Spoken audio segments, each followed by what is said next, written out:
Hello and welcome to Trial TV Live. Thank you for joining us. I am the Squeegee of Justice, and we are continuing our coverage of California versus Monica Sementilli, closing arguments. We are into day 39. So let's get you right over to, don't want that. Let's get you right over there. Because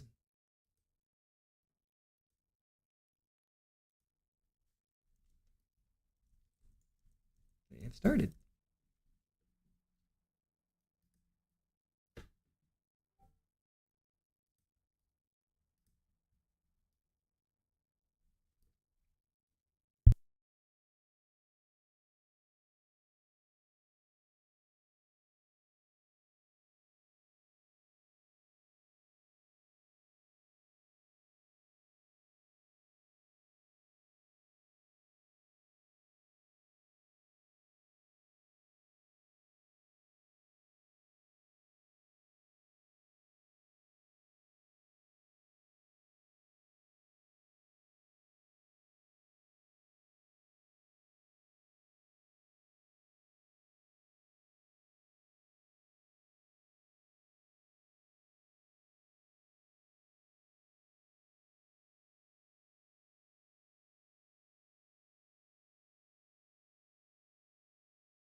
The investigating remember that statement?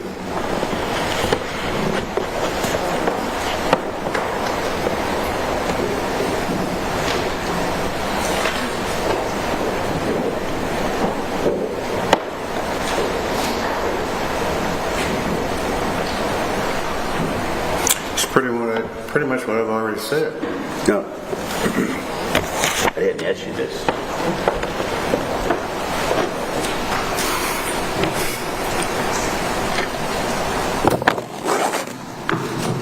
So my question is, when I asked, did you remember the interview? And the investigating officer asked Chris Williams if he had asked Linda how the fire had started, to which he stated that he had asked her if she had killed Todd Sturmer. I do not remember that. You don't remember that? Not those questions, no. And to which he stated she had almost immediately become emotional.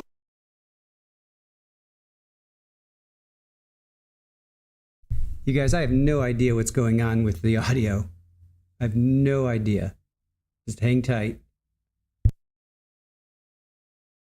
Seems like they were streaming in another audio, so I have no idea. Just hang tight.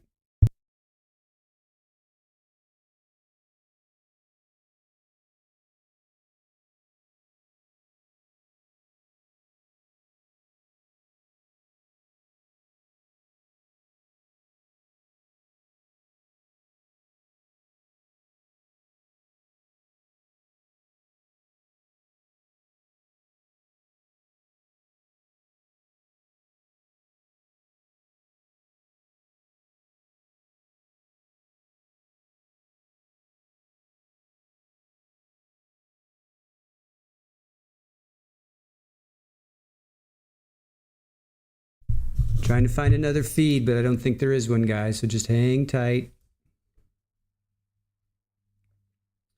while we see if there's anybody else that is available to give this to us.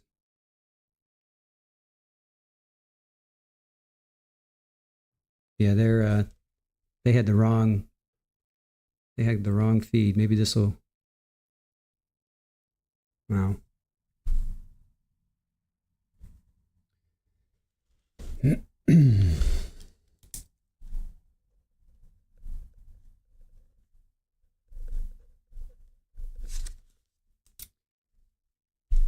This unfortunately is the only feed that's out there, guys. So we're just gonna have to deal with it.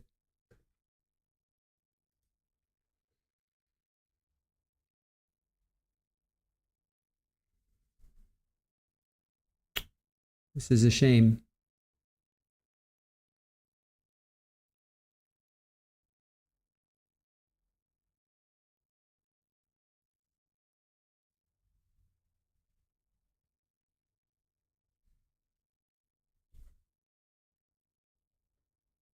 Yep, we're missing all of this.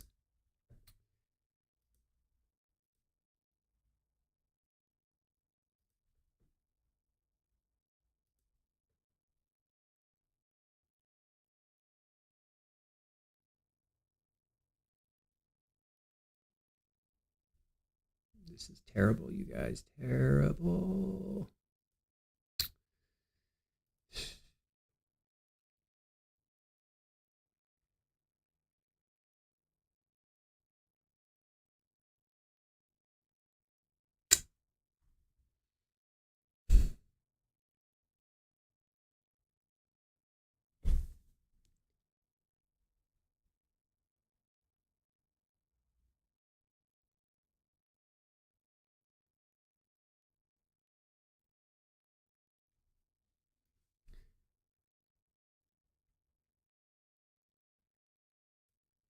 I don't know if it's from the judge or if it's from the feed.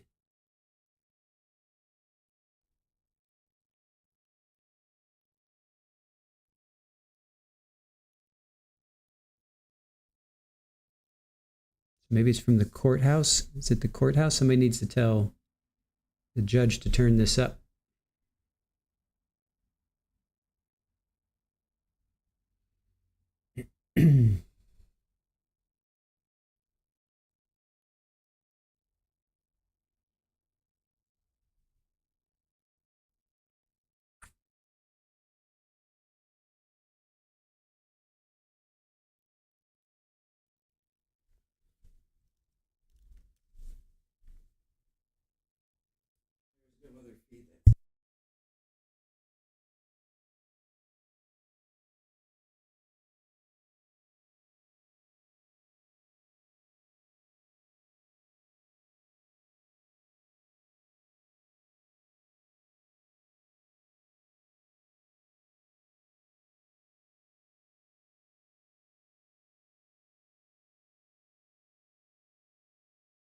Okay, good job, Drunky. Thanks for calling Beth's office.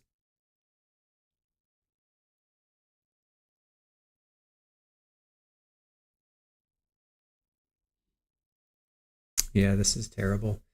This is the bad thing when you rely on one feed. You're kind of at their mercy. Okay.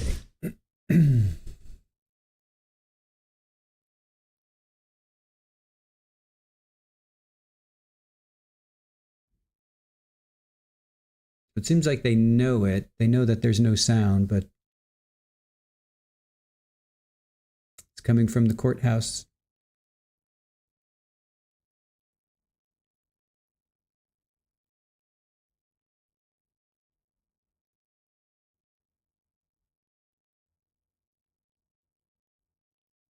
You watched all of Lost in Translation, Ola? No sound. It was Irish speaking channel, and they forgot to play the Irish translation dub over. Nice. All right. Well, until we get sound, we're just gonna have to see what you guys are up to. Let's see. Paula says, morning, everyone. We'll be back after lunch break. Lil Wayne, I sure hope they don't take all the rest of the day. Hello to Pam E., Shirley Roth, Ken Rosenberg, Butterfly Dana. Good to see you. Thank you for joining us.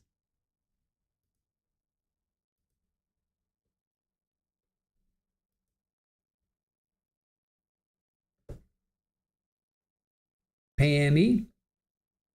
Yeah, Shabusiness, that was pretty interesting. We watched that as well today.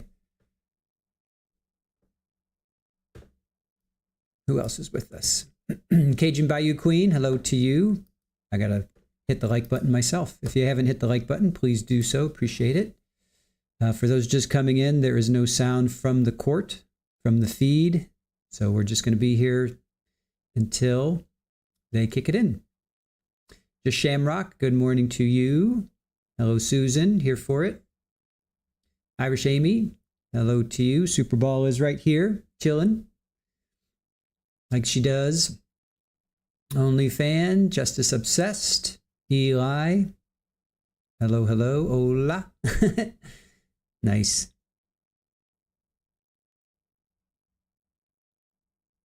Capri Law, thank you. We will check on that in a minute. Hey, Carrie McGahee. I hope the jury starts deliberating Monday. Is that possible? Conspiracy. They each had a role to play. They also planned, as you heard, for the eventuality, the prospective potential eventuality that if they were both arrested, what they would do in that circumstance as well, as you heard from Detective Gable. And we heard that some of that evidence came through the testimony of Christopher Austin. Baker told Austin that if he was ever arrested, that he should not mention the defendant. And we heard that the defendant and Baker planned that if they were arrested, the only thing they would admit to would be the affair. And we heard the defendant make a specific statement in writing in her jail letter, and that is contained within Exhibit 226. There were a couple of envelopes of jail mail that were recovered, as you recall, from their cells after the arrest. This was a letter that I believe is dated June 28th. So we're talking about a letter that she drafts within a couple of weeks of the arrest. And she talks about specifically in that same exact language that she only is going to admit, or she only has admitted to an affair of about a year. And you recall they both stick to that plan. So again, it sort of begs the question, because if you are saying, we also hear them make verbal comments about this, and she actually reduces her to writing. If you are saying, I only admitted to an affair of about a year, what is the other thing that you're not admitting to? What is the other thing that you are concealing? When you say, I only admitted to an affair, what is the other thing you're trying to hide? And that is their conspiracy to kill Fabio. And so we also heard the defendant and Robert Baker talk about in these lockup overhears, both in Van Nuys as well as here behind Department 101 in the lockup back there. And you saw some video of what that looks like. That neither of them would testify against the other, neither of them would take any deals, neither of them would give up the other, and we heard Robert Baker saying that he was going to take it to his grave. What is it that he's taking to the grave? It's not the affair, because they admit to the affair. Again, begs the question. So they both agreed prior to this, that was part of the conspiracy, because again, a conspiracy is ongoing until you accomplish. It can be ongoing until you accomplish the object of the conspiracy. The object of the conspiracy, again, is dual. just as I talked about with respect to dual motives yesterday. To kill Fabio, but also to be able to obtain the life insurance money. So this is a conspiracy that's ongoing because they've yet been able to do so. And so they make a pact.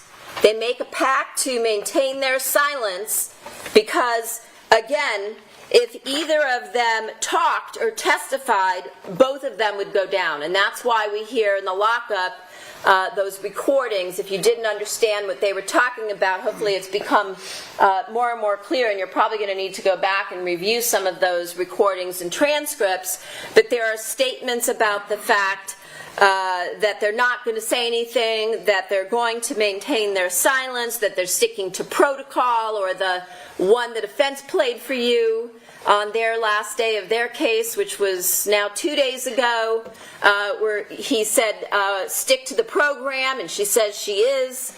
As Detective Gable, again, explained when I mentioned it yesterday, this was their protocol. Protocol is a plan, then they put it into action, and then it becomes the policy. It becomes the program.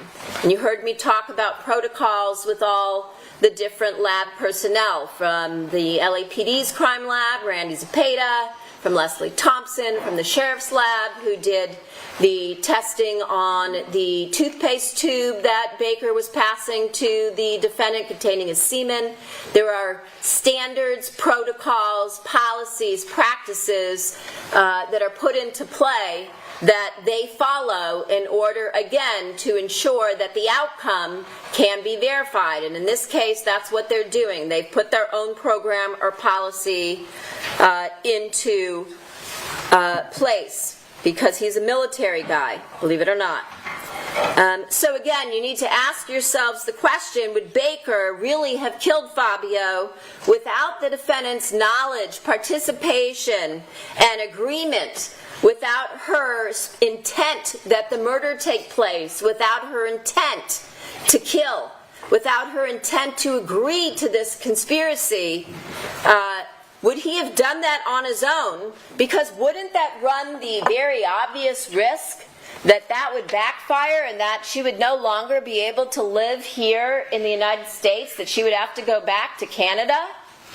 That would ruin his whole plan of having her a member to himself, right? And that would be the reasonable likelihood because she has no means of support here. So again, when he very cavalierly said, when I asked him about this on the stand, well, that was the chance I was willing to take. You really think so? You really think so? If you're willing to murder somebody, don't you want to know that the reason you're doing it is going to be something you can count on? That doesn't pass the common sense test, the smell test, so to speak. So, one of the things that you're going to also hear about with respect to the law, and I'm going to talk about in some detail, that the conspirators are sometimes referred to as co-conspirators. Under the law, they don't have to know each other.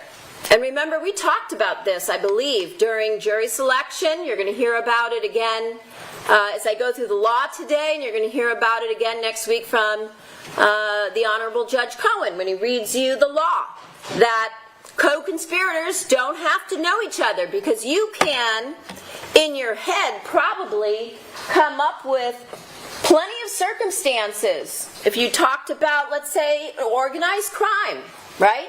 Not everybody in the conspiracy knows one another. When you think of conspiracy, think of it, you can think of it like a big wheel, right? You have somebody at the center, or maybe a couple of people at the center who are calling the shots. We'll call them the shot callers. And then you have spokes that go out to other individuals who are going to do different things, such as maybe one guy is going to go out and he's going to threaten people. If we talked about, let's say, like organized crime, into paying what they refer to as taxes, right? To support the conspiracy. You can conduct your business here, but you're going to have to pay us. in order to leave you alone, right? So you can see how not everybody needs to know each other. As I said, the law is pretty brilliant in this country, because it contemplates various scenarios that criminals would use in order to get off, right? Well, I didn't know these other individuals. Who cares, right? You have to have the elements. Was there an agreement? Was there an agreement between two or more of the co-conspirators? Did you have the specific intent to agree to commit the crime? In this case, murder? Did you have the intent, the specific intent to commit the crime? In this case, it's murder. So as we talked about, the mental state for murder, express malice of forethought, meaning intent to kill, as I discussed at length yesterday, and the evidence that supports that. And was there an overt act? Doesn't mean, as I'm going to talk about in a minute, that you accomplish the object of the conspiracy. But if there's an overt act, an act towards the accomplishment of the conspiracy, you're guilty of conspiracy. You can be guilty of conspiracy to commit murder, even if the murder doesn't happen. And I'm sure all of you have seen crime shows where that goes down, where they uncover a conspiracy to kill somebody, but the person doesn't get killed, right? Because once you meet the elements, the conspiracy is complete. Okay? So that's why you can be guilty of the crime of murder, but you can also be guilty of a conspiracy to commit that crime. You can be guilty of one without the other. Okay. So let's talk about what this means, these elements. So the law says that the formation and the existence of a conspiracy can be inferred from all of the circumstances tending to show a common intent. And that makes sense, right? Because it is unlikely in a criminal conspiracy that people are going to reduce their agreement to a writing, like a contract, right? So you have to infer that there was an agreement based on the fact that you have individuals who are showing their intent to act together. And when they come together and act together as a team to bring about the object of the conspiracy, to bring about a crime or a criminal result, that's what the law contemplates. So we don't have to have caught somebody on tape agreeing with somebody else to commit a crime. It can be, again, inferred from the circumstances, okay, tending to show this common intent. Now, as I talked about yesterday, that there are different types of proof or evidence under the law. There's direct evidence where someone sees, like an eyewitness, or you have Christopher Austin or Robert Baker who were involved in these crimes, who tell you. And we know from the testimony of Christopher Austin, there was an agreement between he and Baker, right, to commit this crime. That's why he flew out. That's why Baker sent him the money to come to LA to kill Fabio. We also know that, again, Baker, and I don't want to rely on him for anything, but we have to look at where he is corroborated independently, as I talked about yesterday, because otherwise you can't put any credibility in anything he says. But we have to look at the fact that he himself admitted that he engaged in a conspiracy. In fact, as you heard, he pled guilty to this crime. Well, to plead guilty to the crime of conspiracy to commit murder, he had to have agreed with somebody else, at least one other person, as we talked about just a moment ago. It's the first element. There has to be an agreement between two or more. Okay? So Baker tells us he went to Las Vegas. He made plans. He bought a knife. He sent money to Austin. This is back in July of 2016. To bring Austin out. And he's going to bring this, I think he said it was like a 12-inch blade, like some huge knife. Because he wanted to see what Austin would say about the knife. And so he has Austin come out, and he picks them up at LAX, and they drive out to Las Vegas, where they stay, remember, at Al Birdsong's house in July of 2016. And I'm going to get back to how this all fits into the conspiracy. And while he's there, they discuss this conspiracy to kill Fabio. And so we already know from both Austin and Baker that there's a conspiracy that's been agreed to. So you can have it proved by direct evidence, that would be direct evidence, but you can also have it proved by circumstantial evidence. And as I told you in this case, you have both. You have direct evidence straight out of witnesses' mouths who told you what happened, what they spoke about, what they observed, what was discussed, what they heard, and what they saw. But you also have circumstantial evidence, meaning that you can infer evidence, you can infer facts from the circumstances of the case. And from the circumstances of the case, we know that there was also an agreement between the defendant and Robert Baker. What's the law say? It says that all of the co-conspirators do not have to get together and have a meeting. In other words, it doesn't matter. When they were saying, well, you never spoke to Monica, they were asking Mr. Austin about this plan to kill her husband, right? No. You know, when you think about Austin, one of the things that I remembered thinking, other than his demeanor on the stand, which for someone who had never been in trial, who been charged with a crime, who, because of what his association was with Robert Baker and because of what he agreed to do in this case, his future is forever changed, right? We don't know when he's ever going to get out, right? He doesn't know that. Because he entered into a plea agreement where he has what's called an indeterminate sentence, right? 15 to life plus 1 year for the use of the knife. So when you think about his demeanor on the stand,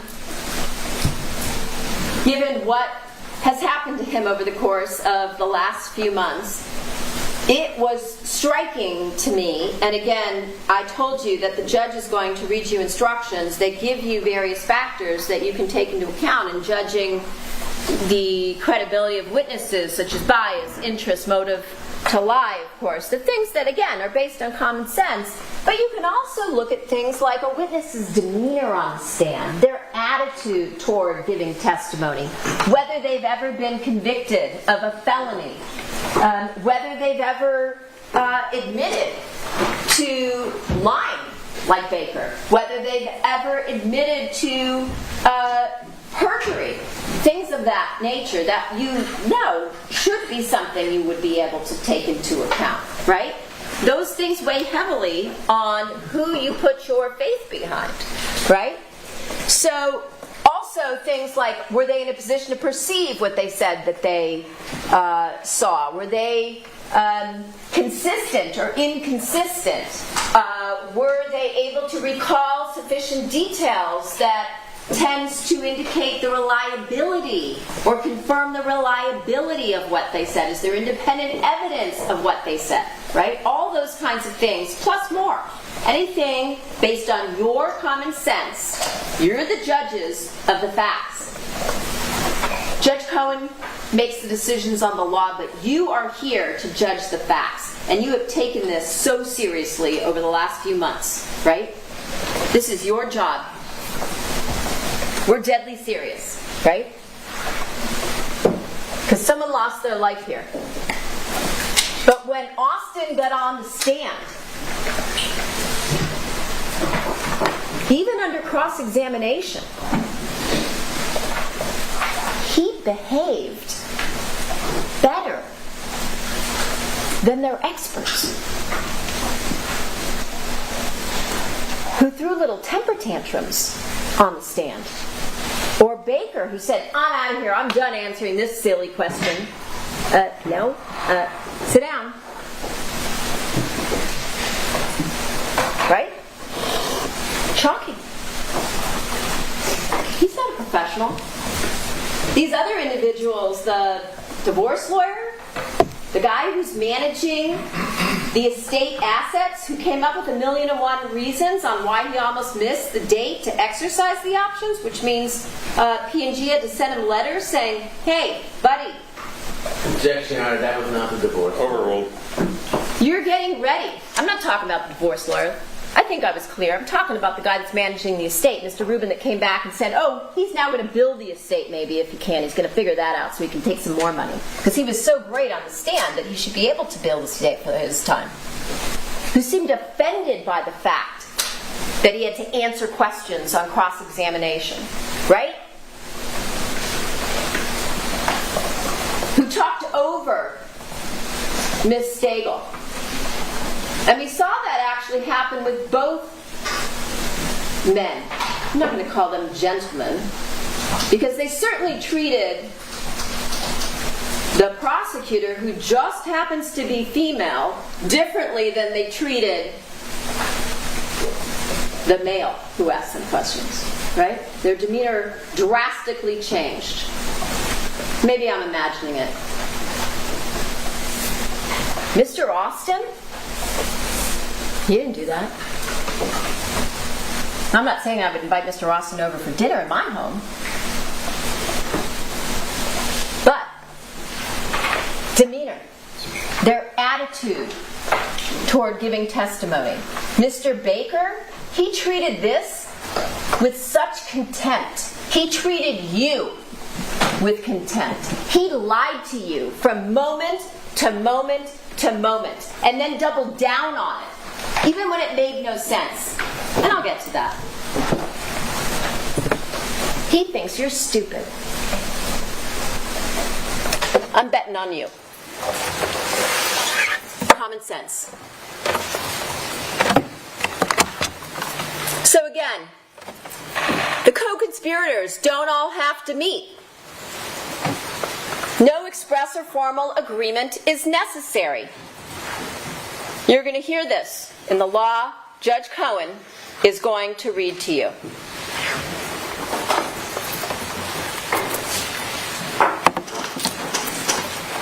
As I mentioned,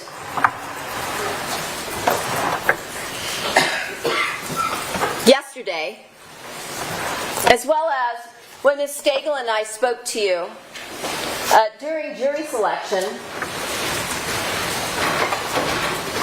I'm going to stop. It's not because I get distracted, because I can talk over anything, but I don't want you to be distracted, because I'm talking about the law.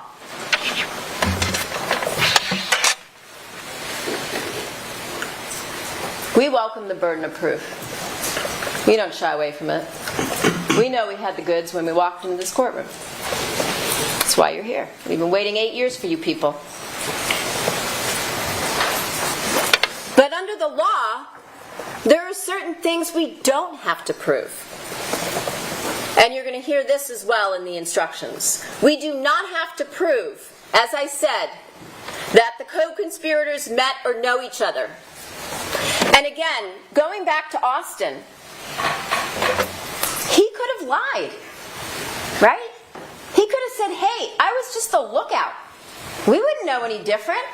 How would we prove different? Baker's saying he was only the lookout, because Baker doesn't want to have him out there on the patio with him, because it calls into question Baker's credibility about the gold coins and everything else that went down, right? So he has to paint Austin as a liar, because he sees it as a choice. You believe me?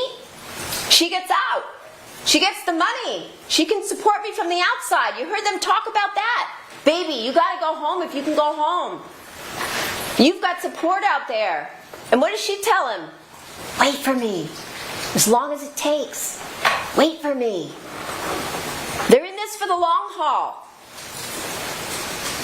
You're pawns in a game for them.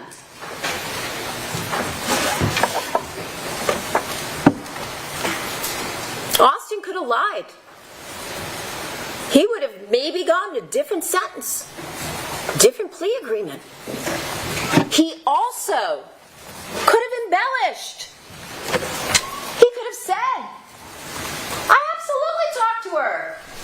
She told me she wanted her husband dead. And then you sat, that was a huge mistake. You sat and listened for a day and a half, and you all know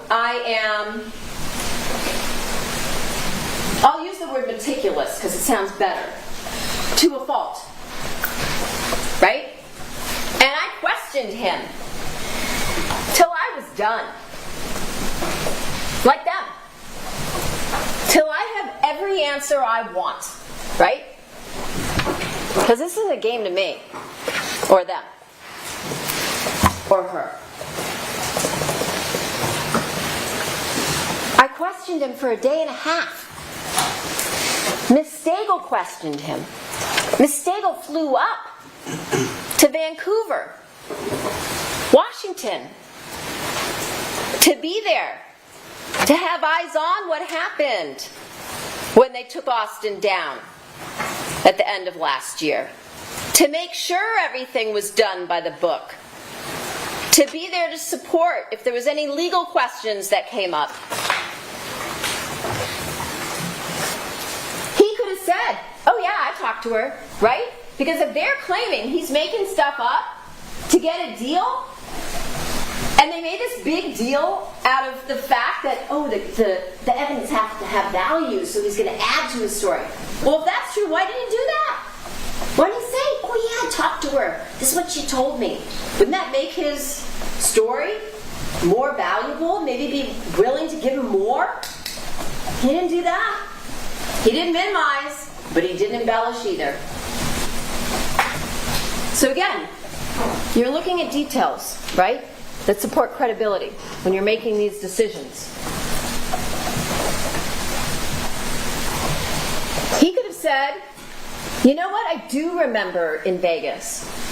And we kept going back over that point with him because I knew that I had records that indicated that he and Baker were in Vegas at the same time as the defendant was.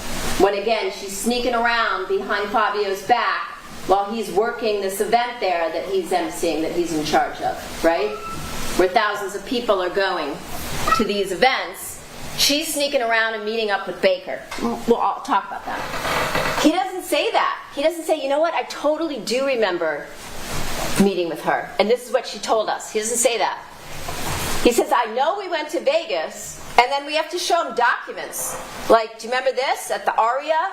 Oh yeah, we were at the Aria, but I don't remember. I might have met her. He introduced me to a lot of people, but I don't remember. So he doesn't embellish, okay? We also have to prove that the defendant personally committed an overt act. In this case, she did. She's the one that sets Fabio up and makes the calls to her daughters to make sure one leaves. She accesses the app to make sure her daughter's gone, right? Jessica, who planned the Friday before that she's going to babysit over at Deborah Obad's, so they knew they had this window. Because remember, they have to make this plan B on the fly because January 22nd went sideways because Austin got cold feet, right? So January 23rd, not only does the defendant commit another overt act, and I'm going to talk about the safe too, she also calls Bella. Remember Bella getting on the stand? And Bella says, oh, I was getting ready to go home after my interview at the deli in Agora after school until my mom called and said I had to go pick up my glasses. But because I was only 16, my mom had to get special permission from the eye doctor, Dr. Cohen, so I would be able to pick those glasses up, right? Because she wants her out of the way for a sufficient period of time so that Baker can get up to the house and complete what needs to be done, right? So there's many overt acts by the defendant. But we don't have to even prove she committed an overt act. As long as we prove she was a part of, that there's an agreement between two or more, that she specifically intended to agree, that she specifically intended to have the crime committed. You see those two things are different. You have to specifically intend to agree. You also have to specifically intend to have the crime committed. You have to act with intent to kill. And that there's an overt act. Doesn't have to be by her. And again, we talked about this yesterday when we discussed a theory of first-degree murder. You all don't have to even be unanimous as to which overt act was proven in this case. There are 56 of them. I don't know if you remember, but way back at the beginning of the trial, before we started, the judge read you the indictment from the grand jury, indicting the defendant and Robert Baker. And within that indictment, and this is a document where the defendant and Baker were indicted back in, I believe it was August of 2017, we listed overt acts based on the evidence we knew at that time. Now, one of the reasons to bring somebody like Christopher Austin in is because he's able to clarify for us some of the inside details we wouldn't otherwise know. So some of those overt acts might not apply because he provided other information that now we decided maybe weren't proven or were disproven because of his inside information, or maybe other records were received. You heard that there was a lot of investigation, documentation, and evidence that was constantly being added to the investigative file in this case. And so you all don't have to be unanimous on which overt act as long as you all agree that there's one. And you have 56 to choose from. You might like number 1, you might like 2. It doesn't even matter. As long as you all agree that there's one, you're not going to be asked on the verdict forms which overt act you guys believe was proven in this case. It's just going to ask whether or not you find the defendant guilty or not guilty of the crime of conspiracy. Okay? So, as I mentioned, the words overt act, again, I like to break things down into simple forms. It helps me to understand and make sense of it in a common sense way. In this case, what is an overt act? Well, it's any step or act that's committed by one or more of the conspirators. So again, doesn't have to be the defendant. One or more of the conspirators have to take some act or some step to accomplish the object of the conspiracy. In this case, it's murder. So what the law says, and what the judge is going to read you, is that the overt act has to go beyond mere planning. In other words, the fact that they sat around in Las Vegas and talked about what was the best way to accomplish this, that's not enough. It has to go further than that. Just sitting around talking about it isn't enough. There has to be some act, right? And so then we also heard there's some more planning that goes on that we talked about yesterday between, in the month of January, a couple weeks out from when Austin flies in, between January 11th and January 13th, January 12th, there's actually the purchase of airline tickets. So maybe had we known about that, maybe that would be an overt act. There has to be some act that goes beyond mere planning or agreement. It doesn't have to be an act that constitutes the crime. It doesn't even have to be an attempt. Now, January 22nd, had we known about that before, that's its own conspiracy to commit murder. Okay? But in this case, we're here at this point.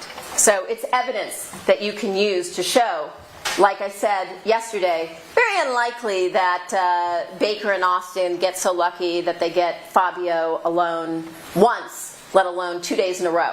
That comes based on information the defendant provides. Okay? So, again, the overt act doesn't have to constitute the crime of murder or even an attempt. So, let's say Baker renting the vehicle. That would be an overt act. And again, that overt act, that step taken, such as the movement of money from Baker's account so that Austin can withdraw it while he's in Alaska, that would be one. Of course, again, this is stuff that happened and we found out about after the fact. So we're stuck with the overt acts that were alleged in the information way back in August of 2017, what we knew about at that time. You'll be given the overt acts that are in the indictment, and as I said, you can go through that, and as long as you all agree that at least one of those overt acts applies, then you're good to go. So you'll go through those as well, and from that you'll have plenty of choices in terms of which overt act. By the way, although Austin doesn't have a clear memory of meeting the defendant at the ARIA, he knows there's evidence that suggests that they did, but he's not going to admit to something that he doesn't know. And so you heard him say, that's just not something in his proffer that I have a clear recollection of, because I've told him, hey, if I find out you lied about something, I'm not making any deals with you. Like you heard.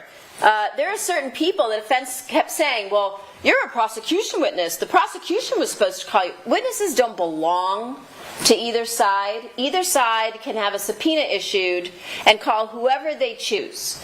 But we also have the choice not to call people that we believe are going to lie. For instance, Miss Obad was asked, well, you were a prosecution witness. You've talked to the prosecutor. You've talked to law enforcement. You were interviewed. You testified at the grand jury. But then it was asked, when was the last time you had any conversation or communication with the DA's office? 4 years ago. Okay. So we can choose not to call certain people that we believe are going to get on the stand and commit perjury.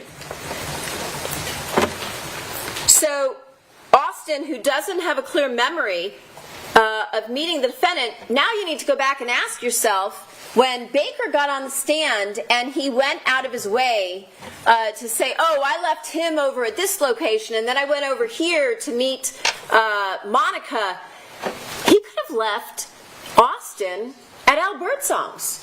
Why does he bring Austin with him to the ARIA when he's going there to meet up with the defendant? And remember, Baker also told the defense investigator, which I asked him about, the specifics, they didn't bring out all of these lies that he told over and over and over again throughout this series of ridiculous, unrecorded interviews, and some where there's a report and the notes were destroyed, and some of them we can see when we have both notes and reports that he doesn't include everything, the defense investigator, in the report. You have to go hunting through his chicken scratches to find details he chose not to include in his report. But he tells the defense investigator, I told Austin before we even went in July, hey, I might go over to meet up with Monica while we're in Las Vegas. Why do you think he brought Austin with him when he went to the ARIA to meet up with the defendant?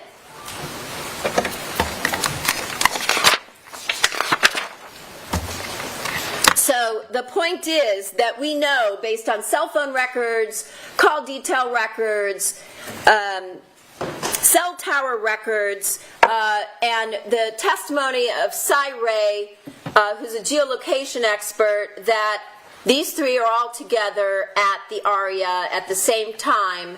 Fabio and the defendant are there. However, Fabio, we know the day that they go to the ARIA, he's down the strip a ways at the Mandalay Bay at another event that was being hosted that week for the industry.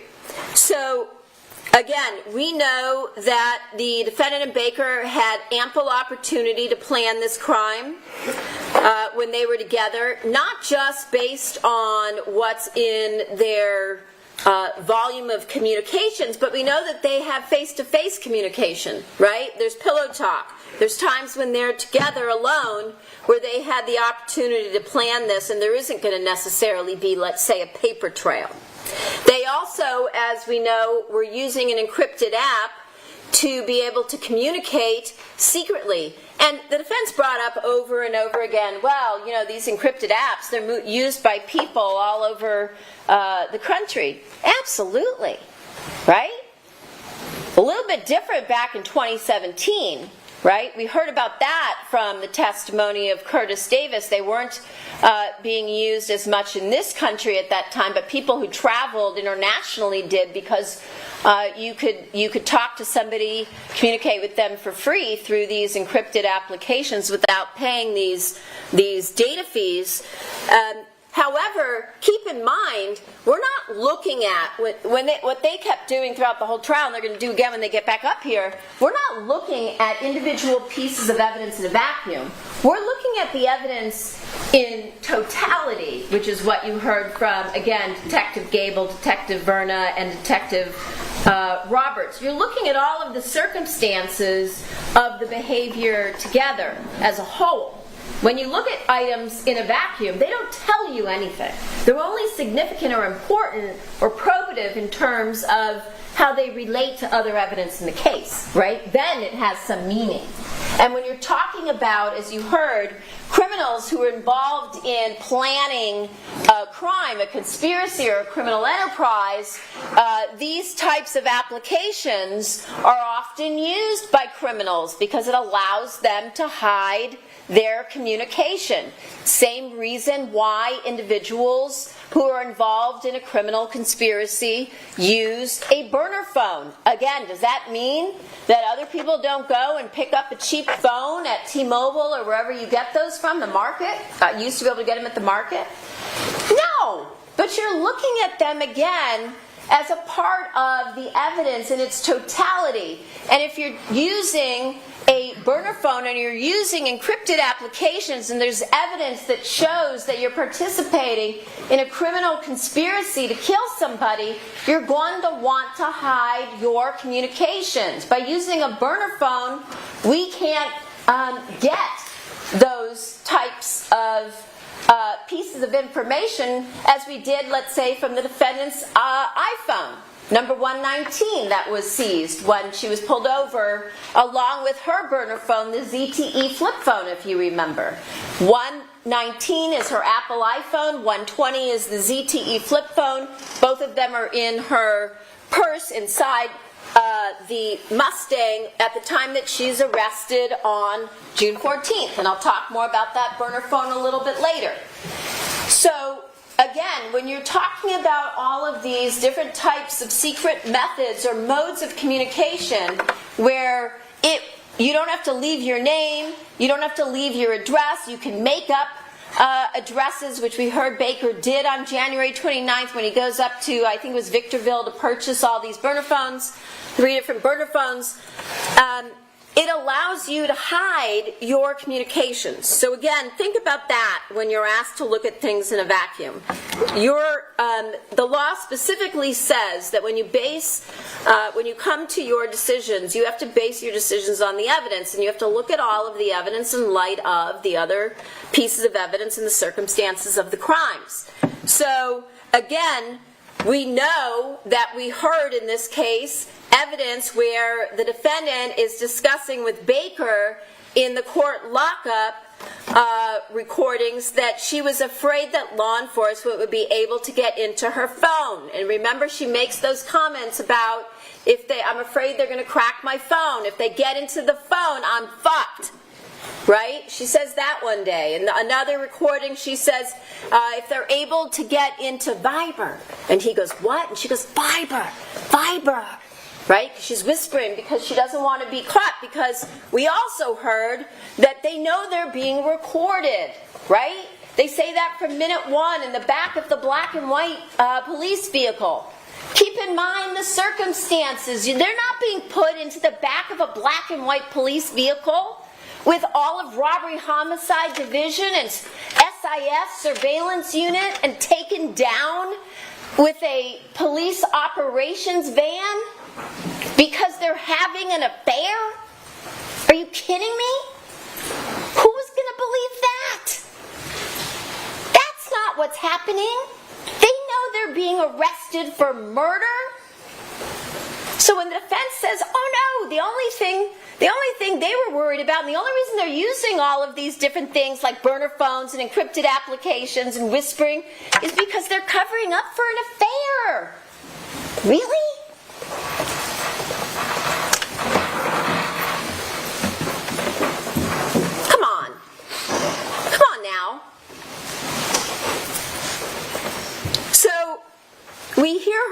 also talking about Viber.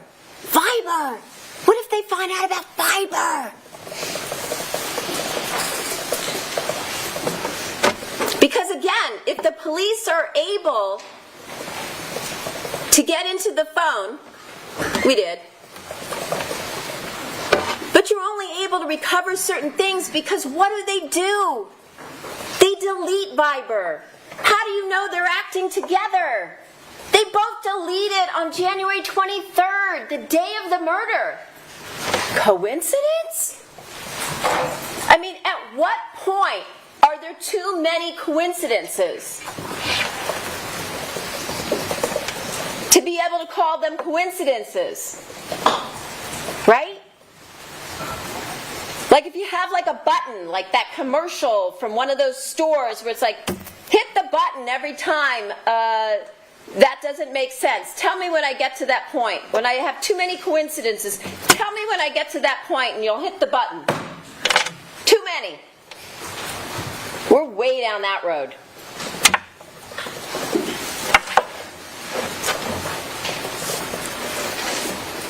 Because again, once they delete Viber, what happens? It deletes all of the connecting data through Viber. You might have remnants, which is how we found out they were using Viber, because when their phones were extracted, we saw that, and you heard Curtis Davis testify about that, who's the LAPD's expert on social media and encrypted apps and things of that nature. And then we go and we get the Viber records for January, and lo and behold, you've got this huge volume of communications between them. If they weren't involved in a murder, why do they need to whisper? Why do they need encrypted apps? Why do you need to use an encrypted app after Fabio's dead? You're no longer got the excuse, well, we use Viber because we're covering up the affair, because what if Fabio looks in her phone? Right? And what is Baker's excuse on why Viber, why they both, he says, he told her, delete Viber. Why do they delete Viber on January 23rd? What's his excuse? Yep. It's glitchy. It was glitchy. Well, it worked so far. Like, why all of a sudden is it so glitchy? I don't know. It was just glitchy. It was glitchy. Right? So then I started parroting it back to him on various things. He didn't catch on.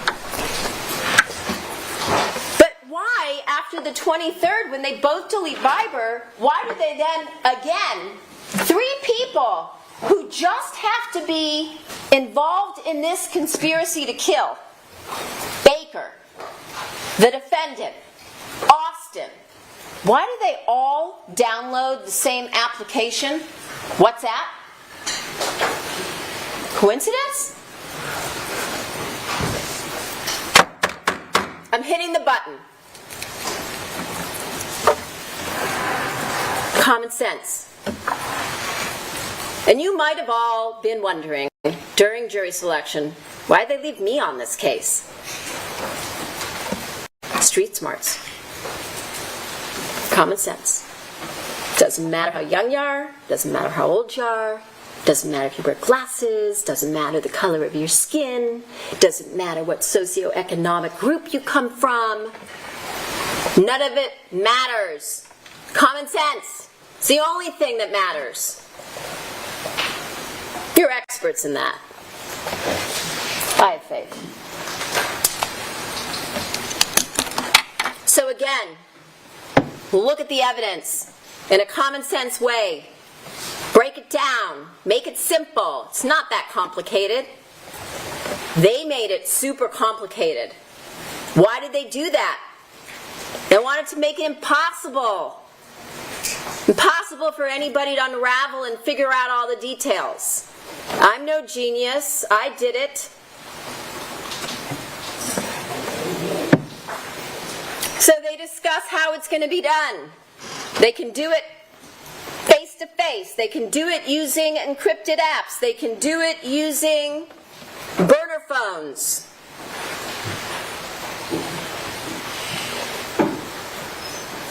They also discuss when the murder is going to take place. We talked about that spike in data Detective Roberts testified to in January.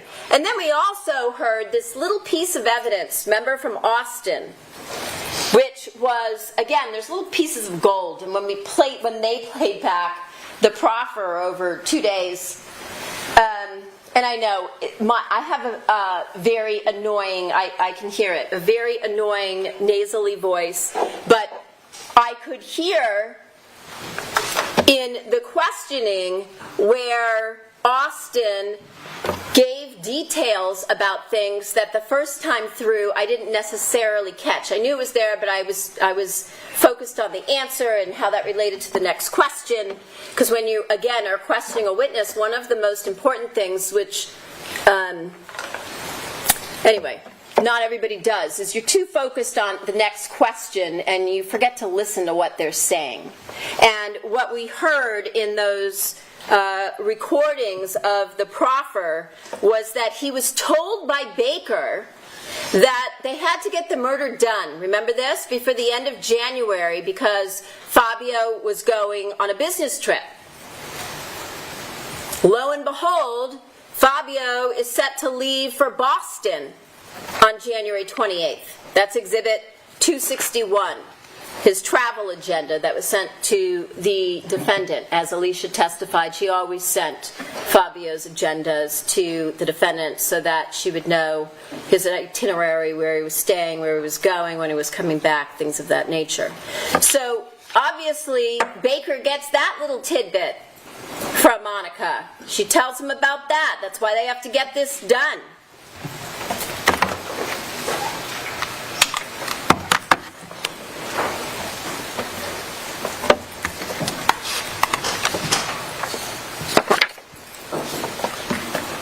Now, this is just a very simplified way, and I've obviously gone way beyond the slide off my script again. But again, we have the defendant who has to be the mastermind. Why does she have to be the mastermind besides the fact that Baker can't keep anything in his brain for more than a half a minute? Because she has the inside information. She knows what the family's schedule is, right? She's the mastermind. She wants Fabio dead so that she can collect the life insurance proceeds and so that she can live the life that she wants to live, where she feels free, as Baker said, where she's most happy. So she makes an agreement with Baker. Baker hatches the plan with her to kill Fabio, but since he's doing the dirty work and he knows Fabio is a very large, tall man, much bigger than Baker, he knows he needs help. And he needs, again, a patsy, someone loyal to him who will do what he needs them to do without asking questions, who will just follow Baker's lead. And that's Chris Austin. So he is enlisted by Baker to assist in the murder of Fabio. And it worked. So one of the things that the law says is that when you are using the testimony of an accomplice, and in this case, Baker's an accomplice, Austin's an accomplice. When I say accomplice, I mean someone who is subject to prosecution for the same crime. And we know, obviously, Baker is an accomplice because he pled to the conspiracy, right? And he pled to the murder. Austin, he pleads to the murder because he admitted to being a direct perpetrator, a stabber, a killer, right? When you are using an accomplice, you have to have, either side, you have to have independent evidence that connects the defendant to a crime. Okay? Independent evidence, which is what I've been speaking to you about basically for the last half an hour or so. Makes sense again. Like I said, the law contemplates all of these things because you don't want to believe somebody who's an accomplice who therefore may have a motive to lie or an interest in the outcome of the prosecution, without knowing the person has some independent credibility, like I said. It's always the most important. What verifies what he said, right? So you're already going to start out with a strike against you. You can go up or down from there, right? Baker went down and he went down and he just kept going down.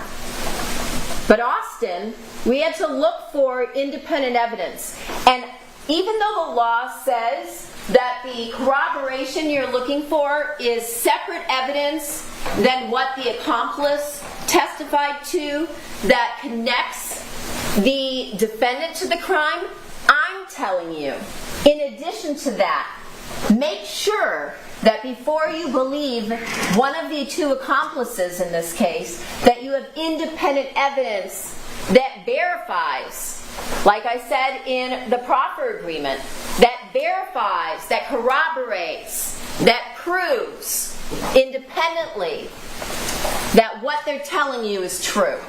Because you want to make sure that you're putting your faith, your trust in the right person, right?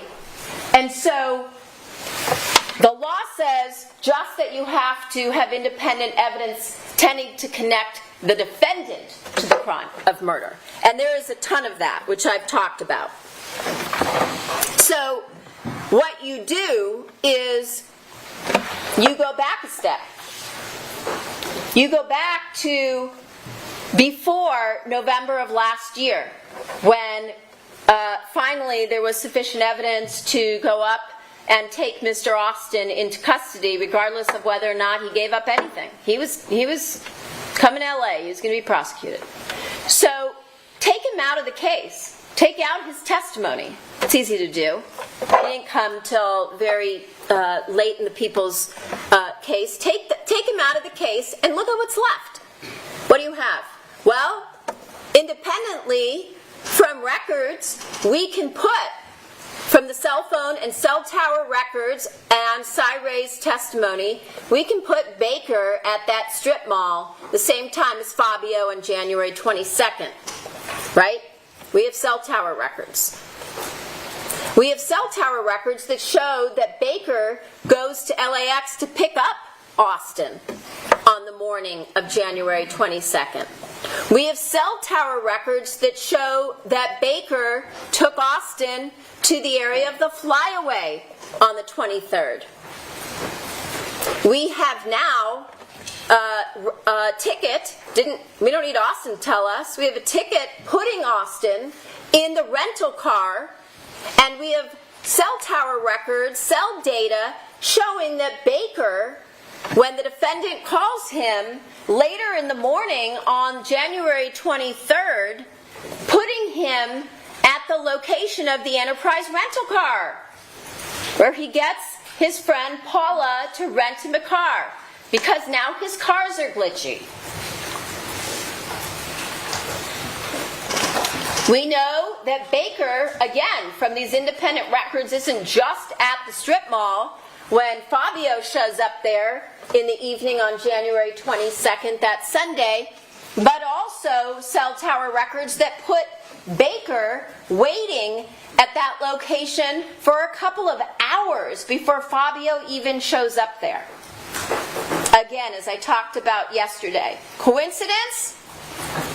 Or am I hitting the button because it doesn't pass the smell test? No, it's inside information. He doesn't have a crystal ball.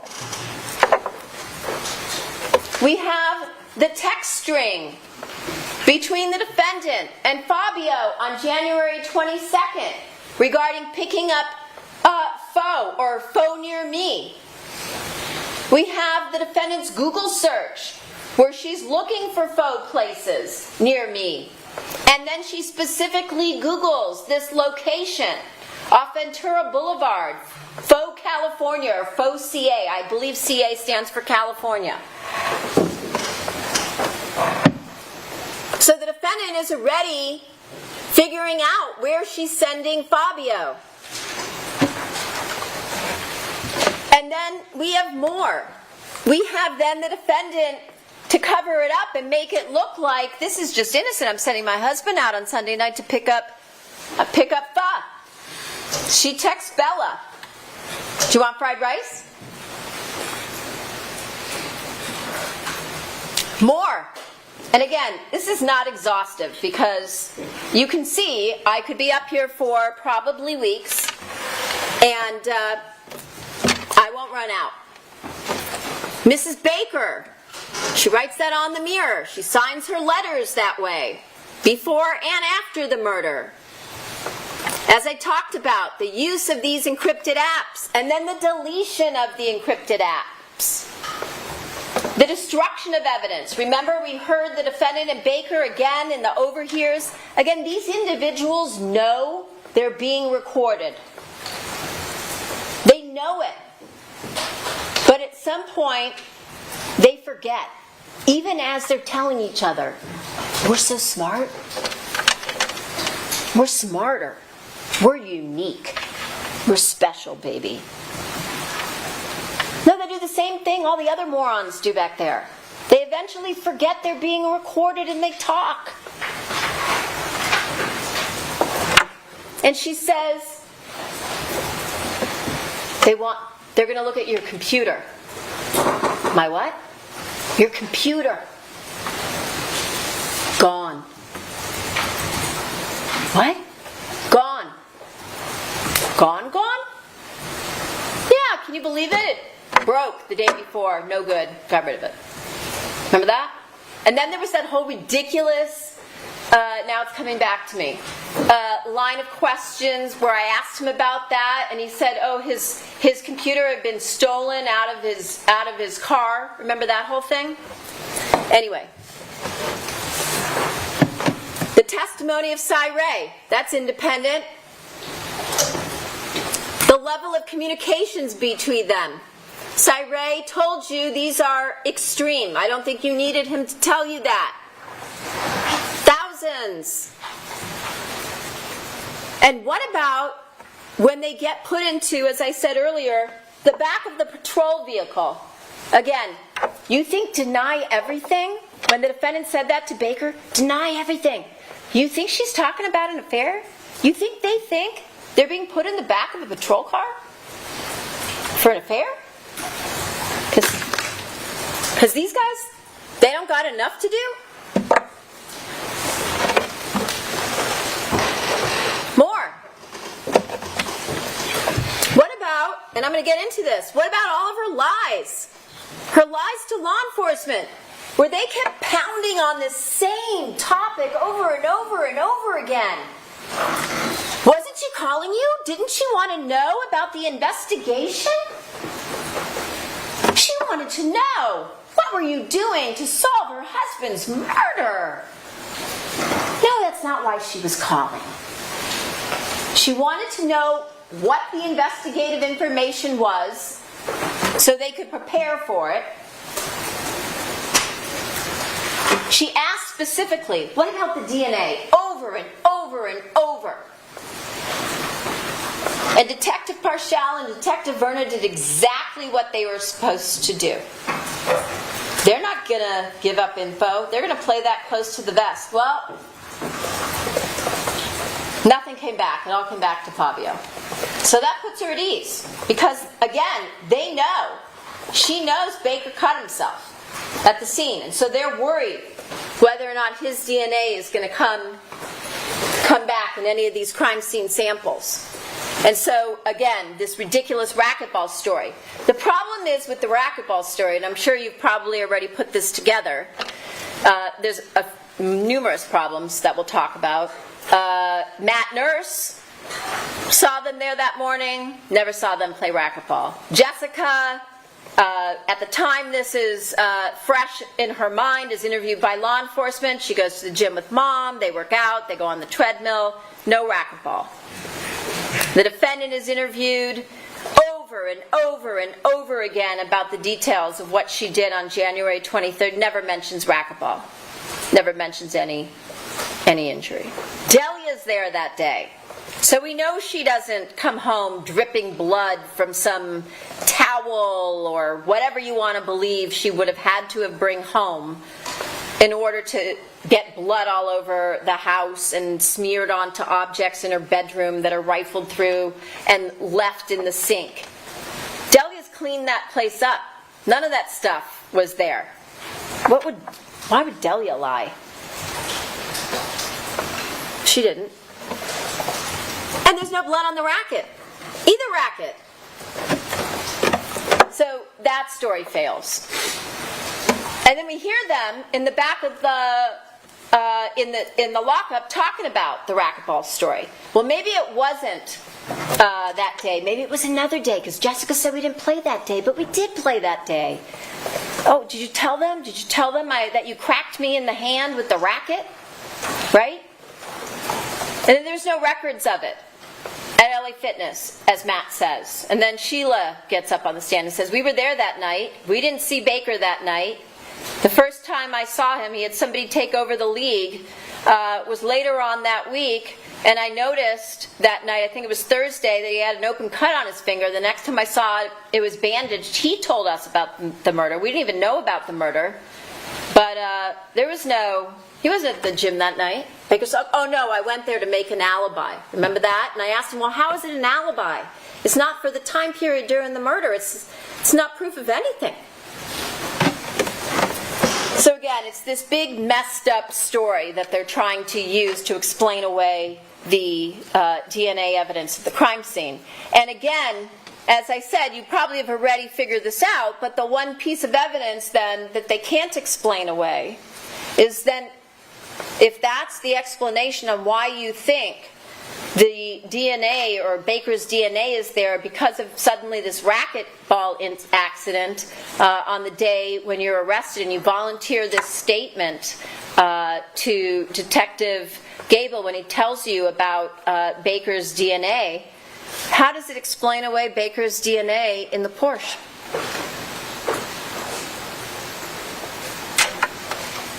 Again, fatal flaw. And then there's more. As I talked about, sending Bella to pick up the glasses, the meet up at the Target, which we spent all this time running around with, and then Baker just gets up there, admits it, and tells the defense investigator there that he went to Target to meet up with her. The use of the burner phones, and then of course, as I mentioned, the destruction of evidence, which, as I told you, is, bless you, evidence of consciousness of guilt.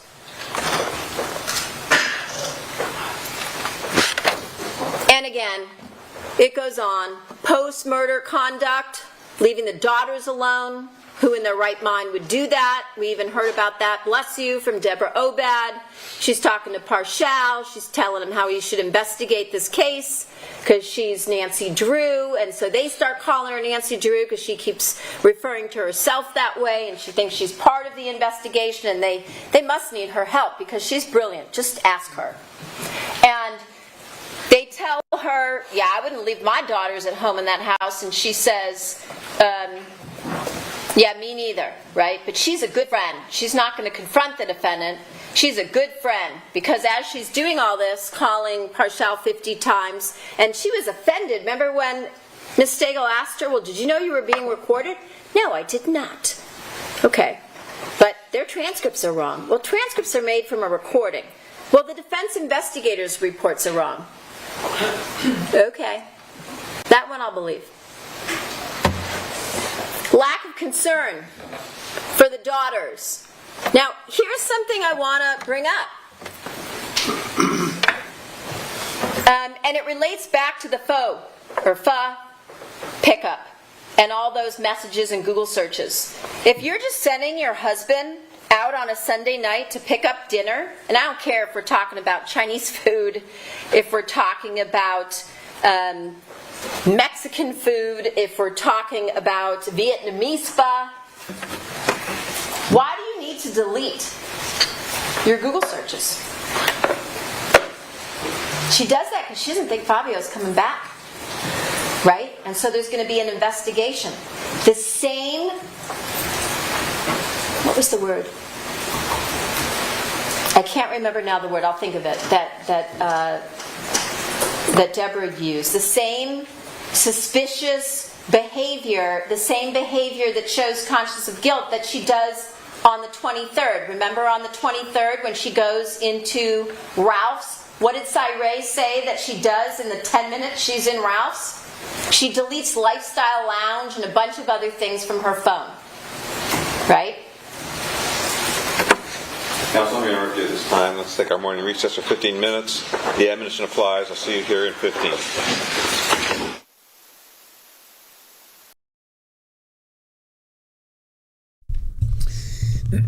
All right.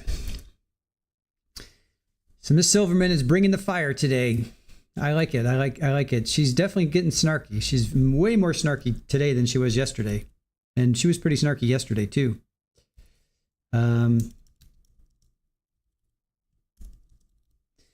So there's no sound for about 10 minutes. So that definitely was not, but that was the cord or the feed. I'm not quite sure which. She's basically talking about count 2, the conspiracy to commit murder and everything that is involved with that. So just briefly, the only thing Baker and Monica would admit to is the affair. Other than his demeanor on the stand, Austin... Wait, let me skip that. Okay, so yeah, she talks about look at the expert witnesses and how they treated us, meaning the females, versus the defense, which were the males. You know, basically Levine. It was Levine that was doing it. I'm not going to call them.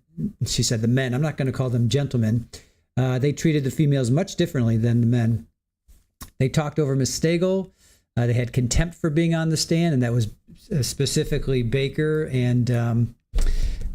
Jason Rubin and Adam Dawson. Yeah, I mean all of them. They definitely had they were coming back at Miss Stagel for sure. Baker treated you with contempt and lied to you moment after moment. Moment to moment to moment. He thinks you're stupid, and she's looking right at the jury when she's saying all this. And then she says, I can talk over anything, but I'll stop so you don't get distracted. Something happened in the gallery behind her or something. And then Baker is saying to Monica, you know, baby, you got to get out. You got people out there. Monica said, like, wait for me. Again, conspiracy. January 22nd went sideways because Austin got cold feet. So they're placed in the back of a black and white police vehicle because they're not placed in the back of a black and white police vehicle because of an affair. She's like, they knew they were being arrested for murder. She's like, really? Come on now. That was some of her snark. Let's see.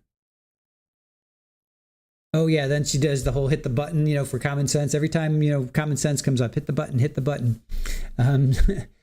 One of those was when they why then do they all download 3 apps? Yeah. She's like, I'm hitting the button. I can hear I have a very nasally voice. She's self-depreciative. Why does she have to be the mastermind? Is another snark. I basically was just taking notes on the snark because, I mean, we know all these facts. We've heard them multiple times. But I'm taking notes on just her snark, which is great. Why does she have to be the mastermind besides the fact Baker can't keep anything in his brain for more than half a minute?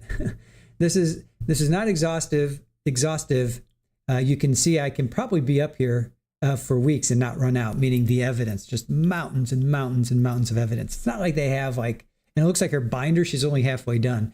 It's not like they have, 2 or 3 sheets of paper of evidence. They have a lot of evidence against Monica. Then let's see. They do what the other morons do back there and they talk. Again, I was just taking notes. I was just jotting down all of the snark. And I've got, she's got like 6 or 7 really good ones. Look at post-crime actions, leaving her daughters at home. And then she's like, look at Nancy Drew over there, the lack of concern for the daughters. And why delete your Google searches regarding the pho restaurant? Like, why delete? Why would you delete that? Like, that just doesn't make sense. Why delete that if you're not conscious of guilt? If you're not, who cares if you Google searched pho near me? Oh, because you were telling your lover to go and delete your husband. I mean, it's pretty there. I don't know how this jury can find her not guilty. I would. Well, we'll see. Jury's juries can be juries, you know. We'll see what they come back with, but a special snark edition of Squeak Cap. Pammy, you also took snark notes. Nice. Hey, Abel, how are you? Oh, I think I heard Polly. Hey, Polly. Hi. You gonna come say hello? Come here. I know. Come here, kiddo. Come here. Come. Wanna come up? Come here. Come here. Oh, I know. Come here, sweet girl. Come here. Oh, it's a good girl. Hi. You gonna say hello?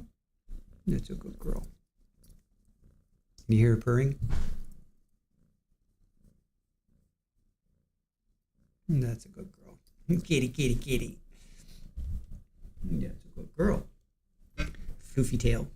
Hi. So, yes, this is Polly. Polly the tree climber, exactly. Oh. We got these two. Yeah, it's a good girl. Meow. All right. What's up, kiddo? Don't scratch the back of the chair.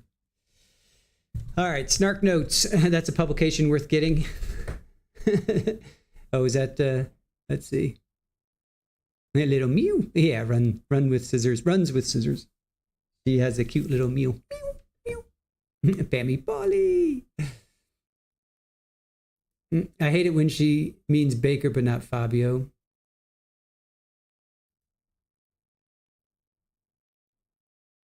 Valeria, no, just the morning break, as OnlyFan told you.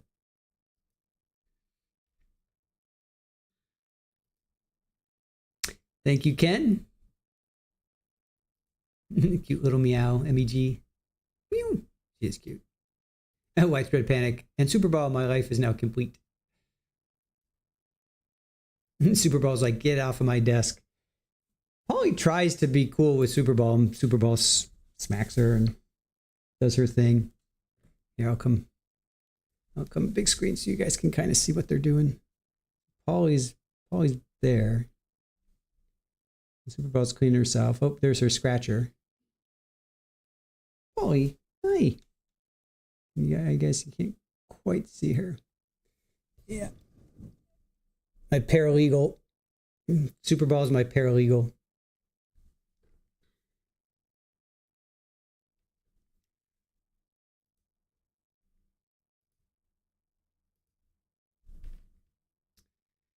Hey, Hellcat. Yeah, get away from my human. Squishy the like button, please, and thanks. You know you want to, or don't, whatever. Yeah, hit the like button, guys. We have 148 people watching, 92 likes. Polly liked the scratcher. She hasn't tried it yet. Although that was interesting. She just tried to jump up.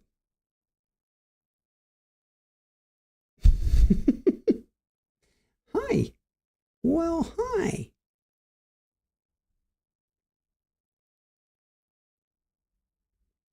Polly, come here. You want to jump up? Come here. Come on. You know you want to. I may have to feed them soon. Might be lunchtime here. Feeding time at the zoo. All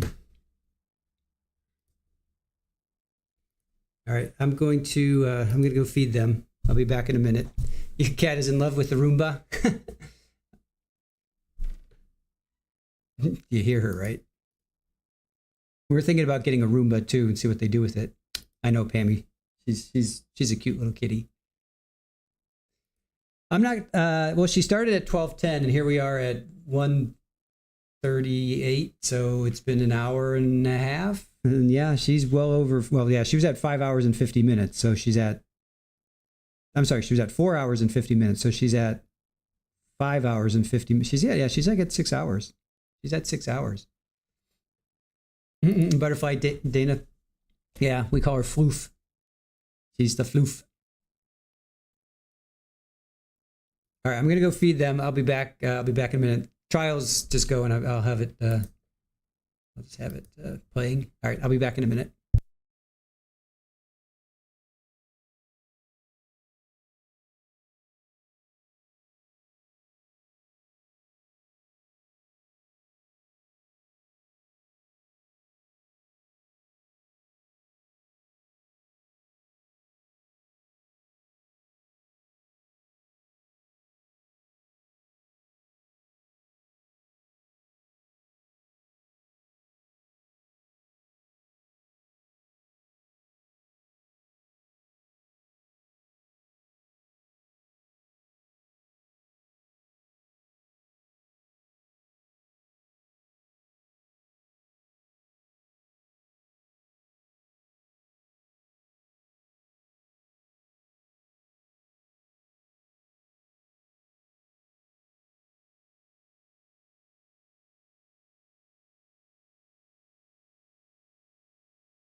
All right.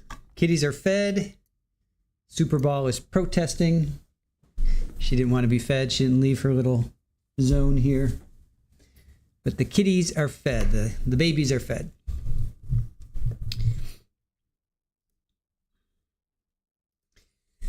All right. So if you haven't answered the poll, take a moment to do that. How many? Let's see. We have 120 votes. Nice. 120 people. 141 watching. So if you haven't taken the poll yet, take a moment and answer our poll. How long will Ms. Silverman's closing be today?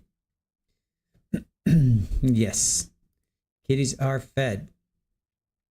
April 30th is Austin's sentencing. Yeah, if they, I don't know if they'll stream it. They may not stream it, but if they show it, we'll definitely grab it at some point. Just show it and talk about it. Well, one, Red Room could never have happened without Monica dragging lowlife into all their lives. Yeah, absolutely. Call Haymon and remind her that court ends at 3 today, please. Is that serious or no? Are you being serious?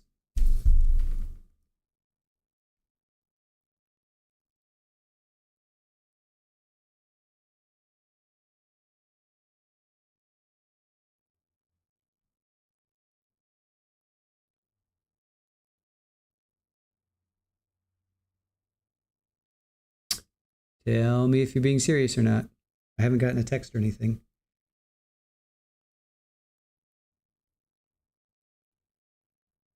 She said she was going to the court. All right. Mona's going after lunch. Hello. Hey, it's Chris. How are you? I am getting myself looking appropriate. All right, because Fala is saying call you because to remind you that they end at 3 today. I know, that's why I'm like, it wouldn't be so terrible. Okay. All right. Well, I didn't know if it was an emergency or whatever. Officer But, President, okay. you make a payment. Okay.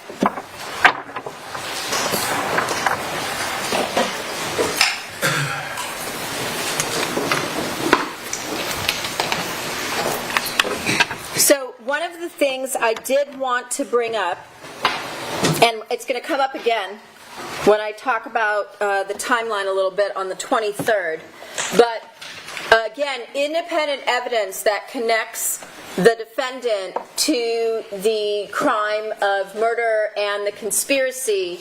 And here you can see on the slide, it says lies about text alert from safe.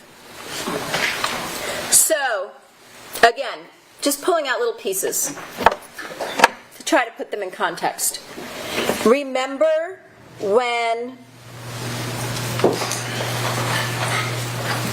the defendant is first interviewed on the night of the murder, January 23rd, just across the street, right? And we know she's over there with the daughters, and she goes, they interview her alone in a room, and then they interview the daughters, and they have a conversation with her about various things. And then remember the testimony of Corey Hawk, who now works for the Tennessee Bureau of Investigation.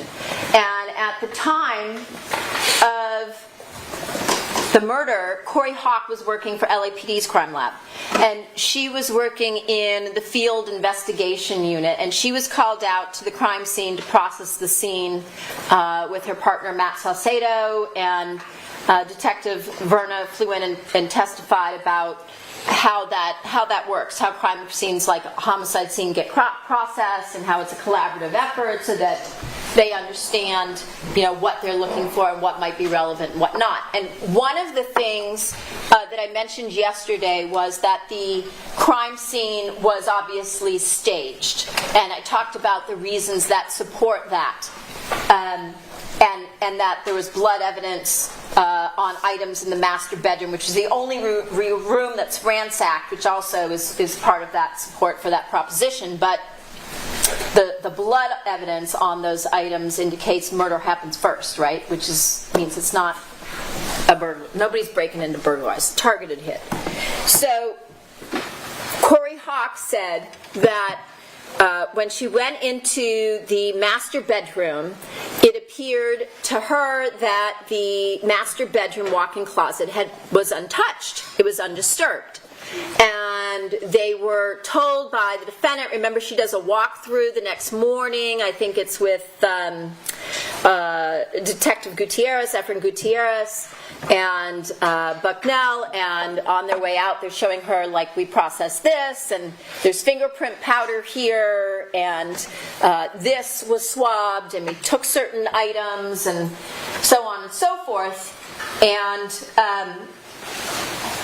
Corey Hawk says that she did not swab anything on the safe because it was undisturbed.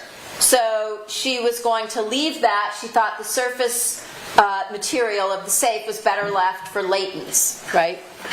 And so latent prints, meaning prints that are not visible to the eye, you have to dust them with black powder or use some other type of processing that makes those latent prints patent or visible.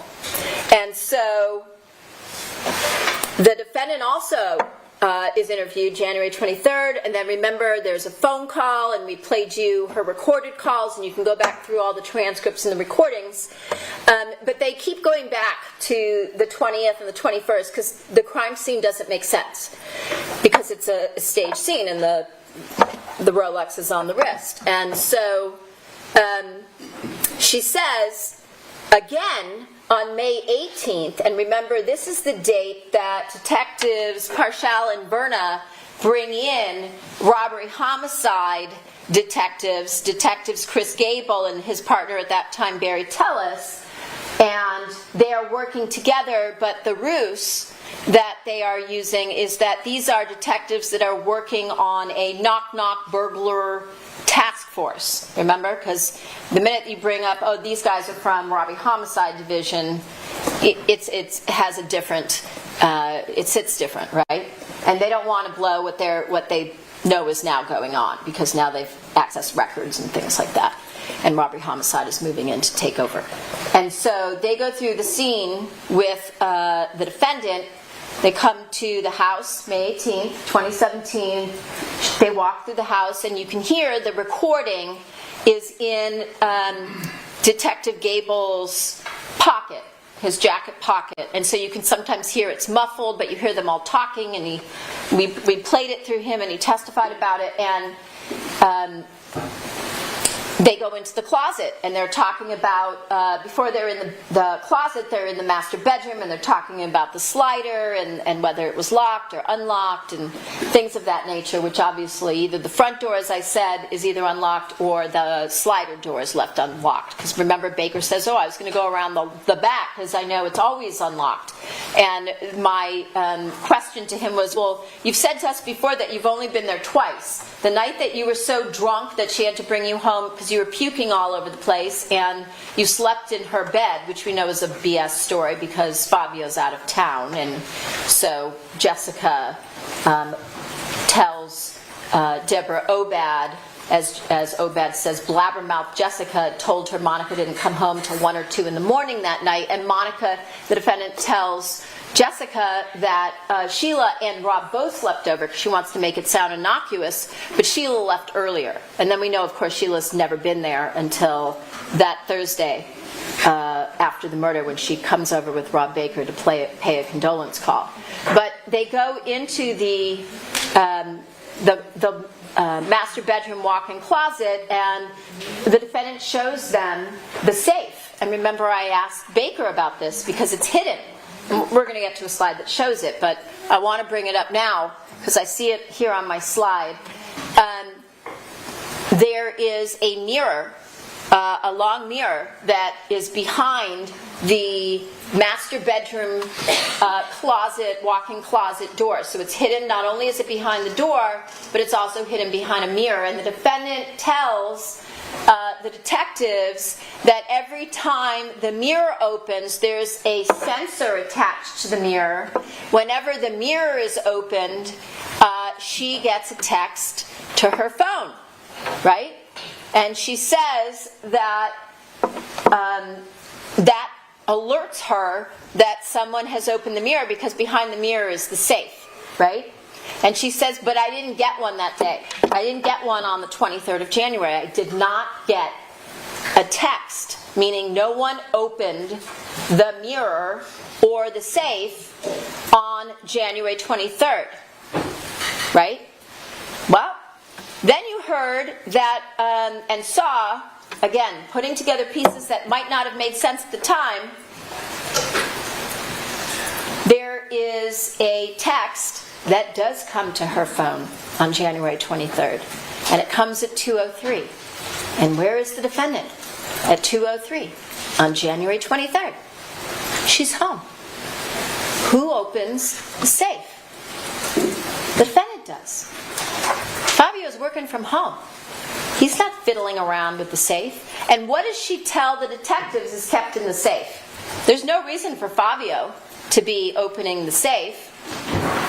Fabio's gun, certainly not taking out his gun on January 23rd and playing with his gun. His gold coins. And some money. Right?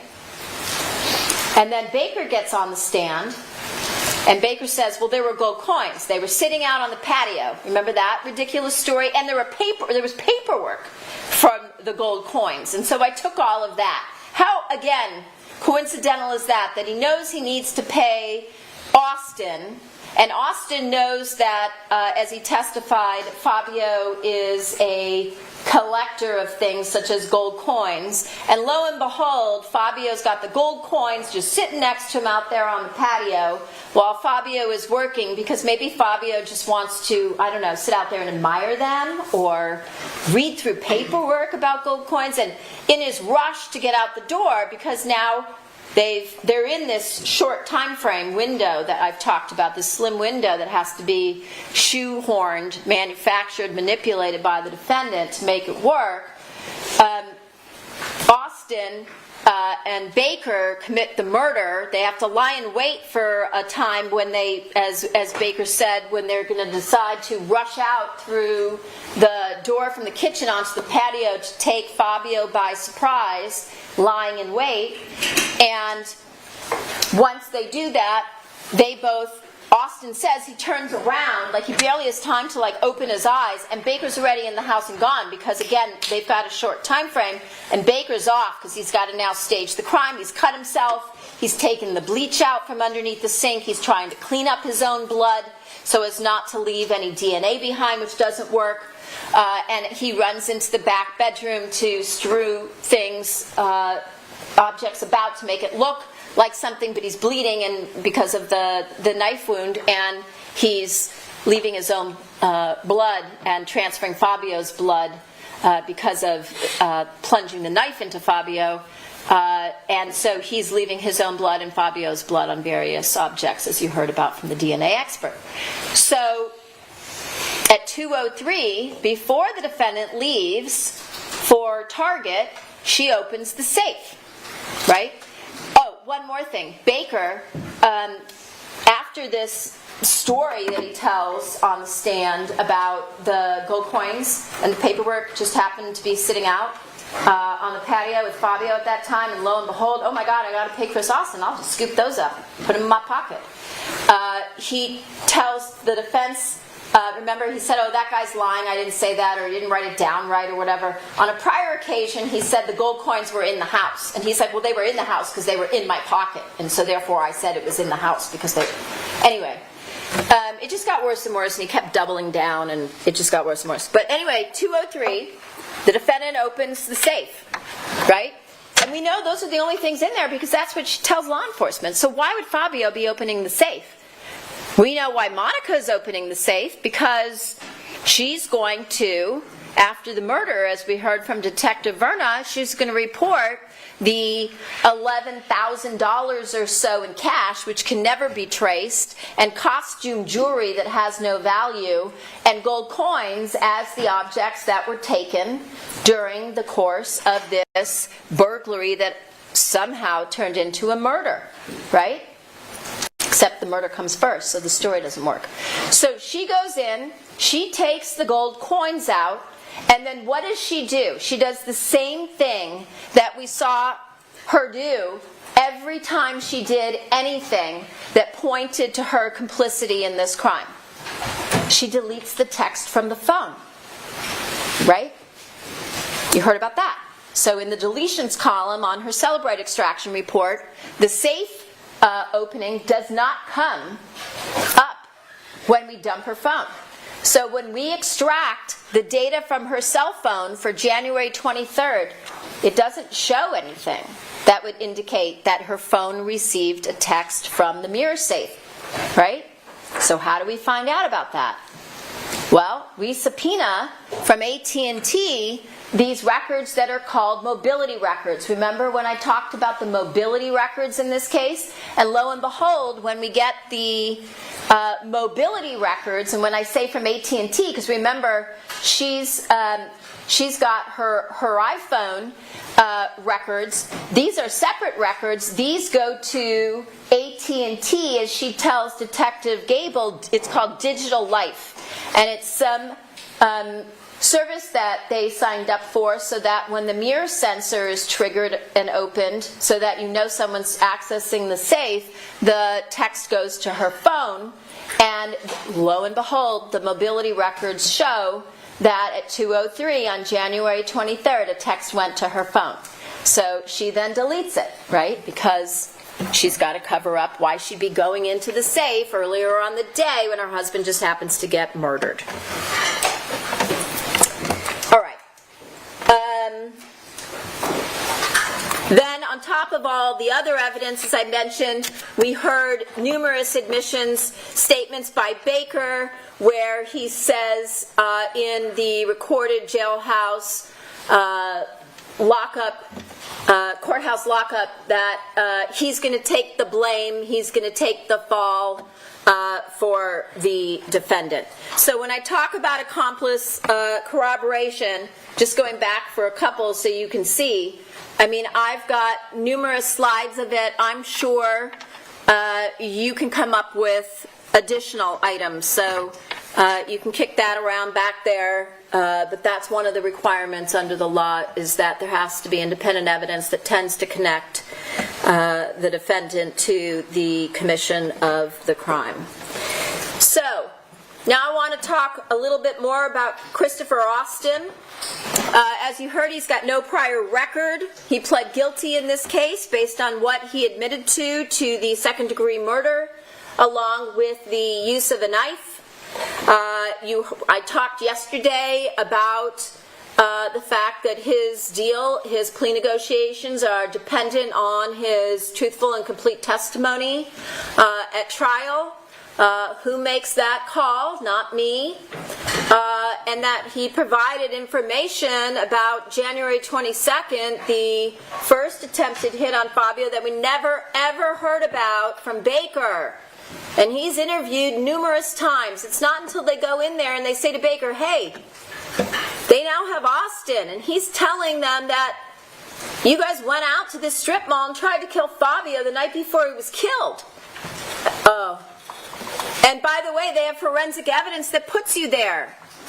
So now what does he do? He tries to construct a story around the evidence, which is what I accused him of doing numerous times on the stand.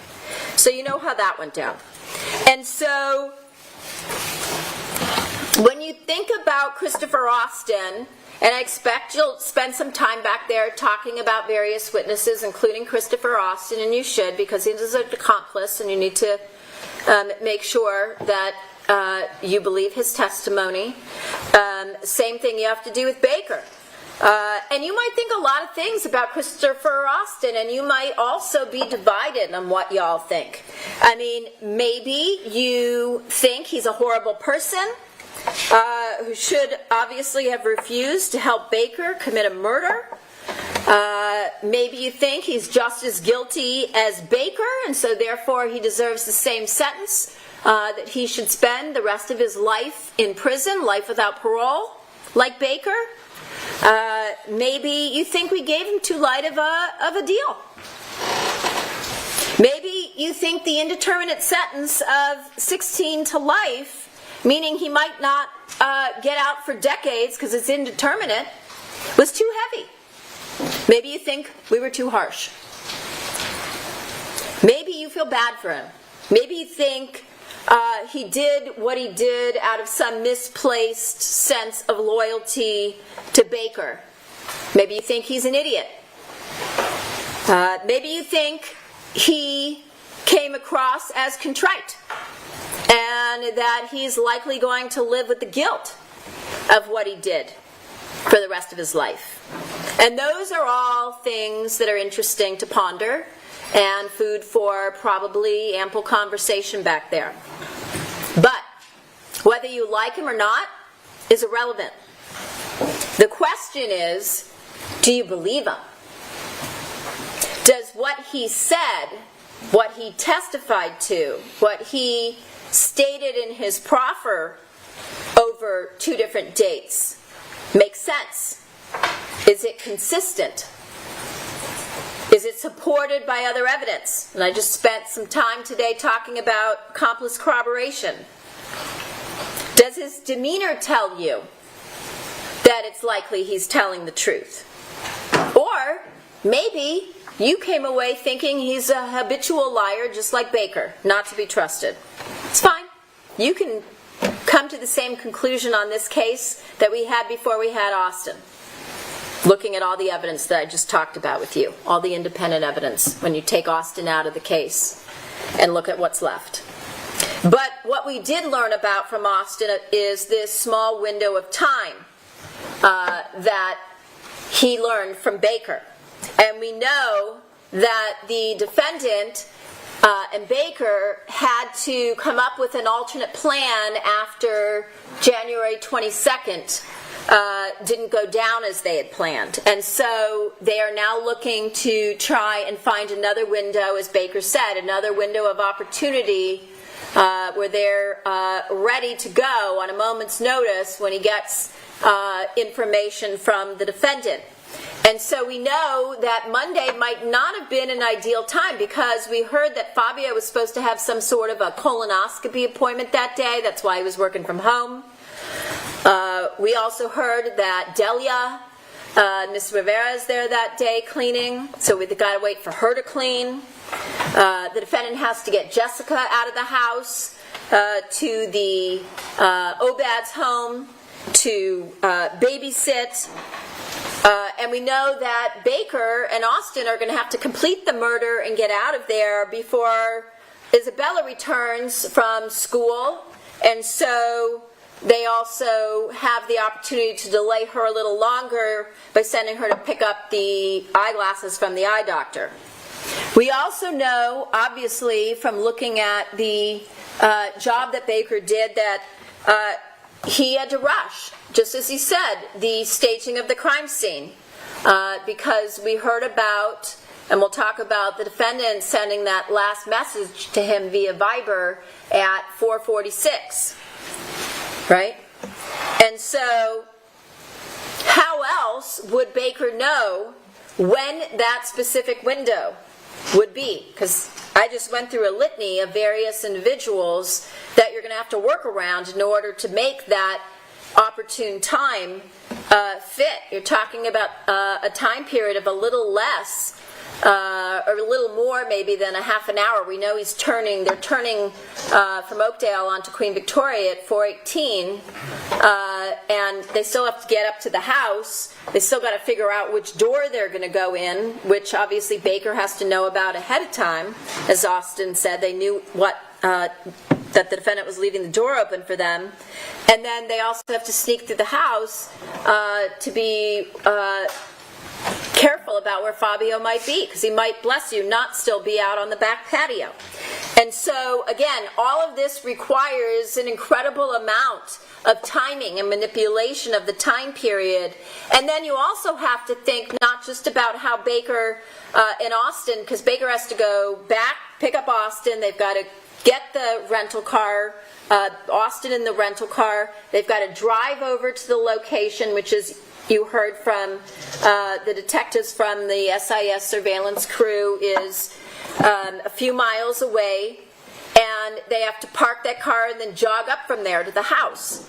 And so in order to determine that precise time period, you have to believe that they also knew, going through all of these efforts, that Fabio, let's say, is not out like he was earlier that morning, still trying to get the power washer fixed. We saw him driving out earlier in the morning, and then he texts the defendant while she's at LA Fitness saying that he's back. And she asked if he got it fixed. We know he went out the day before also with Ernie to try and get it fixed. Whether he's going out for lunch, whether he's going to stop at the office, whether he has other errands to run. And so the only one who knows what everybody's schedule is that day, the family and Miss Rivera, is the defendant.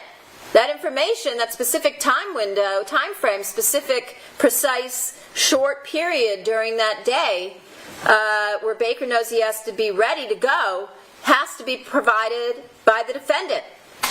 And as I mentioned, Austin said that Baker told him she left him alone. We have to go now. She's going to the store. And that's exactly what she does in order to make an alibi. And so remember also in the proffer statement, the 2-day proffer the defense played for you, that Austin also specified that Baker told him the victim should be on the patio as they jogged up to the home that day, which of course he was. Where do you think that information came from? And so again, as I mentioned, you should look, bless you, at the evidence that corroborates Christopher Austin, as I've gone through today, in various areas of his testimony to show that what he says is credible, that you can rely, bless you, on his testimony that he gave. And so, again, we have all of this evidence with respect to not just the 23rd, but also the 22nd, where the same thing happens. And we know that there are messages based on the testimony of Cyree going back and forth between starting out with the defendant and Fabio with respect to she tells him obviously she wants pho. He starts looking at pho near me. He instant messages her. She looks it up. She sends him an address. They go, Baker and Austin, out to that strip mall, and they wait there for Fabio, knowing he's going to come. And then Cyree tells us, even though Baker says, oh no, I left my phone home that day because I didn't want to be tracked. We know that's BS, because Cyree says, oh no, he and the defendant, are messaging 69 times during that time period while Baker is waiting in the parking lot for Fabio to show up. So almost 70 times they're going back and forth while Monica is updating him as to the status. And how do we know? How does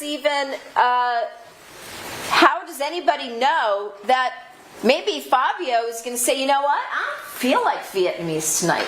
I don't want pho. I want Mexican. Right? So she has to get him to go where she wants him to go, where she's been communicating with Baker for 2.5 hours as they're sitting there in this parking lot waiting for Fabio to show up. And remember what Austin says? While we're there, he says, oh, he should be here now. So he's getting real-time communications from the defendant as to where Fabio is. And that's when Austin gets out of the car from the back lot at this strip mall, walks down a couple of steps, or up a couple of steps through this alleyway that we saw, through the pillars, and finds this location looking for the vehicle Baker described, which Baker didn't even get right in his testimony. Remember, he's like, it's the Porsche, and I led him down this path with the Porsche, and how he had the GPS on the Porsche, and he knew it was the Porsche, and he described the Porsche to Austin. And then I said, well, how did you describe the Porsche? Well, it's a black Porsche. Well, what if I told you he wasn't driving the Porsche that night? He was driving the Ford F-150. Well, that can't be right. And Austin tells us he's driving the Ford F-150. He told me it was a dark color, blue or black Ford F-150. Showed me a picture of the guy. Said he was a big guy. So again, you have all of that evidence. So now let's talk about Baker.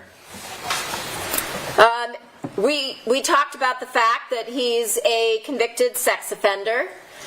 He tried to lie to you about the charges that he pled to in that case.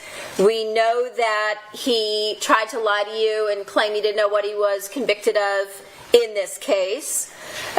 We know that he came up with more than a dozen stories. There's probably more than several dozen stories in his ridiculous letter alone that I went painstakingly through with him line by line to bring out all the relevant facts to show you how ridiculous that initial story was, that he took all this time, a day, to write out for the defense attorneys, claiming he wanted them to give it to Monica because this was his apology letter about how he said Fabio attacked him in the house and he didn't see it coming and knocked him out, but then he went into this unconscious rage and killed Fabio. But then Fabio would be dead in the house, and it was a ridiculous story. So obviously, he had to go back and come up with other versions.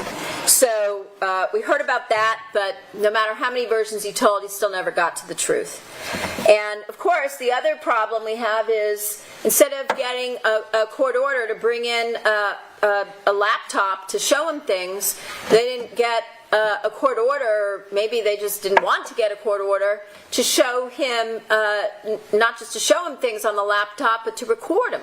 You can get a court order to record him so that we would have that, like LAPD provided. So you would know exactly what was said, and we could play those in court for him, and you would have a record, a real-time record of what exactly he said, and you didn't have to worry about what some investigator wrote in his notes and then didn't write in his report and then destroyed his notes, or put in his report and didn't put in his notes, and back and forth 100 times. There's a very simple way of ensuring that the evidence is what you say it is and being able to prove it. You record it. So again, we know he's a compulsive liar. We know that he devised this elaborate story one after another to try and sell you, thinking that you would buy it, and I pushed the button maybe a few too many times during his testimony, but here we are. We also know that the defendant and Baker devised an elaborate scheme, just as they did on the outside prior to the murder and after the murder, before they were taken into custody. They did the same type of planning and scheming to be able to secretly communicate once they were apprehended.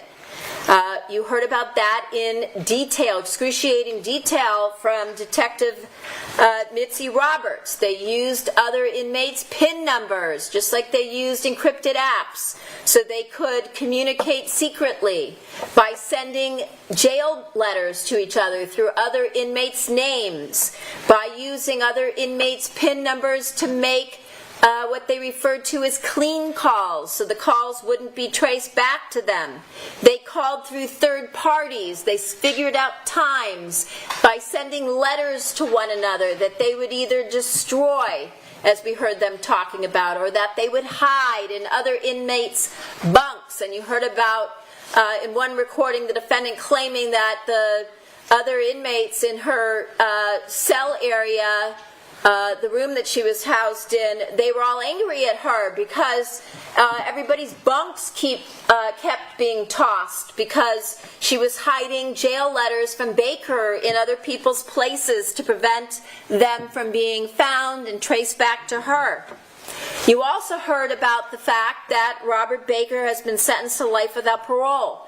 That means that, as I talked to him on the stand, we can't punish him or do anything to him if he lies. He's already got the maximum sentence, right? So no repercussions. It's a freebie. He can get up here, treat this courtroom like his own sandbox, and treat it with the contempt and the disrespect that he did, and lie minute after minute, hour after after hour, day after day, and it just never ended. And so, you know, it's very difficult when you lie, when you're a habitual, compulsive liar. It's very difficult to keep track of your lies because they're not based on anything when you look back and try to remember. If you have an event in your head and you tell somebody about that event, every time it comes up, there might be additional things that you recall, there might be details you might forget over time, but the event is the event. When you're making up things out of whole cloth from the beginning, there is nothing to look back on in your memory to draw from. And so the story just keeps changing. So again, these are various things, as I talked about earlier, that the judge is going to instruct you on some of the factors you can take into account in determining the credibility of a witness. Remember how he said over and over, well, I can't remember. This was 8 years ago. This was so long ago. How am I supposed to remember? And compare that to Christopher Austin, where, you know, I'm going to tell you this is what I can remember, but then this other part here with the Vegas, I remember going to the Aria. I remember, going to her house. I remember meeting her at LA Fitness, but I can't tell you that I met her at that point in time. So, again, the refusal to answer certain questions. What's his motive to lie? Well, that was recorded for you. For forever, 10 years from now, it'll still be recorded for you. He wants to get her out. And we heard about some of the motivation, such as her being able to support him from the outside, especially once she gets the money. We heard their talk about some of these sex acts the two of them would perform for one another in the lockup. And he talked about, well, that's just jailing, I think he said. That's just how you do jail. You know, you both show your private parts, you ejaculate. You heard them on one of the recorded calls where she says, oh my God, baby, how did you do that? And he's like, well, it took some time. And she's like, oh, I need paint. Give me some paint. They're talking about how he got his semen into this trial-size toothpaste tube that he then passes to her. And I don't know what she was planning on doing with it, and I'm not going to go there. I'm sure you can sit around and dream up all sorts of things. But again, we're talking about two extremely narcissistic, depraved individuals who have convinced themselves that the big bad government, the big bad system, those dirty, lying police officers and prosecutor are just making up evidence because they did nothing other than have an affair and fell in love.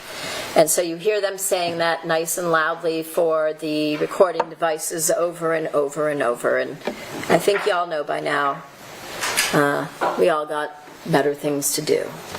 So, again, various things that you can take into account in determining witness credibility. But again, comparison, right? Christopher Austin, Robert Baker. You don't have to use either one of them. I'm totally fine. You want to throw out Austin? You feel like he didn't give you anything? Throw him out. I don't care. You got plenty of other evidence in this case. However, when you do like a comparative analysis between the two of them, I mean, you're talking night and day, right? And it was made even more apparent when you had Austin on the stand day after day undergoing cross-examination. You didn't see that guy blowing his top. I mean, I might have blown my top at some point because my patience level over the years has definitely decreased. I get yelled at, but that's okay. But he didn't. He didn't blow his top, Mr. Austin, when he was asked the same story over and over and over again. He didn't say, I'm getting out of here, I'm done answering these questions. He didn't have to be told by the judge to sit down. He didn't have to have you removed from the courtroom while the judge had a little talk with the witness in private so he could explain the facts of life and have what I sometimes call a come to Jesus moment. That didn't happen with Mr. Austin, right?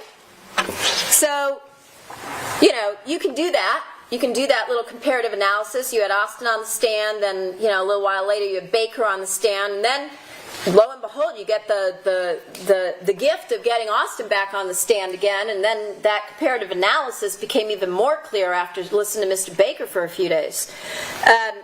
But there's another instruction the judge is going to give you, and the instruction talks to you or instructs you what you can do if you find that a witness is willfully false. In other words, if you find that you have a witness who lies under oath or is willfully false, as Mr. Baker admitted over and over in his testimony or denied, depending on what part it was, the law says that if you find that there is a witness who is materially false, now I'm not talking about when he lies about something that's not material. I'm talking about, you know, the meat and potatoes. When you have somebody who is willfully false about a material aspect of the evidence in the case, that witness should be distrusted, right? Which makes, again, sense under the law. Common sense. If you have a witness who is lying to you over and over and over,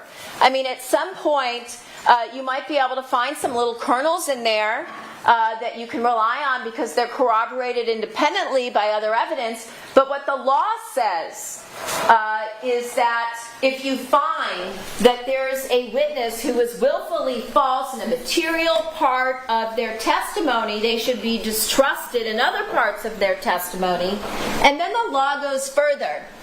And the law says that if you find that to be the case with somebody like Robert Baker, that you can then reject the entire testimony of that witness. You can take your little notepads and you can just cross that stuff right on out and move on to the next piece of evidence. So when I hear that instruction that's given in every case, I think of a piece of moldy bread. So when you have a piece of moldy bread, you're not going to cut around the mold and use the rest of it. You're going to take that piece of bread and you're going to throw it away, right? That is at your discretion. That is your choice. You're the jurors who are, as I said earlier, the judges of what the facts are. Oh, one more thing, and I'm sure this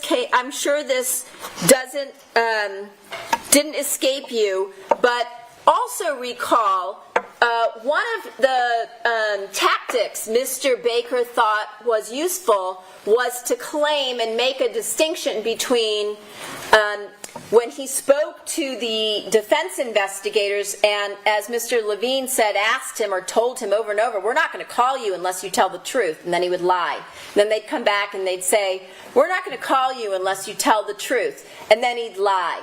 And then they'd come back and they'd do the same song and dance, right, 12 times. And so after 12 of those, he still manages to get onto the stand because, well, we told you so, sir, right? And then he does this, makes this distinction, and he says to you, well, I took some law classes, and it's okay if I lie because those were unofficial statements. But now this is an official statement. Okay. You're not going to see anything, I can promise you, you're not going to see anything in any of the law that the judge is going to give you that's going to make a distinction between official and unofficial statements. In fact, I'll go even further. Official and unofficial, those terms do not appear in the law. Okay? There's truth and there's a lie. And you remember where it became so ridiculous that I held up my pen and I said, I'm holding up my pen here. Can you see this? If I were to tell you this pen is blue, is that the truth or a lie? Right? Just trying to bring it down to like maybe terms he can understand. All right. We already talked, I think, about Matt Nurse, so I'm going to, you heard from Elise, we talked about the racquetball people. I'm going to go past that.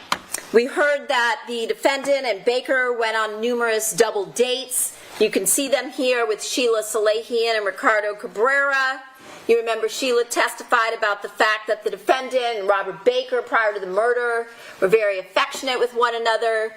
They held hands a lot. They were always touching one another. They were hugging. They were kissing. And that although Sheila and Ricardo knew the defendant was married, this was a very interesting piece of information. The defendant never mentioned Fabio. Never mentioned him. Even after the murder. Never mentioned him.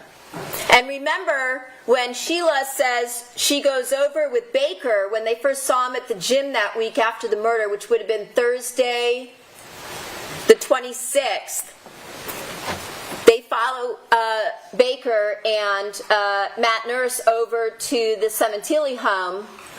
And when Sheila is about ready to leave for the evening with Ricardo, she gives the defendant a hug, and what does the defendant say to her when she is in the middle of this grieving period 3 days after her husband's murder? Take care of Rob for me. Okay. The other thing Sheila tells us is that neither the defendant nor Baker ever mentioned her daughters. They just weren't part of the equation. Okay? I'm going to skip through this. You've seen this. These are photos that were taken in Robert Baker's underground parking garage. And you'll have these photographs available to you as well. All right. Let's talk about the DVR a little bit. If you remember at the beginning, towards the beginning of the case, we heard from Mr. Khan. Sean Abdul Khan is the owner of First Digital. That on June 28th of 2016, he went out to the home to install a new home surveillance system and some new cameras. We heard Fabio was not there that day. And at some point, we know the defendant took over the communications with Mr. Khan via email and approved the contract for the upgraded system. This is Exhibits 128 as well as 135 and 136. And one of the things the defendant specifically wanted was the ability to access the camera system remotely from her iPhone. And so that is why Khan spent time showing her how to use remote access and how the IDMSS Lite app worked as he testified. And so he goes over to the home on June 28th. He installs with his installer 4 new cameras, as well as a new monitor in the kitchen and a new DVR box. And remember, he's talking about this is those slimline, because this is now 2017, it's not those big bookish DVRs, it's a slimline box, and he installs that in the cabinet in the garage above the cabinet.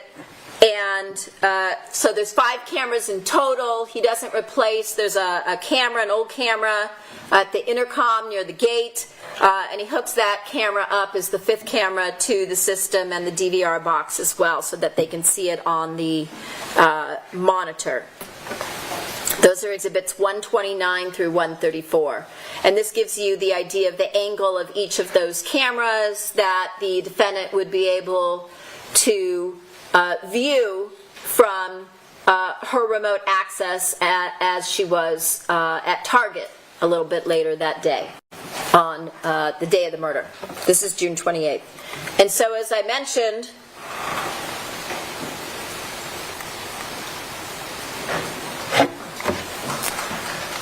did my battery die? I don't know. It's not moving.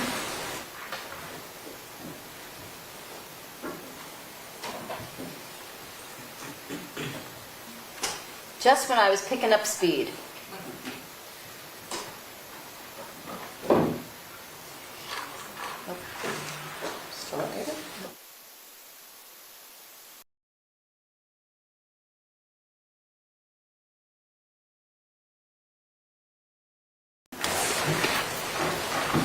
Again, when we talk about the that new DVR box, it's As Detective Gable and Detective Vernon noted, it was not something that would be easily visible above that cabinet in the garage. We know Baker's relatively short at 5'7", but both Verna and Gable, when they were asked, well, what evidence did you have? Why did you think the defendant was involved? They both talked about the fact that that DVR box was in an area out of the line of sight. So if a visitor were to come to the home, it wasn't something you would automatically see. Someone would have had to tell you about it. And of course, as I talked about yesterday, even Ms. Rivera didn't know where it was. And then if you recall, I had this long, I can see, this long string of questions with Mr. Baker on the stand where he wanted you to believe so badly that he just followed the wires from the kitchen to the box. And then we showed him the photographs of the monitor in the kitchen and there's no wires, right? And he's like, oh no, I didn't mean in the kitchen, I meant in the garage. Well, where in the garage? Well, coming through the wall. Okay, well, what if it's not coming through the wall? Well, then it was coming through the ceiling, but there were wires. I followed the wires. Okay, so there's no wires in the kitchen. The wires up above you wouldn't be able to see behind the box. There were no wires there either, coming from the wall, coming from the ceiling, coming from any place that was visible. This was a professional install company. All the wires are hidden. And then the other point I want to make about that DVR box was that obviously the DVR was taken because the defendant had to have told Baker that it's not a cloud-based system. So in other words, the it's okay. Wasn't a cloud-based system, so that meant once you take the box, you take any recording, right? Because otherwise, if it was a cloud-based system, taking the box doesn't get you anywhere, right? Because it's already been uploaded, it uploads to the cloud, there would be no purpose. And so how would he know that? How would he know that it's not a cloud-based system so that he would actually take the time as he's running around the house, you know, trying to stage the scene, clean up his own blood, goes into the garage, and then he makes this attempt to turn off the power so he can yank the DVR box and then has to pull the manual release to drive the Porsche out. Why would he have the time to do all that if he didn't know that the DVR wasn't cloud-based? And that, again, would be based on inside information that had to have come from the defendant. Here you can see the kitchen. One thing, and on the left you can see the wires are left loose up there for where the DVR box. Remember when this was shown to various people? Well, there's the DVR box, and Detective Gable kept saying, no, sir, the DVR box isn't there. That's a crime scene photo. These are both crime scene photos. DVR box is gone. It was taken on January 23rd. So the only thing that you're seeing up there is wires. There is no DVR box. Okay? And you can see on the right, the monitor, there's no wires. Okay?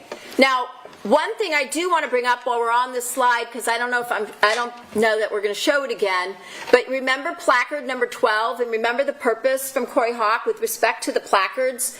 The placards are to identify stains, right? Areas where she collected red stains that tested positive.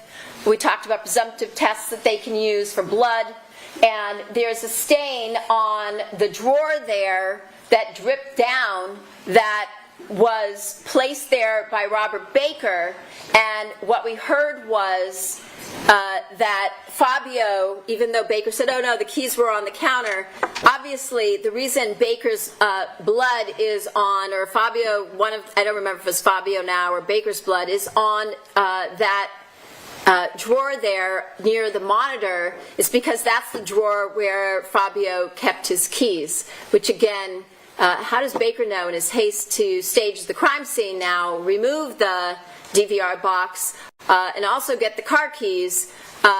He'd have no other reason why he would open that drawer but for the fact that, again, he had inside information. And then, of course, Miss Overt tries to change her testimony and say, oh no, I don't remember it being that drawer. I think it was further this way. The monitor has been moved. Okay, again, just like we said with Baker, these are crime scene photos. This is the location of where the monitor was at the time of the crime. Everything is photographed in place so that, again, 8 years later, we have a record of where these objects were. Come up with a better story next time. All right. And then we also know that the defendant sends a message to Khan after he leaves on June 28th saying she can't connect through her phone to the system. And then Khan shoots off an email to his tech support saying, can you help Ms. Sementilli, please? And then a couple minutes later, she sends back, I got it, with exclamation point, thanks, meaning she can live stream her surveillance feed from anywhere, as he testified. And he also testified, if you recall, that data spikes from her internet service provider records would indicate that she accessed and live streamed her home surveillance video cameras, which would show you traffic on her home IP bandwidth. We brought in those records, we put those together, and all of that was testified to by Curtis Davis regarding the defendant checking her home surveillance cameras on the day of the murder. Again, a coincidence? At approximately 4 p.m. Not a coincidence. We also learned that Fabio didn't have that app on his cell phone, which was item number 67. And we also heard from the daughters that they knew their mother did. Yet, what does the defendant do? She tells law enforcement when they ask her, again, this is the woman who so desperately wants to find the killers who did this to her husband. She desperately wants to figure out who did this crime, right? That's why she's calling law enforcement day after day after day. It's not to pump them for information, silly people. But what does she tell them? She lies. She says, oh, I never was able to do that. We got this new system. I was never able to connect to the home surveillance system through my iPhone. So again, come up with some, again, innocent explanation that is reasonable. Come up with one. I'd love to hear it when you're all done. Come up with one innocent explanation why the defendant lies to law enforcement about the fact that she's able to access her home security surveillance cameras from her iPhone. We know she's done it because we also subpoenaed, there's a lot of records in this case, we also subpoenaed the records that show that she connected to her home surveillance system on several other dates, not many. I think there's about maybe half a dozen, and the last time prior to, coincidentally, the day of the murder is November 10th of the year before. So also give me a good explanation or an innocent explanation that has to also, as I told you, be reasonable under the law as to why she chose to check the cameras that day at approximately 4 o'clock, right after she tells Jessica that she shouldn't be late to babysit. So again, I'll tell you the non-innocent, reasonable explanation, and that I assume you already know is because, again, she's trying to distance herself from the system as a whole because she utilized it to provide information to Baker on when the coast was clear for him to come and commit the murder after Jessica left. And you can look at exhibits 136 through 139 for that.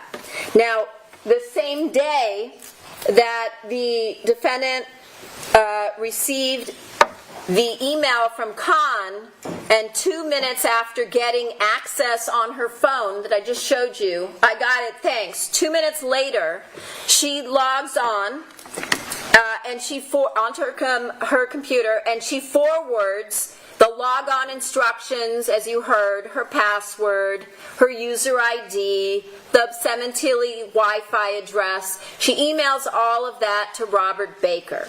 Again, come up with an innocent yet reasonable explanation for why she would do that.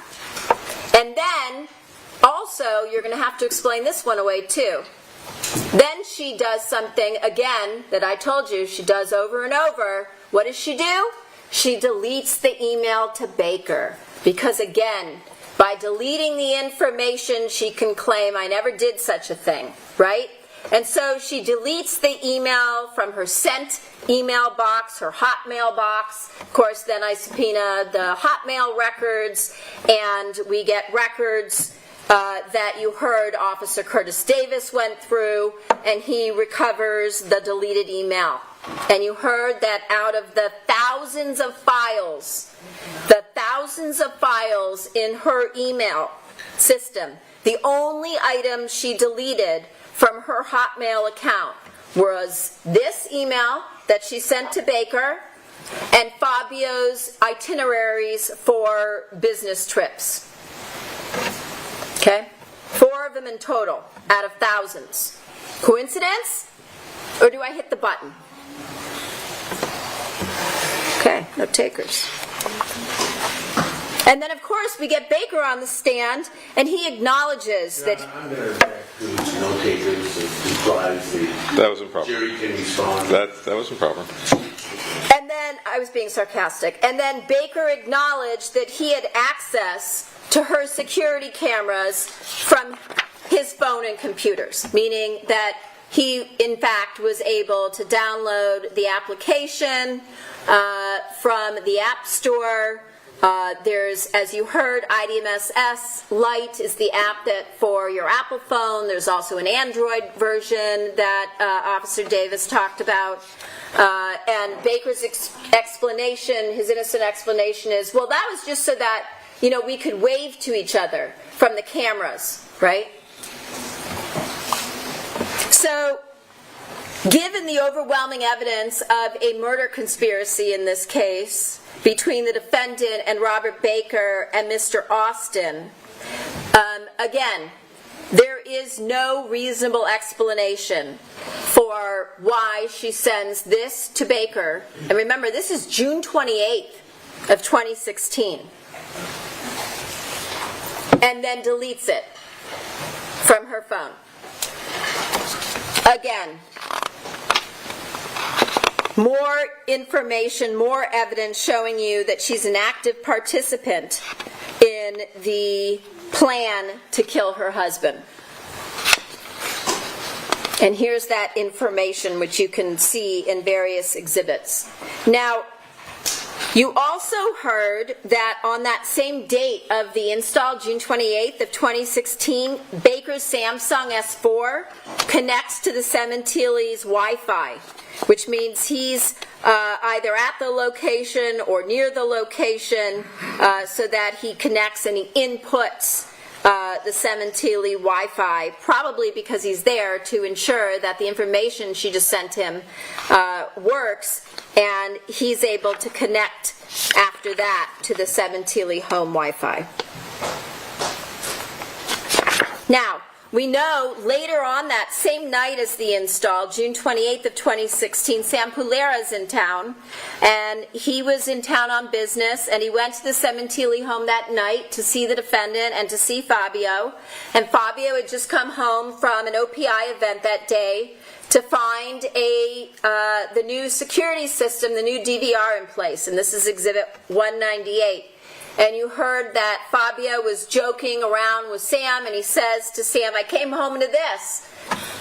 We also know that Fabio that day was at an event in, I believe it was Los Angeles, because he posts on his Instagram account photographs of, men aren't going to know what this is, women do. This is OPI nail polish. OPI is a brand that's owned by Wella. And he writes, my wife and daughters don't know it yet, but Big Daddy is bringing home a few treats from OPI. And it's on his Instagram account, FabStyle67. And so he's photographing while he's at this event that he's bringing home gifts for his wife and his girls. And the defendant is there, and she says to Sam, well, you know, Sam, this isn't Woodbridge. You can never be too safe, right? The following month in July, we know the defendant discussed with Baker that she was going to be in Las Vegas with Fabio, as we already talked about, for the Wella Trendsetters event. at the Aria, and we know this is one of the 4 deleted items in her email Hotmail account, along with the logon instructions from First Digital. The other 3, as I told you, were itineraries relating to Fabio's business trips, and one of them is this itinerary that also has somebody's taken a pen and drawn in a map on the map with an arrow on where to meet. And so she sends this to Baker, and so she and Baker obviously are planning their meetup at the Aria while Fob is working. This is Exhibit 216. We know, as I talked about already, that Baker makes plans with Austin to fly in from Alaska, sends him money to do so. We know that Baker picks up Austin at LAX. This is information regarding the airfare. And then we know that Baker meets up with the defendant, and he says actually on 2 different dates during this trip, while they're all in Las Vegas together at the same time at the Aria, where he claims Christopher Austin was in a different part of the hotel. And then we also heard Cy Ray testify that based on his review of all the cellular data, Baker and Austin were together at the Aria, along with the defendant, which he said was an extremely unique pattern to see all 3 of them together at the same location from reviewing all of their call detail records. Also, what Cy Ray tells us that we did not know, and I asked Baker about it, and he acted like he didn't know what I was talking about. Cy tells us, just as was the case on January 22nd of 2017, before Baker and Austin leave Baker's apartment to drive to the strip mall, Monica calls Baker. Here, just prior to their meetup at the Aria, again, the defendant calls Baker at 10:59 a.m., again, to tell him, obviously, where she's waiting. And we know Fabio's down the strip at another hotel that day. And we also have Baker's bank records confirming that he had card purchases at the Aria on a couple different days, as well as various charges while he's there in Las Vegas during the same time period. And if all that wasn't enough, we also have photographic evidence knowing that the defendant's there. She's there with her stepsister, Morella. They were very close until the defendant's arrest in this case. And we have Sal Macheri on the stage speaking at the event on the left. And you heard from various individuals such as Sal Macheri, Morella, Melanie Garibay, all talking about how Fabio and all of them were very busy working during the day, and so Monica would have had plenty of free time. And then, of course, we know that on July 26th, the defendant returns to Los Angeles, per Cy Ray,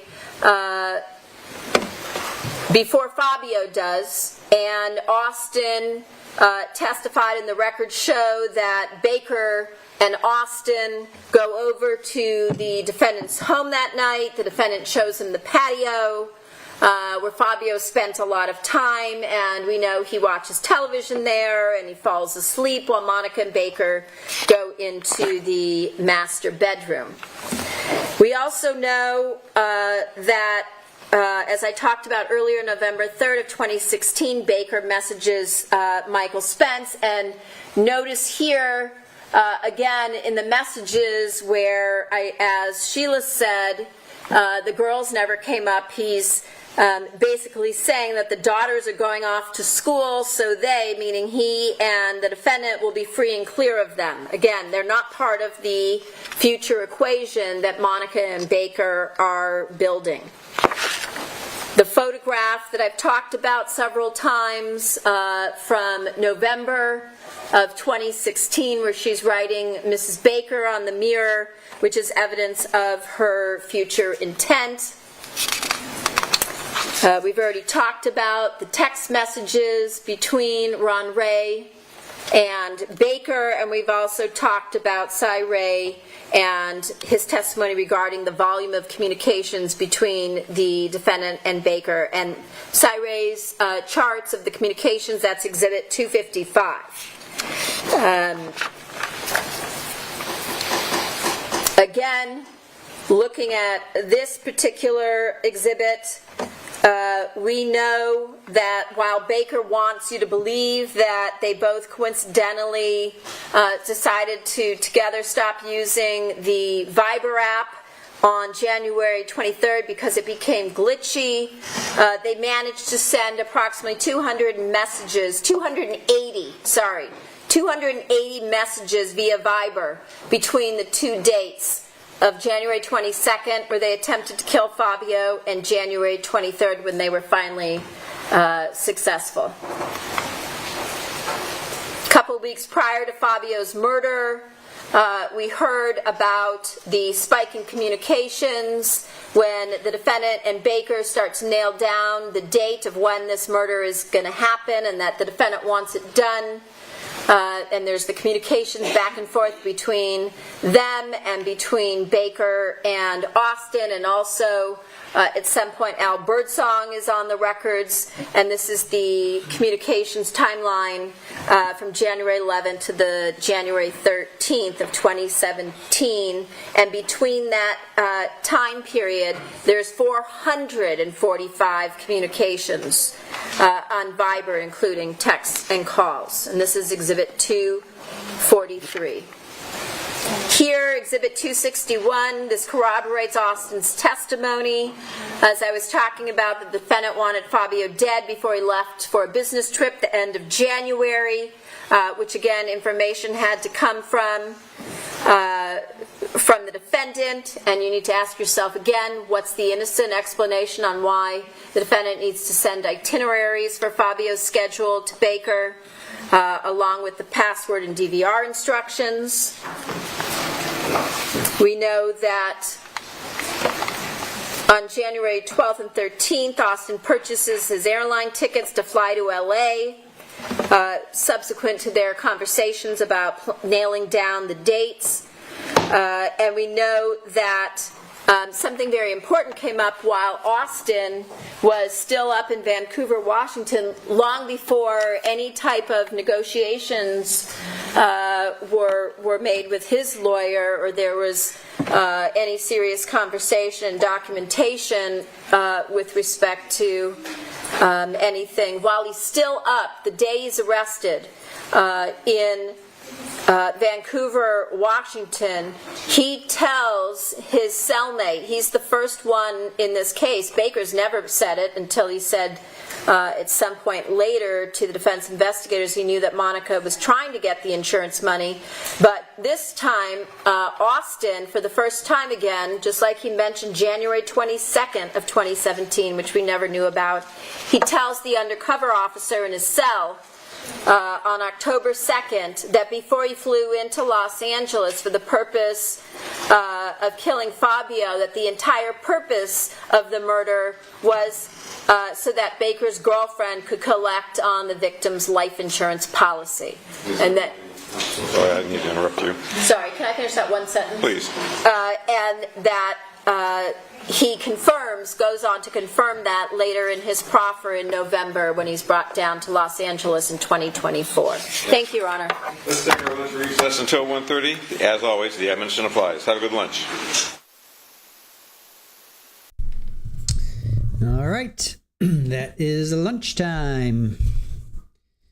Hopefully Mona and Marty are there. I think she said she was going to text me when she got there. I don't know how long a drive it is for them, but it seems like it's a fair amount. But yes, lunchtime. All right, so they're stopping at, let's see. Well, I'll say 3 o'clock, close enough, right?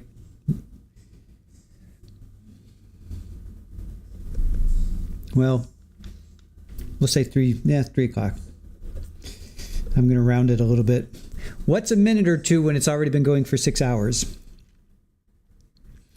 All right, so that was 12, 1, 2, 3.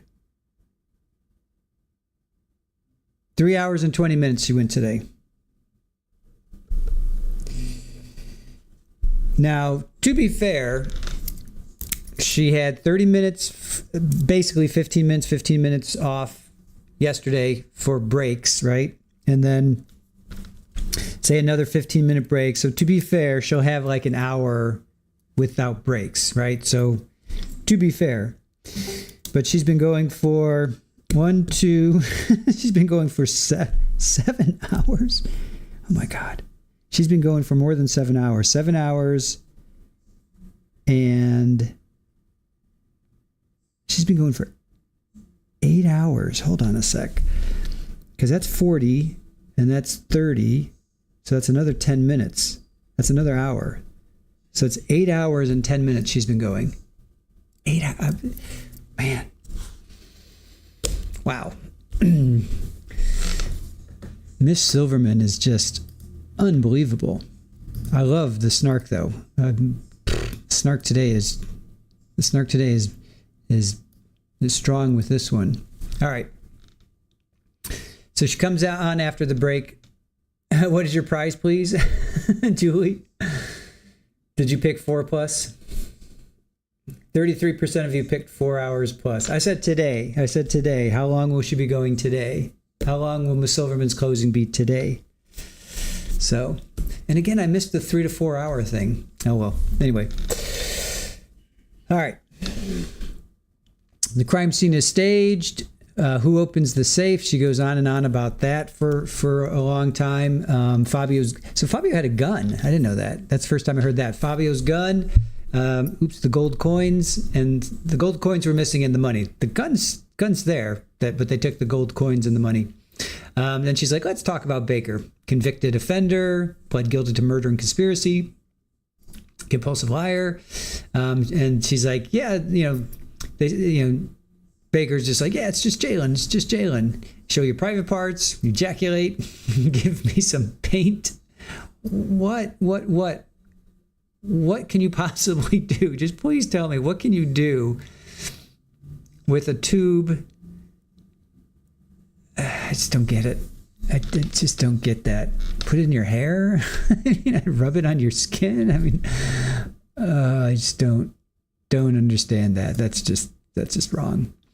All right. She says you heard it over and over, and I think we have better things to do, meaning the whole thing. Yep. Her moaning and groaning. Then she's like, let's compare Baker and Austin. If you want to, and then she goes through the comparisons. And then at the end of it, she's like, if you want to throw Austin out, I don't care. But it's night and day. Austin didn't blow his top. He didn't have to have the courtroom stop and have a come to Jesus moment, as she calls it. She said, if you find one thing wrong with Baker's testimony, you can disregard the whole thing. It's like moldy bread.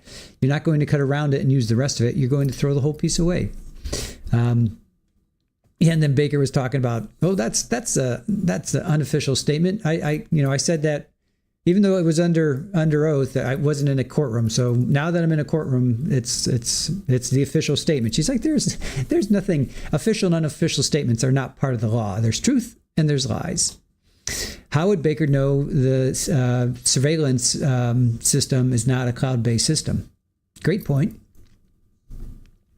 She made a lot of great points, that's for sure. And the deleted email with the surveillance TV password. I mean, there's there's just a mountain of evidence. If this jury takes more than an hour, however long it takes to read through, get a lunch and then read through the charges, I will be shocked. The only one was from Hotmail. Oh yeah, the only one in Hotmail. I'm sorry. The only email that she deleted in her Hotmail account out of I don't know how many, thousands probably. I forget how many, but it was that. Coincidence? She's like, where's the button? Oh yeah, coincidence, or do I hit the button? She's like, okay, no takers. Levine objected to that. That actually was sustained, and she's like, I know, I was being sarcastic. And then Big Daddy is bringing home a few treats from OPI. I had to write that one down. That was Fabio when he went to that OPI nails. I guess it's like nail maybe polish or something. I'm not sure. Anyway, love Miss Silverman. She knows what she's doing. She's reading the room. She's done this before. This isn't her first rodeo. So, nothing but love for her, for sure. Okay. So conclusion. Oh, wait a minute. I want to pull this one up first, Julie. So conclusion, no toothpaste for us. Yeah. No bread for us. Baka says, Father, I thought I'd help squeegee out with that word. Oh, wait. What was it? What word was it? I'm not going to pull that up. But yeah, tube of... What do you do with that? Just gross.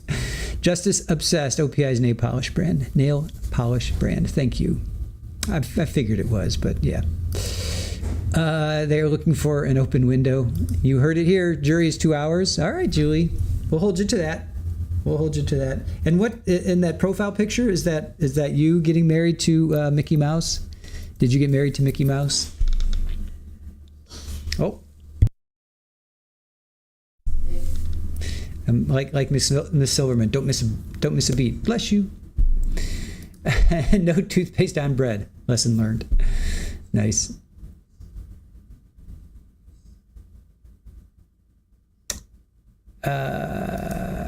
Is that for me?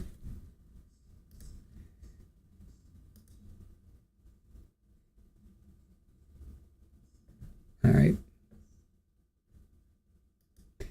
We'll look at that later. Sinbad, yes, Beth's snark is hilarious. Widespread Panic, OPI is a brand of nail polish. The nail salon I used to go uses it. Julie Fu, that's your hubby. Aw, nice. Very sweet. Nice picture.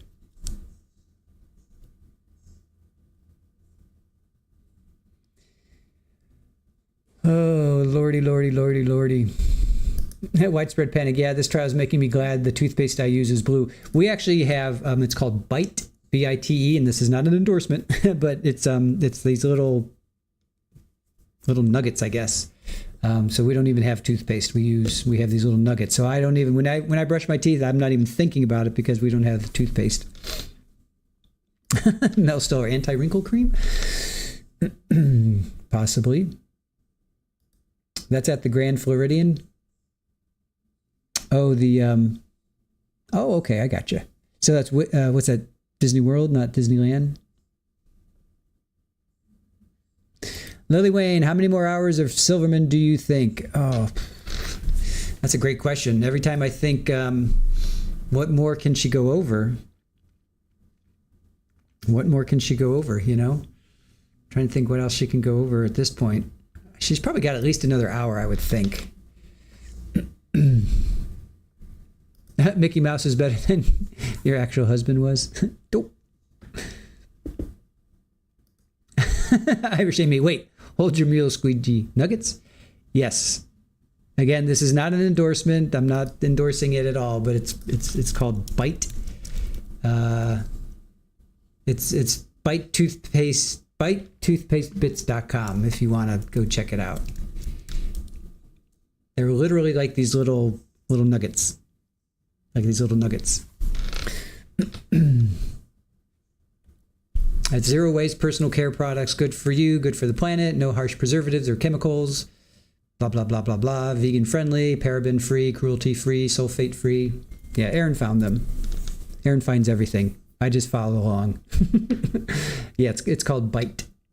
So Anyway. Julie, Joel was dragged there last week. It was to remind him he hates Mickey Mouse. Irish Amy, it's not going to be Wednesday still, though, is it? Please, I need to be wrong. Justice Obsessed, your husband uses them? Yeah, Amazon, I think, yeah. Or we get them straight, well, wherever Aaron gets them, it comes in a little packaging and it says Bite. Erin is a rock star. She is, Irish Amy. If I can brush my teeth with chicken nuggets, I'm all for it. No, not those nuggets. Not those nuggets. Baka, my mom always told us the green stuff on bread was penicillin. Yeah, that's mold. Same with cheese. I eat moldy cheese. I mean, cheese is nothing but mold, right? Well, I guess that's not right. But anyway, mold and cheese, they kind of seem like they go hand in hand, right? Widespread panic, I've heard of that stuff. Always wanted to try it, but wasn't sure exactly what to get. Julie Frew, I had many there too. Nice. You gonna change your picture? Okay.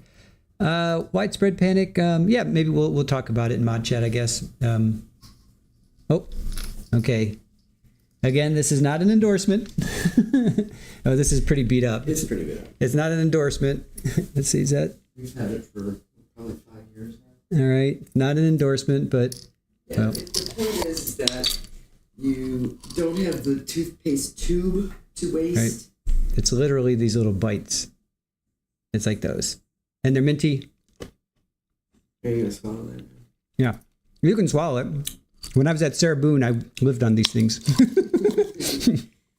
But yeah, it's, again, not an endorsement, but does that help? Let's see. There they are. Right. So. Oh, Capri Law says hello. No. Did you hear her? And yes, we got your email, and yes, it's all good. Don't worry. We'll. What? The top of the. Oh. It's pretty nasty looking. Yeah. Sorry, guys. Yeah. Anyway. Well, because this had like 5 years old. This had charcoal in it.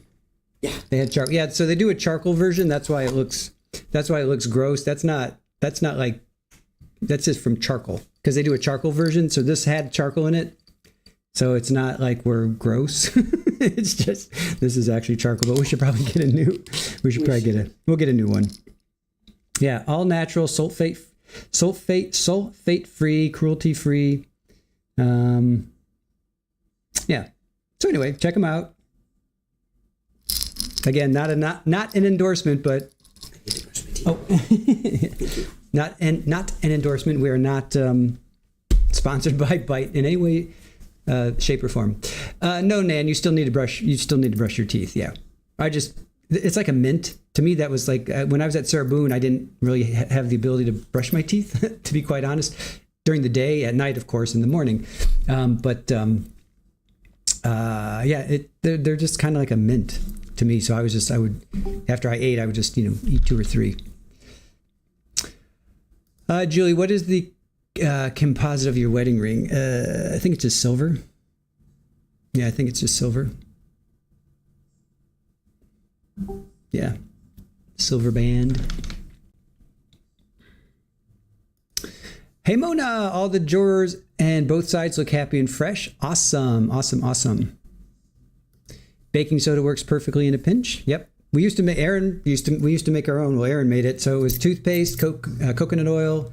There was something else in there. I forget what it was. So yeah, we did that for a couple years too. It melts and use it like toothpaste.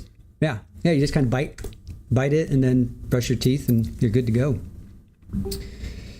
Ken says, I have something like that with the hydroxypeptide stuff. Go through like 10 a day.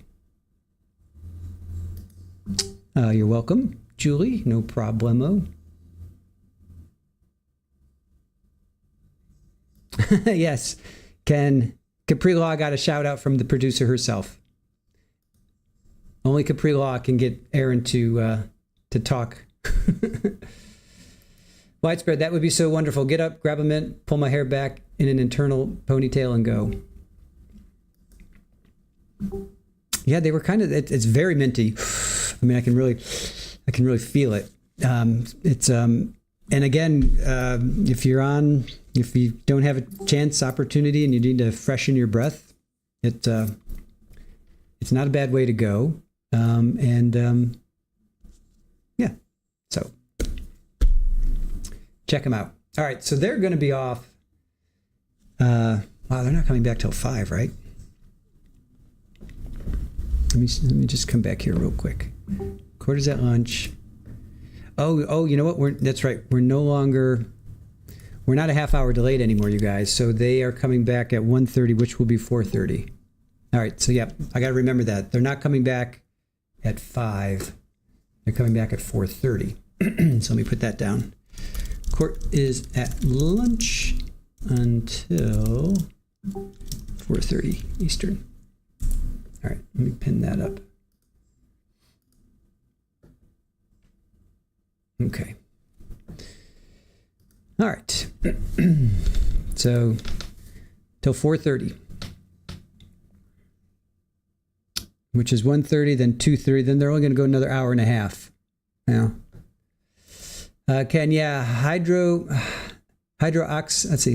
hydroxypeptide is the remineralization stuff that's getting more popular in the U.S. Yep. Go take a breaky.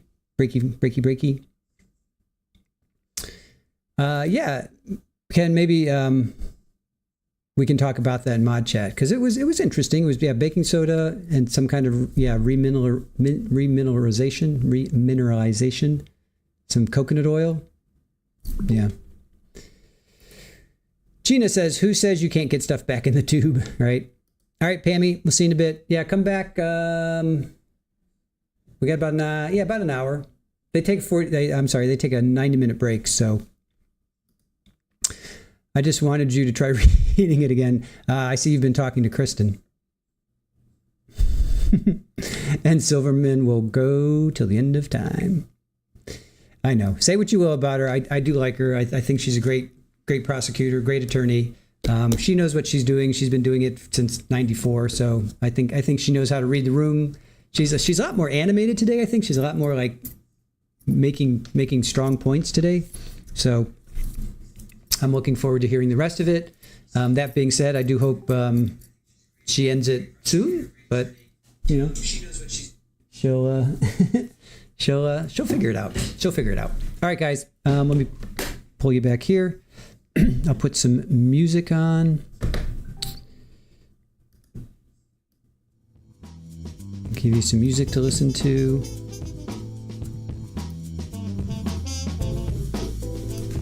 Yep. And she can see the jury exactly.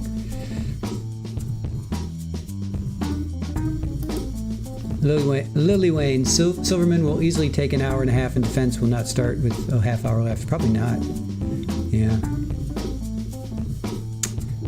No, Donna, not right now. Producer stays off camera. All right, guys. Should I give you? Let's see. What's the thumbnail? I'll give you that to look at. That's fun, right?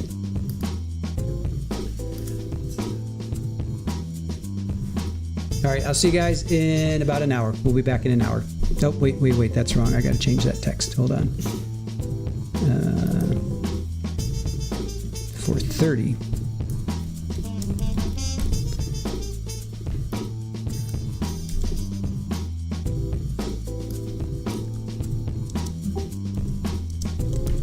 Okay. Till 4:30. All right. See you guys I'll be back here in about an hour or so.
help. Hello, hello. How are you?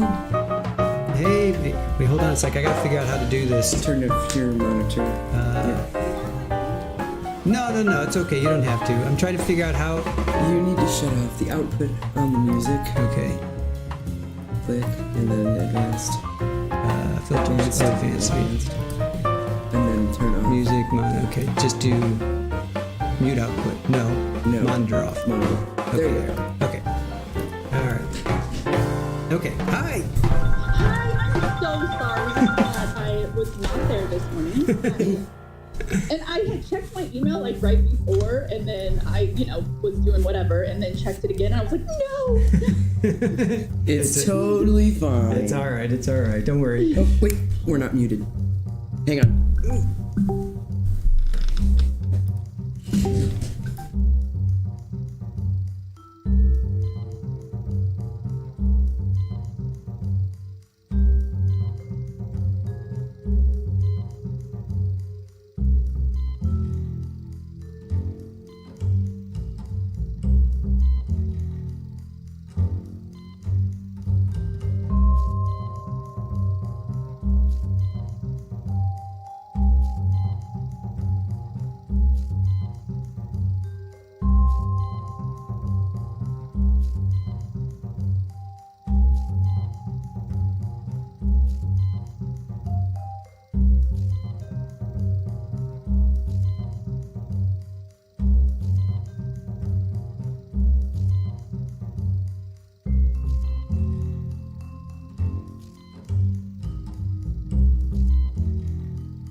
testing this microphone. How's everybody doing? We are about half hour away or so from coming back.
Hello and welcome back.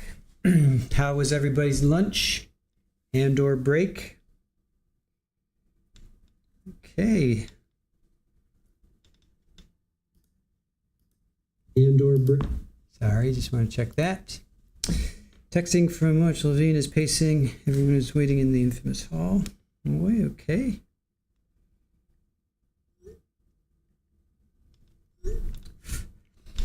Mona is there. Hey, Mona is there.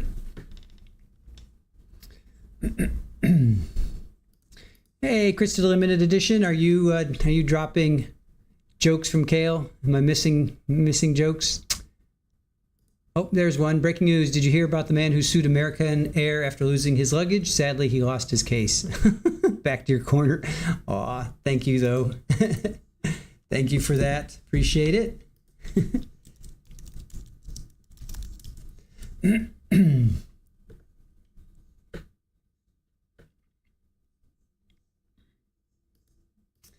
Krista, what does a lawyer order to drink? Wait for it. Dun, dun, dun, dun, dun. Just ice. Thank you, Kale. Now back to the corner. Oh my God, that is hilarious.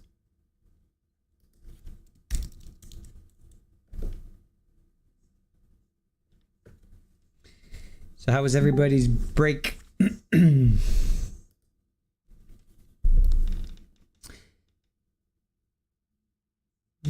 So Mona says, Levine is pacing. Everyone is waiting in the infamous hallway.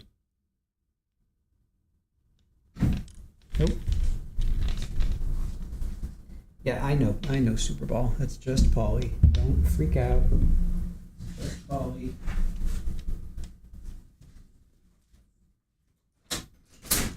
Want to come in, kiddo? Want to come in? Want to come in? Come on. Want to come in? Nope. You're just being weird. I got you. She's just being a little weirdo.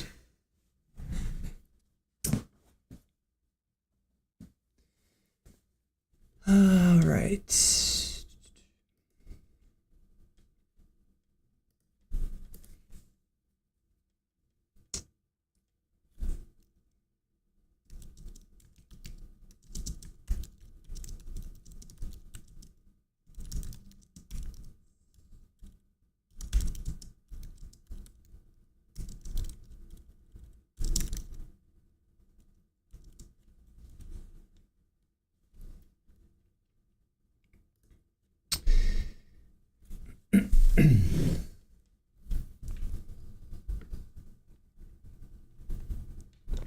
Brat, what's the difference between a lawyer and a herd of bison? The lawyer charges more. Oh my.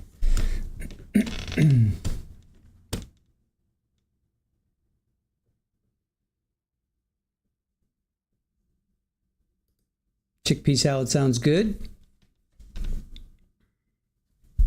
OnlyFan coming in with the Z's. Probably take this off. Let me see. Let me pull this down. Yeah, I'll take that off for now.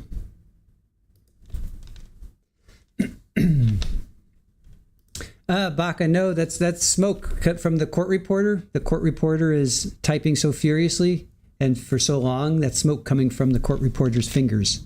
You're the first one to recognize that, to see, to actually call that out. So thank you, Baca. Points to Baca.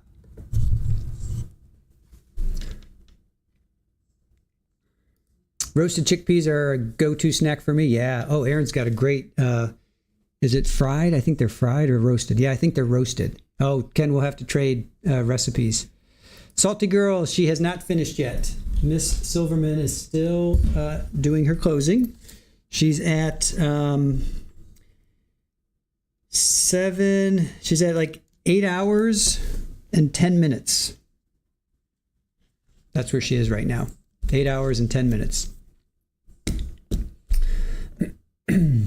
Zach, people hate on lawyers, but it's just that 90% that makes the rest look bad. Thank you for the $5, Zach. Appreciate it. Brat says, how many lawyer jokes are there? Only 3. The rest are true stories. Nice.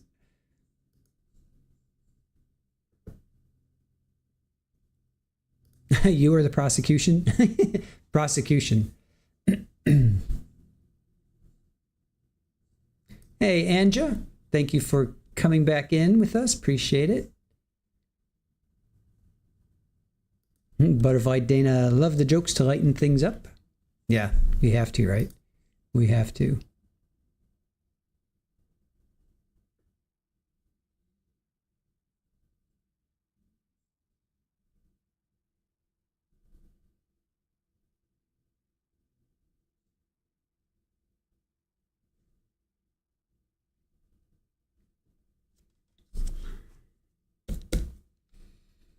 Nanar says, salad has chickpeas, edamame, some veggies, seasoning, and oil and vinegar.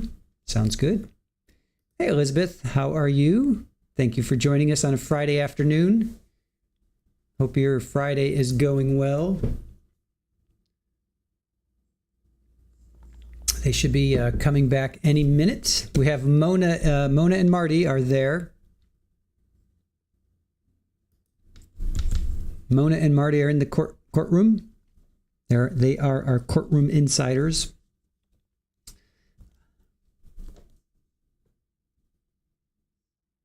Queen Olive Ruth Ann, you're back. Hopefully I'll stay awake this afternoon. Hope so too. Widespread panic. So anyone think her closing arguments will continue to Monday? She has an hour and a half to go. Right? It's 1:30. They're leaving at 3. I wonder if they're going to get a break. I wonder if the judge is going to give a break or if they're just going to go for it.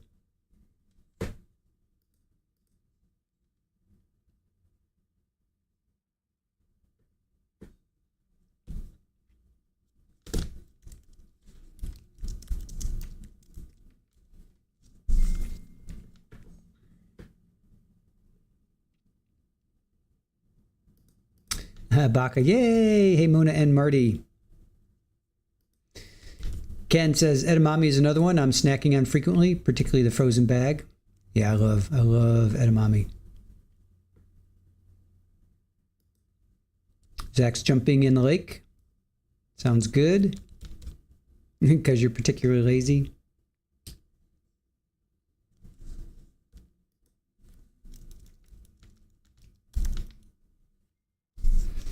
Drunky the Bear, you think she's going to wrap in 30 to 60 minutes?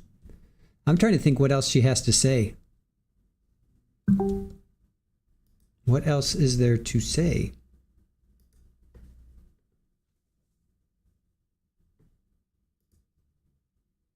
What else is there? I mean, she said she could go on for weeks. Hey, Rachel. Thank you for joining us. Good seeing you in the chat. And no, she is not done yet. She is not done yet. April Fool's is over. Let's see. Aw. Krista needs to heal so he can have tackle hugs again. Elizabeth, yeah, let's hope not break. Just go for it. Sugar snap peas, yeah. Those are good too.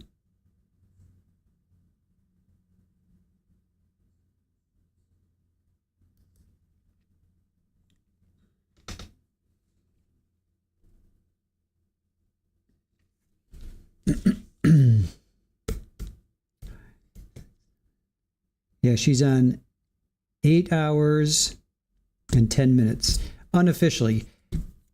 To be fair, she had a 30-minute break, 2 15-minute breaks yesterday and a 15-minute break today. So we could subtract, and if they do a break today, we can subtract at least an hour and 15 minutes from that 8 hours. So it's a long closing.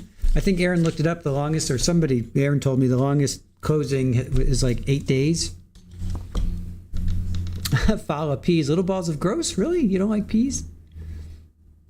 Not a fan of the peas, huh? All right. Hey, Abel. She's about to dish out her recipes for Easter. Oh, cool.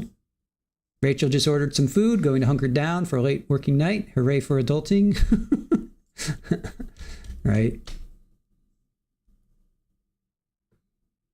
You're done being fair. 7 hours is still ludicrous. I'm having fun with Miss Silverman today. I think she's bringing the snark. I appreciate the snark.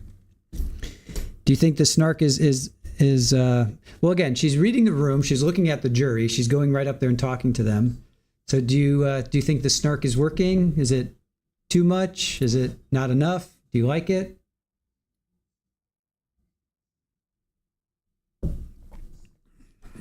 YB, she will end at 3 with some of the strongest evidence.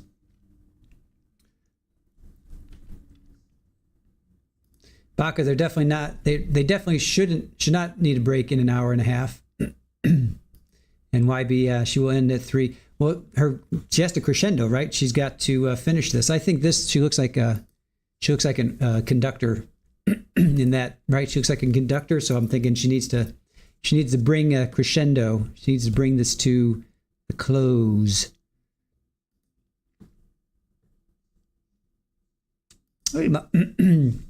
Fala, the only reason I'm not screaming and rage close my laptop is because she can see the jury. Yes. Back for your commute home? Cool. Hey, Miley, the prosecution sure is convincing me Monica is guilty. Yep. Irish Amy, the snark is making it bearable for me, but only just bearable. Oh, Irish Amy, you're not on Team Silverman today? Gina, you like the snark? It fits the case. Nanar, I love her snark. I do think it has been working. Irish Amy, there's no way the judge won't force a break. Maybe he'll split it because it's an hour and a half, so maybe he'll let him go like 45 minutes, and then instead of like, well, usually he goes an hour, right? Then he takes a break, I think. I think he usually breaks after about an hour. Hey, Rona, hello to you. Abel, my better half speaks snarky. You can translate, or you can you read fluent snark. Widespread panic. 8-ball. Will this case ever actually go to the jury? Where's the 8-ball? Oh, make snark great again. Right? Butterfly Dana. I love Silverman snark. I bet the jurors like it too. WTF. Can they ever be on time? They're not half-hour delayed either. We're not a half-hour delayed. Rachel says if he goes 30 minutes, he will win the case at this point. Oh, you mean the defense? Drunky the Bear, I'm 100% certain if Monica walks out of the courtroom, Fabio's family will file a wrongful death suit. 100%. 100%. Agree with that. Irish Amy, I think Silverman is brilliant and very good, but I just can't with these ridiculously long, meandering monologues. 4 hours I could have accepted, but this is just too much. Yeah, bot rolled its eye at you. It did. It did. Here, I'll pull it up again. There. Bot rolled its eye.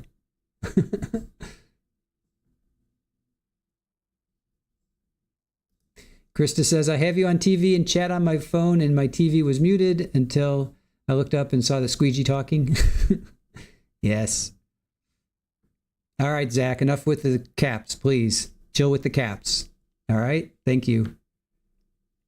Fala, I just got back from lunch and slow walk around the yard. So everyone I missed, hi. Mel Burns, Monica has had some dismissive facial expressions today. Absolutely. Yes, she has. Yeah, no, she's definitely been giving, shaking her head and all that stuff. She definitely has. Let's see. Yeah, who is Zach? We all know who Zach is. I think the world knows who Zach is. Ken Rosenberg, yeah, that wrongful death suit is coming whichever way this case goes, for sure. Yeah, for sure.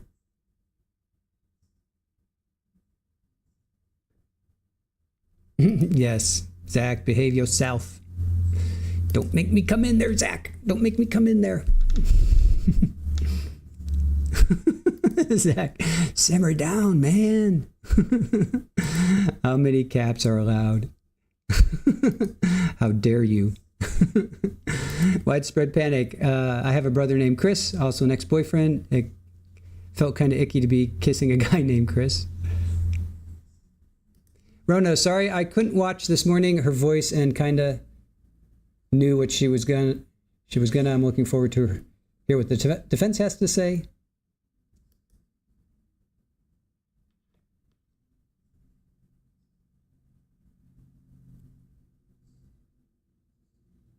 All right, I saw the camera just move.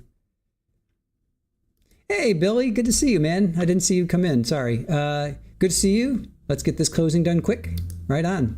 Thanks for being with us, appreciate it. Oh, Good afternoon, and Ms. Silverman, you may continue. Welcome back.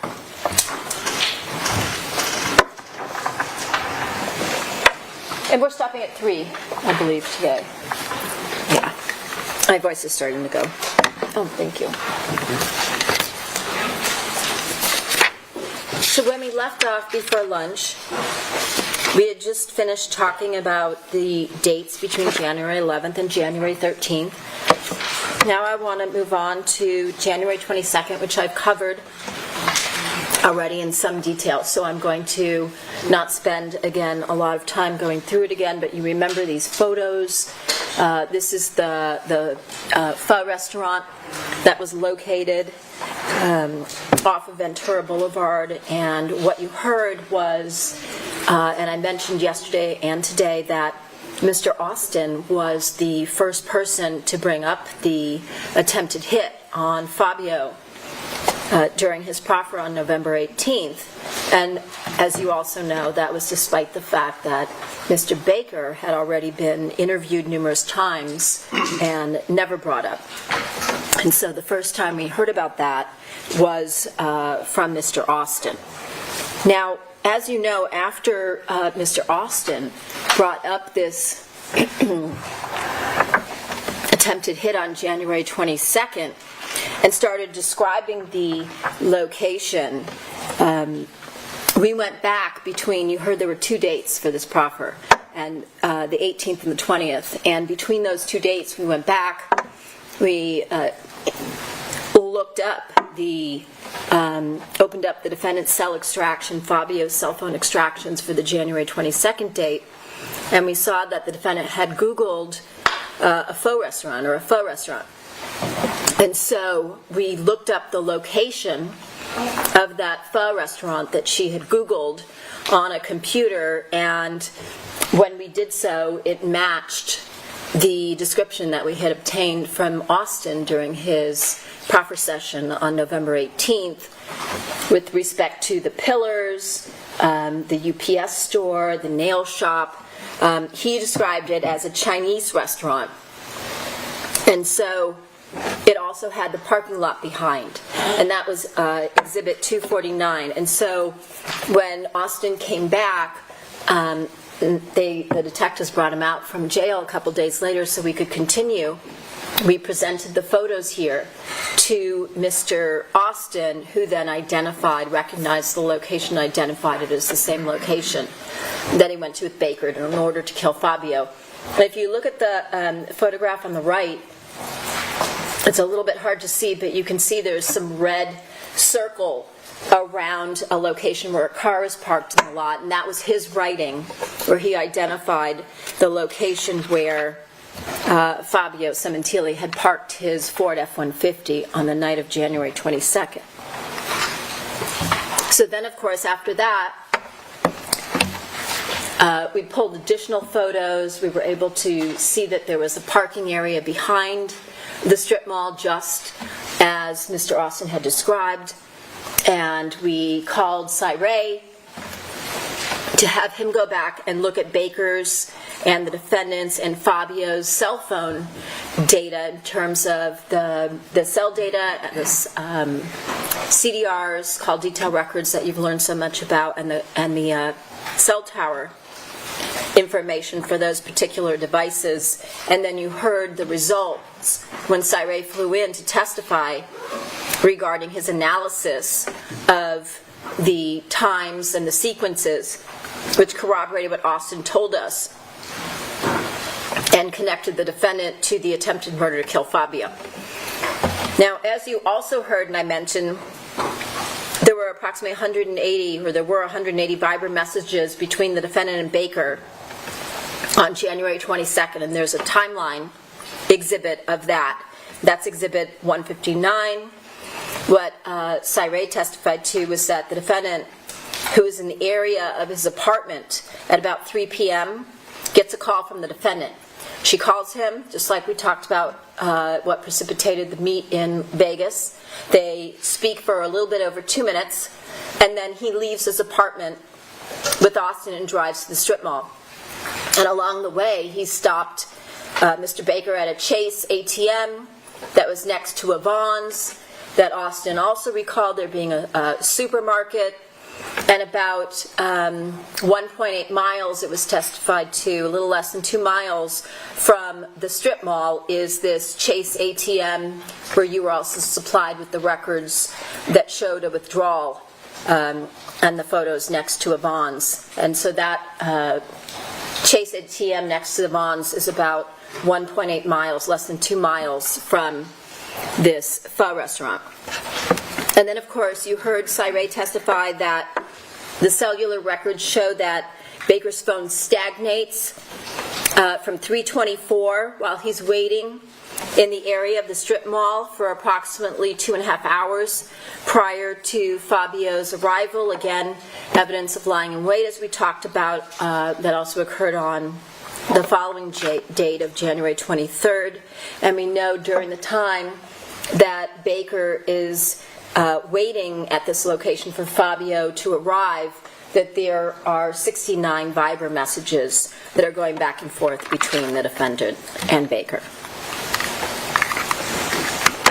At 5:11, Fabio searches phone near me, obviously in response to the defendant having a conversation with him that Sunday about picking up food from a pho restaurant.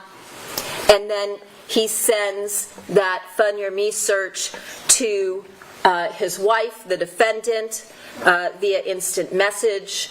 The defendant then specifically Googles pho California between 5:12 and 5:47 on January 22nd and comes up with that same address of the location of pho California of 19548 Ventura Boulevard that Fabio then goes to about 3 hours later. And of course, as I talked about the other day, there are numerous, as you can imagine, Vietnamese or pho restaurants in the San Fernando Valley, but between Baker and the defendant, they were able to pick the one pho restaurant out of all of those that Fabio went to later that night. And then we know, as I mentioned earlier, at 5:13, the defendant searches that same location, 19548, and then she deletes that search, her web history, as you heard from Detective Farrell. And so she deletes the web searches, which, as I mentioned earlier, to delete any data that would tie her to this, what's supposed to go down, a murder that night, just like she does in the Ralphs the following day. And you have the record from her phone for January 22nd, which is Exhibit 259. There's a column on the far right side. At the top it says deleted, and then in red you'll see it says yes for all of the things that she did on her phone on January 22nd relating to the Google searches, the address, and the pho California location. So she deletes all of that in anticipation of the fact that he's going to be murdered that night and that there will be a subsequent investigation.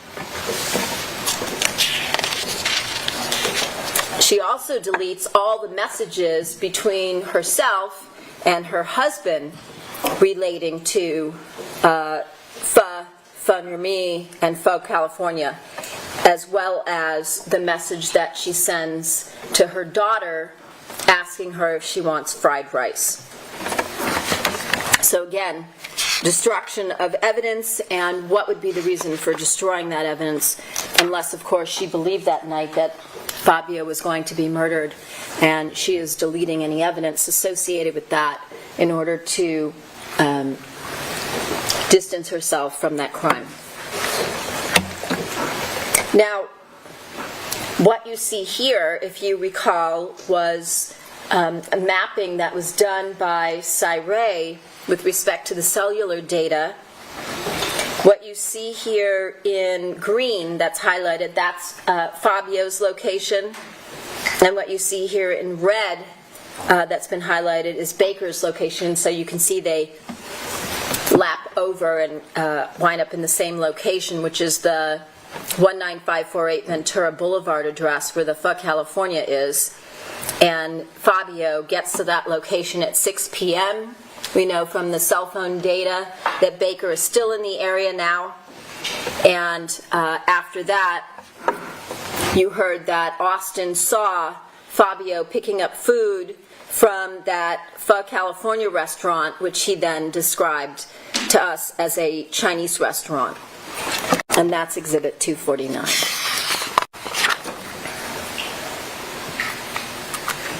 As you also heard, even though he flew out to the location of California in order to commit this murder with Baker, that night when he is sent from the back parking lot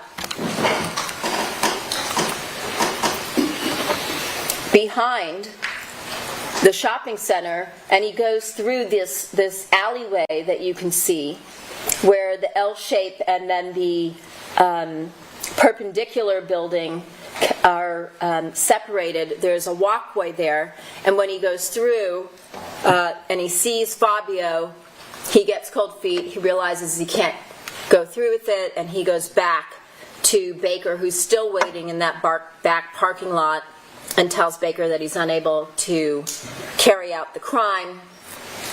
And then at that point, Baker says that he's going to have further conversations with the defendant, and that Austin shouldn't worry about it. And so then Baker and Austin go back to Baker's apartment. Now, let's go to the day of the murder, January 23rd. We know the first communication that morning is from the defendant to Baker, starting at 6:50 in the morning. We know that they are in constant contact throughout that day via Viber. We know these are stills from the PowerPoint timeline that we showed you from Ed Kozin, and you'll have that available, as well as some of the still photos. And we know that morning at 7:28, Isabella leaves for school, and so Fabio, the defendant, and Jessica are home. We know around 8 o'clock, Delia Rivera comes to clean the house, and the defendant and Baker continue to contact each other throughout the morning through Viber, text messages, as well as phone calls. And as I mentioned earlier, the cell data records also show that the defendant calls Baker later that morning, but it goes directly to voicemail, and this is during the time that the cell data shows that Baker is at the Enterprise location at about 11:01 in the morning getting that rental vehicle, because, as he claimed, his vehicles weren't working. And so he gets a one-day rental car through his friend Paula, the Nissan Versa, the silver vehicle you see here. And then we know at 11:42 that morning, the defendant and Jessica go to LA Fitness, where you can see at 11:49, the defendant enters as Jessica Parks, and 10 minutes later, Baker comes in, again wearing that black sweatsuit that we talked about during the trial with the white stripes down the side. Fabio texts his wife saying that he just got home, and we saw his car leaving and returning that day, trying to get the power washer still fixed. And then, of course, we saw on video On the left, Baker is leaving, so he comes in at 11:59, and at 12:43, less than an hour, he's leaving the location, and just 13 seconds later, we see the defendant followed by her daughter leaving the LA Fitness location. And of course, we don't see anything unusual with respect to Baker with regard to any kind of an injury he's nursing. We don't see the defendant carrying anything in her hand that would potentially drip blood through the house. And of course, as I talked about earlier, Jessica testified there weren't any injuries that took place at the gym that day. She doesn't remember her mom bringing home any items that were bloody, such as a bloody towel. And then the defendant messages back to Fabio saying, "We're on our way home." So at 1 o'clock, the defendant and Jessica return to the residence, and now they are back with Fabio and Delia, who's still there. And once again, the defendant is still communicating with Baker while she's at home.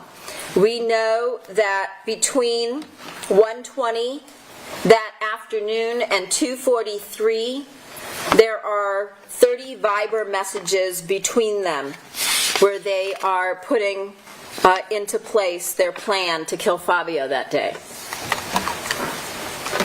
And again, in order to ensure that there will be a sufficient time for this murder to take place, the defendant texts Isabella telling her to contact her after the interview when she's heading home so that she can keep track of her whereabouts, which is critical. And that happens, as you can see here, at 1:40, and Isabella responds at 1:53. Now, this is what I talked about this morning with respect to the safe. If you look at the photo on the left, you can see the mirror, this large mirror that's behind the door in the master bedroom from the walk-in closet. When you open the mirror, you can see that behind the mirror there's a wall safe, a small wall safe, and the mirror itself has a sensor on it, which is what I was talking about today.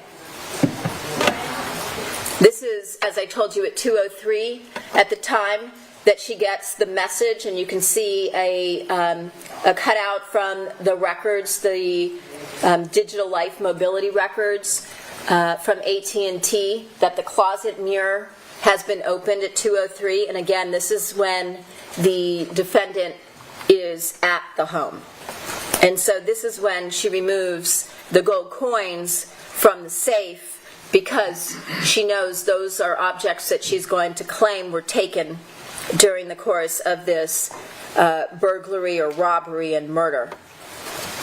And again, just like was the case with that DVR, that new DVR that was on top of the cabinet, Delia has no idea when she's asked that there even is a safe. This would be something, once again, that someone would have to tell you about for you to know. And if you remember, when Baker was on the stand, when I asked about a safe, he said that he knew that there was a safe in the house and that it was in the master bedroom, and that it was hidden, if you recall. He would have to have received that information, obviously, from the defendant, because, once again, it's hidden and not in plain sight. Now, something that came about during the trial that was also interesting, another little piece. If you remember when Mirella Sementilli testified that after the murder, that Wednesday, which would have been January 25th, she and Fabio's side of the family fly in from Canada to California. And when they arrive, the defendant goes through what happened on the day of January 23rd, and the defendant tells them that the killers broke open the safe and broke it somehow, which obviously is a very different story than what the evidence itself showed, the physical evidence, and you can see the photographs here. as well as the fact that she gave a very different story to law enforcement, which is why she didn't want anybody from the family communicating with law enforcement because, again, it's very hard to keep track of so many lies.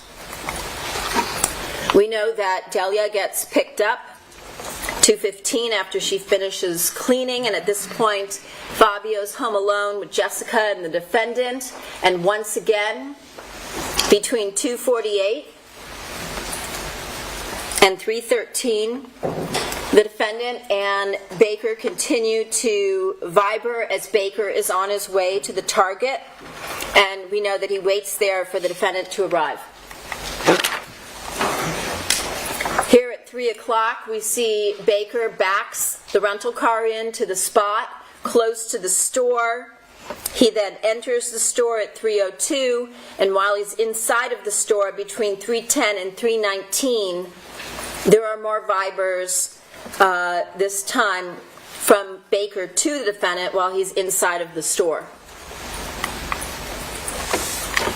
Again, the next thing that we have in this timeline is the defendant is sending a reminder to her daughter Isabella, who she knows is having this interview, telling her good luck so that she'll remember to contact her when she's on her way home, and this is her way of keeping track of where Isabella is. We see Baker, he's coming out of the target at 3:19. 19 minutes after entering, he's carrying a bag in his right hand. He's got his phone in his left hand. Once again, we don't see any evidence of the fact that he's injured in any manner.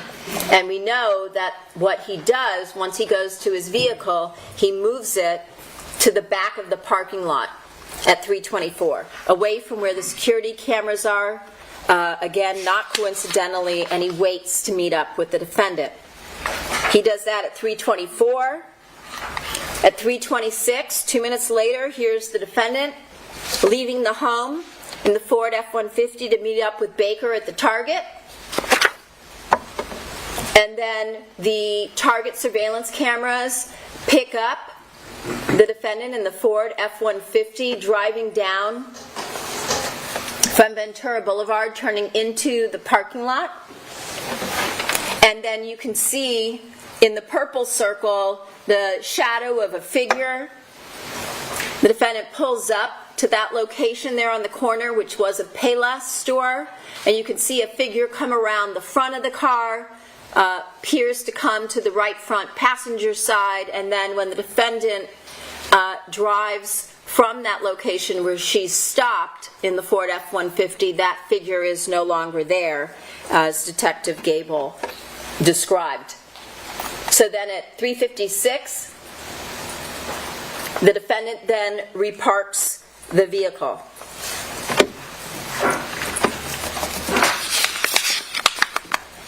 So in between this time where she pulls in, the figure comes around to the front of the vehicle, to the right front passenger.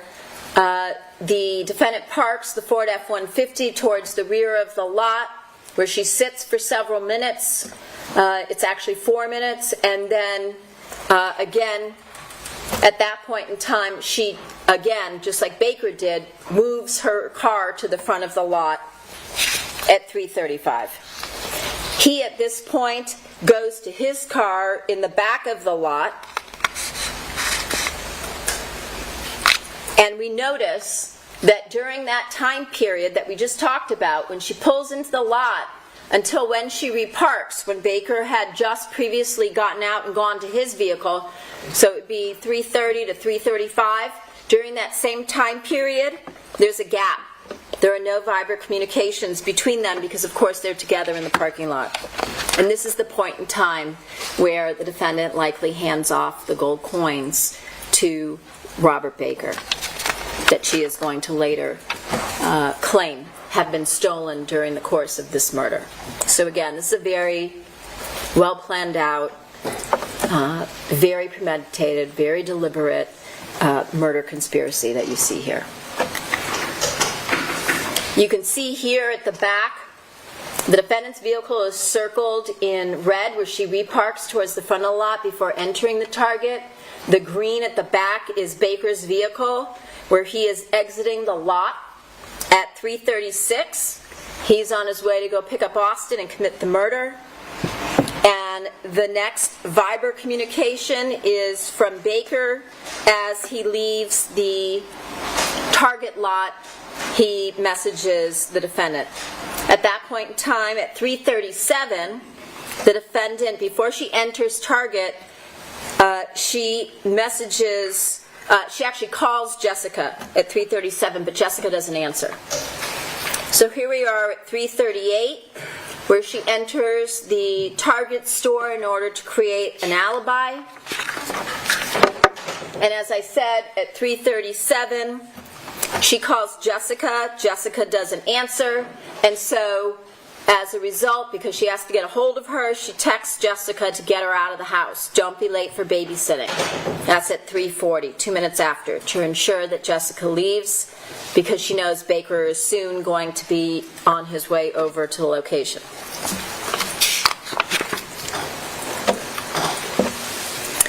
So, like clockwork, after the defendant's text, Jessica leaves to babysit 7 minutes later. And so Fabio is now left home alone in the house for this brief window of time that only the defendant could possibly be aware of. This is that window of time that I talked to you about between 3:47 and 4:54.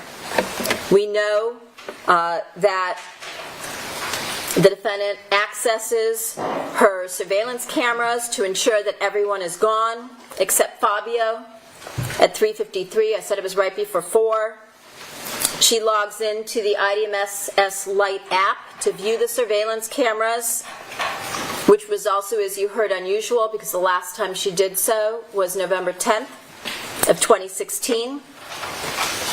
So just, you'd have to believe coincidentally and out of the blue, just before Fabio is killed, she does that. Or it's completely premeditated because she's ensuring that Jessica now has left. And as you've seen before, at 4:18, Baker and Austin are caught on the surveillance video from the neighborhood where they live, jogging up to the corner of Queen Victoria toward the Sementilli residence as planned by the defendant and Baker. So, also remember, there's been some testimony in this case that when Fabio's family, as I said, flew in that Wednesday on the 25th, a neighbor brings over a copy of the neighborhood surveillance video, and the family watched it while the defendant was gone. She was out doing something, and when she came back and realized that they had watched the video without her, she was angry because she wanted to be the one that watched it first. And then she proceeds to question the family as to what they were able to see on the video, whether they could see any faces, whether they could make out skin color and things of that nature. And of course, the other thing that was brought up, which is that the defendant had been engaged in a sexual affair with Robert Baker at this point for a year, but she never bothers to tell anybody that she recognizes Baker. Now, of course, obviously his face and everything is covered, but there's nothing about the way that he moved or his shape or anything that she would trigger in her brain, she claims, that would cause her to recognize Robert Baker. Then, Isabella, as instructed, contacts her mother. And she testified that her mother was aware she had a job interview after school that day in Agora. And her mother told her to call on her way home, which she did at 4:22 after the interview. And Isabella testified, just as she told law enforcement during her interview, that she was on her way home. But her mother called her back. This call at 4:22 goes to voicemail. The defendant misses the call. 2 minutes later at 4:24, the defendant calls her back and tells her that she should stop on her way home to pick up her glasses from the eye doctor. And since she's only 16, The defendant, who's out running errands instead of picking them up herself, says she'll call the eye doctor and she'll give permission, since Jessica is underage, so that Jessica can pick the glasses up herself, and therefore she delays Jessica by several minutes. And so we know, I'm sorry, I meant Isabella. Speaks to Isabella to delay her from coming home in order to give Baker time to complete the murder. So here the defendant is at 4:32. If you recall, just a few seconds before the still photo that you see here on the left, the defendant is headed toward the exit with the target bag in her left hand, and she is so concentrated on her phone in her right hand that she sort of veers off the path that would normally lead one out the door, and she has to look up and redirect herself in order to make it through the door, as was testified to by Detective Gable.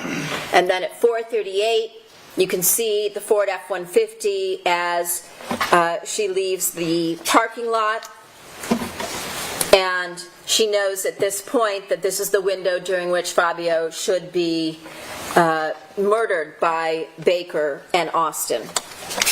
And now she goes to Ralph's to continue her alibi. We know that she pulls into the parking lot 4:41. She gets a shopping cart at 4:42. At 4:46, while she's inside of the Ralph's, she messages Baker via Viber to let him know what's going on in terms of the time frame, with Isabella going from Agora to Woodland Hills in order to pick up her glasses. And at 4:50, again, while she's inside of the Ralph's, she deletes, as you heard from Cy Ray, Lifestyle Lounge and several other things from her phone, in anticipation of the fact that Fabio will be dead by the time she gets home, and there will be a law enforcement investigation after the fact. Yeah, you're right. The screen on the bottom right, instead of saying 5:52, it should say 4:52. It's 10 minutes off. That's a typo. So she's in the store for about 10 minutes. She goes in with a cart, but she comes out with a tiny little bag in her right hand. Remember, the story to law enforcement is that she went to Target. I believe she said she was going to buy some cards and some shaving cream, and then she goes to Ralph's because she needs to buy veal cutlets because she's making fatina for dinner. And so 10 minutes later, she leaves with the small bag in her right hand. She's got the phone, you can see there, as she's walking out on the left hand, because she's watching for any communications between Baker or her daughters, so she can ensure that the timeline is still open. And she walks out with her purse or wristlet on her left wrist. We know that, as I described this to you yesterday, near Fabio's right hand, you can just make out a portion of the handset from the home phone on the chair, as Fabio is slumped over the chair and dead after Baker and Austin are successful in accomplishing the object of the conspiracy. I talked this morning about the cleanup, and of course, when Delia is flown in and she testifies, none of these items, such as this blue rag or the vinegar bottle that's normally kept under the sink, or any of the blood stains around the kitchen, are there at the time that she leaves, because obviously her job was to clean. And so by the time she leaves, the house is spotless. Here you can see the circuit breaker box, which I told you when you go out from the kitchen door to the left, right next to that cabinet is the breaker box with several of the levers. I think Detective Vernon said there were 7 that were flipped off. And here you get a much better picture of the top of that tall white cabinet where the DVR sat to the right, and now all you see are the the cords are that used to connect that through the back of the cabinet into the kitchen. And you can see here all of those cords are out of sight on top of the cabinet. There is no DVR. We know that at 4:53, Baker, who's wearing the green sweatshirt, as you can see from the inset photograph on the top left, is wearing that Sean John sweatshirt. He's the driver. We know this because, of course, Baker leaves his own blood in the driver's compartment, right? On the steering wheel, on the door controls, on the seat controls, and then because he's just murdered Fabio and walked through Fabio's blood on the patio, he's tracked that, he's transferred that blood from the bottom of his shoes onto the clutch in the Porsche. Again, this is again why I told you, when you have a story that comes up only after arrest, after numerous opportunities to explain, during all of these law enforcement interviews, the defendant never mentions any kind of racquetball injury. And the story about there being a racquetball injury, and hence why Baker's blood is tracked into the house, again, doesn't explain how the blood then gets into Fabio's Porsche, right? Another reason why that story fails. So we know Baker's driving away. 4:53 is he's at the corner of Queen Victoria, taking a right onto Oakdale, and then here at 4:54, here we have Isabella coming home after picking up her eyeglasses, and we already know what she's going to find, right? She's turning from Oakdale, and she's going to turn left onto Queen Victoria. That's how tight, that's how narrow this timeline window is. And just as the defendant planned, and you heard from Detective Roberts that no matter what route she took home from the store, it never took her 11 minutes. Okay? So we know what time the defendant leaves Ralph's. It always took Detective Roberts somewhere between 3 and 4 minutes. And she gave an extra minute just for good measure. And so what we know is, and what Detective Roberts testified to when she was asked, well, you don't believe that the defendant would intentionally delay her return to the home in order to allow her daughter to find her own father's body, do you? And she said, that's exactly what I believe she did. Because again, everything she's done so far is to try and separate or distance herself from the crime, and she doesn't want to be the one to find the body. That's why she's gone to these stores to set up this alibi. That's why she's deleted all of the messages and the searches from the January 22nd and the January 23rd, the mirror, all of these other things that she's done. She's meticulously gone back and destroyed, suppressed, concealed evidence, which goes to conscience of guilt. And so then we know at 5:14, this is the last contact between the defendant and her lover ever using Viber.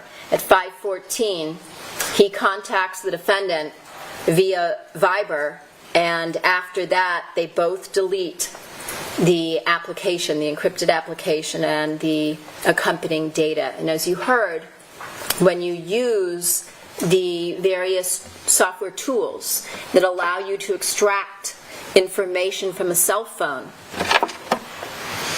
as the software becomes more and more advanced, we are able to pick up, sometimes if we're lucky, more and more of the remnants or the artifacts of data that's been deleted. And so as a result, what you heard even from the defendant's own expert, that he would always recommend that you re-extract or redump devices, because you never know what you're going to find. And as you heard over the course of the several years that Detective Roberts handled this case, even though all of the devices in this case had been processed by LAPD in years past, she continually had, every couple years, because there's always updates coming out with the software, the device is re-extracted to see if more or additional information could be obtained from what had been deleted.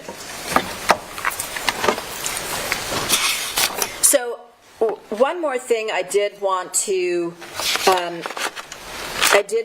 mention. When you think about the fact that Sheila Salehian told us that the defendant never brought up Fabio, not before the murder, not after. The defendant never brought up her children. Ron Ray, who meets the defendant after the murder, has no idea. He never knew that the defendant had been married. He had no idea that she was a widow. He had no idea that she had children until they were at a club up on a stage with a DJ, and the defendant made some comment about wanting to send a picture because her daughter is going to think she's such a cool mom, and that he was shocked by that because neither she nor Baker had ever mentioned that she had this family. And so if you think to yourselves, well, no mother is going to allow their 16-year-old daughter to come home and find their father's dead body after he's just been murdered, because that would indicate that she cares very little about her daughter or her children or their mental well-being. Think back to the fact that Isabella and Jessica, for that matter, after the murder, are left alone night after night after night in this house where their father's been slaughtered, because she thought it was more important that she be able to go out and have fun with her lover to comedy clubs and bars and to try and pick up a bouncer, a stranger outside of a bar one night. That's how free she felt. So again, as Detective Roberts stated, that's exactly what the defendant did in this case. And you also heard the defendant's sister mention that after the murder, she came and stayed several times with the defendant and the girls, and that she was cooking, she was cleaning, she was doing laundry, and she also took Isabella to a therapy appointment one day. And remember, when Isabella got on the stand and we asked her about the therapy appointment, she indicated her mother went with her once. And also you saw a series of text messages, and we're going to show some of them today, not all of them again, but at some point she tells her mother, I'm going to make that therapy appointment tomorrow. So this is a young girl who will likely never be able to erase from her mind what you all saw in photographs, which is much different. I know it's hard to look at them, those photos, because they're so graphic. But think of her seeing it in person, not through a photograph. She's this young girl. She finds her father dead. Her mother doesn't come home for several more minutes. She's there alone. She doesn't know what she's looking at. You heard the 911 call. She's in a panic. She's trying to get him help. She doesn't realize he's dead. She doesn't realize he's been stabbed to death. Again, she's not able to process what it is that she's seeing. And, there's a reason we don't show family members photographs of their loved ones dead, because it's things that you can't get out of your brain. And unfortunately, that will be the same for you. And over time, perhaps they fade when you go on about your lives, but they're all... Yes.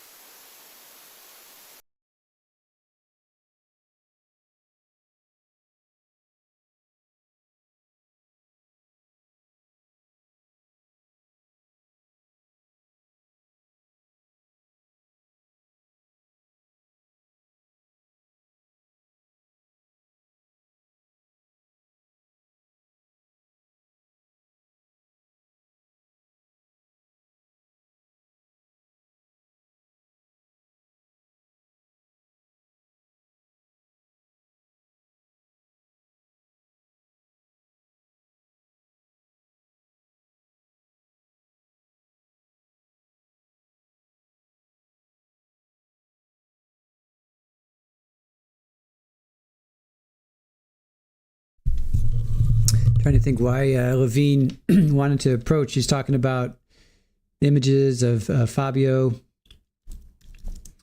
You know, you never get it out of your mind.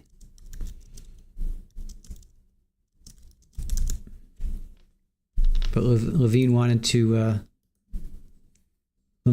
approach at that point. Wonder why. To make her stop. She's doing the feel sorry for Bella. Yeah, maybe that's it. Judge has had enough. He's like, no, it's Levine. Levine's like, all right, we're just gonna call it. We give up. Send my client to jail or prison.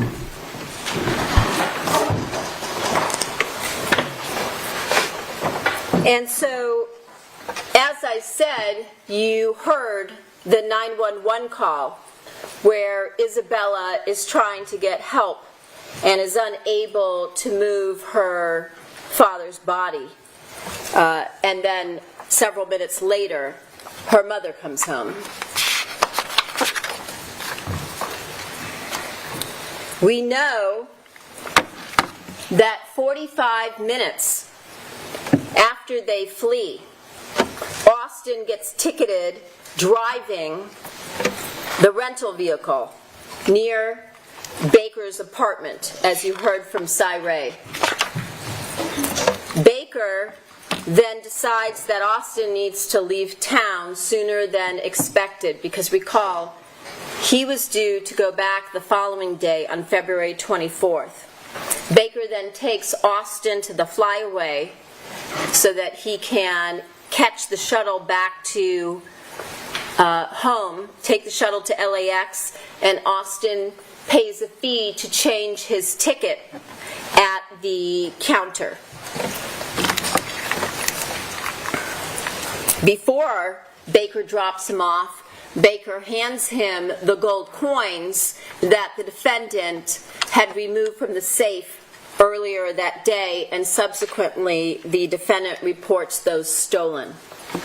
So, let's talk about some of the statements the defendant makes to law enforcement after the murder. She is asked by Detectives Parshall and Verna whether her husband had life insurance, and she says she doesn't know. She only thinks he had one policy, and that was a policy for Luigi, Fabio's son, in Toronto, in Canada. They ask her to go through the events of what she did and who she met with on the day of the murder, because, again, this crime scene looks very targeted, very suspicious, and they're wondering if something or someone that she came in contact with somehow followed or came to her home. And so she makes no mention of meeting with Robert Baker at all. She also, as I said earlier, makes no mention of any racquetball injury. She also says she has no knowledge of the surveillance camera system, and all of this is recorded, and if you don't remember it, you can read through the transcripts, but listening to her voice and her demeanor as she tries to distance herself and make light of and downplay and minimize is also very important. Again, another key reason why it's important to record your conversations with witnesses and potential defendants. So there is a record going forward, not just of what was said. So someone can't get up like Ms. Overt on the stand and say, well, I didn't say that. Well, there's a transcript, there's a tape. So that someone can't say that they didn't say or that they did say something that the recording shows different. So you have that in this case. She also mentions very specifically that she had no remote access on her phone to view the surveillance cameras at her house. She tells the detectives, as I mentioned earlier, that the safe is hidden behind a mirror in her walk-in closet, which is also hidden behind a door. She tells them, as I mentioned earlier, that Fabio kept his gun, some gold coins, and some gold in the safe. So again, not items you would expect Fabio to be removing from the safe during that day as he's working from home. He's not playing with his gun. He's not looking at his gold coins. He's not looking at gold. Those are exhibits 23 and 24. Also, all three co-conspirators very shortly begin using the same encrypted app, WhatsApp. And you heard that both Baker and Anna tried to claim that the defendant was using WhatsApp at some time prior to the murder. However, again, you heard from two different experts in this case, Investigator Jake Gibson, who used to be a DA investigator, as well as Officer Curtis Davis, who looked at the extractions from the defendant's cell phone, and they found that the defendant didn't register to use WhatsApp until after the murder. After she deleted Viber, a couple days later, she switches to using WhatsApp. And it's pretty significant that, again, all three co-conspirators are acting together, doing the same thing during the same time period. Not coincidental that all three of them are registering and beginning to use WhatsApp. And again, as I also mentioned, while they could argue that they used Viber, an encrypted app, prior to the murder because they're hovering up an affair, now there's no husband. What's the reason why you're trying to cover up your communications? Who's going to be looking at your phone, right? So what is it they're trying to hide? And then, as you recall, after the murder, the defendant starts doing these public posts on her Instagram account in order to engender sympathy. And she sets up the shrine on Fabio's favorite chair on the patio, the same location where he was murdered 2 days prior. And of course, this sort of takes on a much more sinister appearance when you look at it now in hindsight, after coming through a couple of months of this trial and learning all of the machinations and the things the defendant did, in this case to have her husband murdered, and now she's posting pictures of the place where he's killed online. So it takes on, again, a very different perspective. And also, if you recall that, again, Morella Sementilli, Fabio's older sister, who taught him everything he knew about the business and worked together with him for years in various salons before he moved his family to California. When she comes into town with their mother and sister and the kids and their spouses on the 25th, they ask the defendant about what happened on the day of the murder. And the story the defendant gives them is radically different from the one she tells law enforcement, which isn't surprising because we heard that she does this all the time. She lies and she changes up the story. As Deborah Overt called it, shady behavior. And she claimed that she took Fabio to a colonoscopy appointment that morning, which we know was false because we saw what happened on the surveillance video and the cell records of where she went and what she did. That she and Fabio ran some errands. I think instead of saying a power washer at this point, she said it was a weed whacker because it was a lie. And she said they went out, they had a great lunch. They spent a beautiful day together, she said, and then she dropped Fabio off, remember, at home because she was going out to Ralph's to pick up the ingredients she needed for the dinner, the fatina she was planning on cooking that night. And this is when, of course, she also tells them that the safe had been broken open by the robbers and the lock was broken. And I talked to you earlier about the alert that came at 2:03 and the mobility records and what happened during that week when the family saw the surveillance video and the defendant came home and became very angry that they had watched that without her.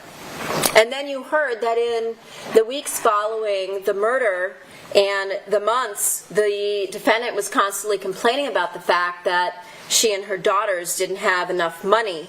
And there's a text string between the defendant and Morella. It's Exhibit 610, where the defendant even talks about the estate attorney and hiring an estate attorney to try and acquire money from Fabio's estate. And Morella becomes so concerned for her sister-in-law, because they had been like sisters all these years, and her nieces, that she asks her partner Marco to help her. And so then you heard the defense try to portray the defendant as the victim, when in fact what the evidence showed is that she lied, cheated, manipulated, and fooled so many people who cared about her, who loved her, but suddenly all of the people who tried to help her are the ones at fault here, who shouldn't be believed. And so you also heard what happened, that in their tradition, they have what's called a 30-day anniversary, 30 days after the death. And there are church services and memorials and things of that nature. And after the fact, Morella and Marco had a lot of the people that came to the services back to their house up in Canada, and the defendant came. Sam Pulera was there, and they were in the garage that night smoking because it was raining outside. And so the defendant then proceeded to tell all of them that she wanted to be left alone. She was tired of everybody calling. She was tired of them coming down and staying with her. She wanted to be left alone to do what she wanted to do, because she wanted to be free, and that Fabio would want her to move on. And remember, this is 30 days after his death. So we're talking about an almost 20-year marriage, and then the words that if she wanted to fuck somebody, she's going to fuck somebody.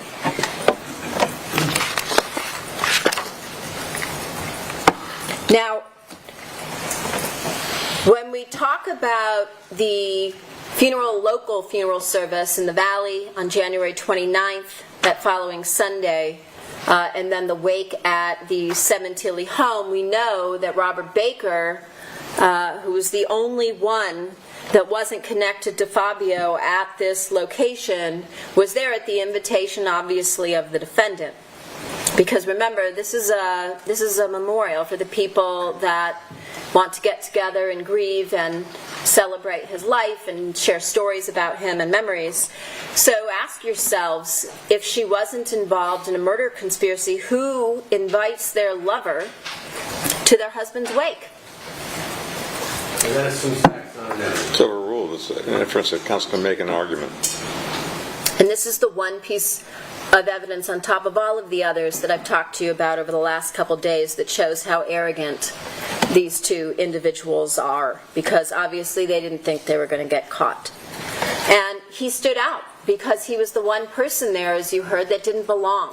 And so the people from Wella, family members, were wondering, who is this character who sticks out?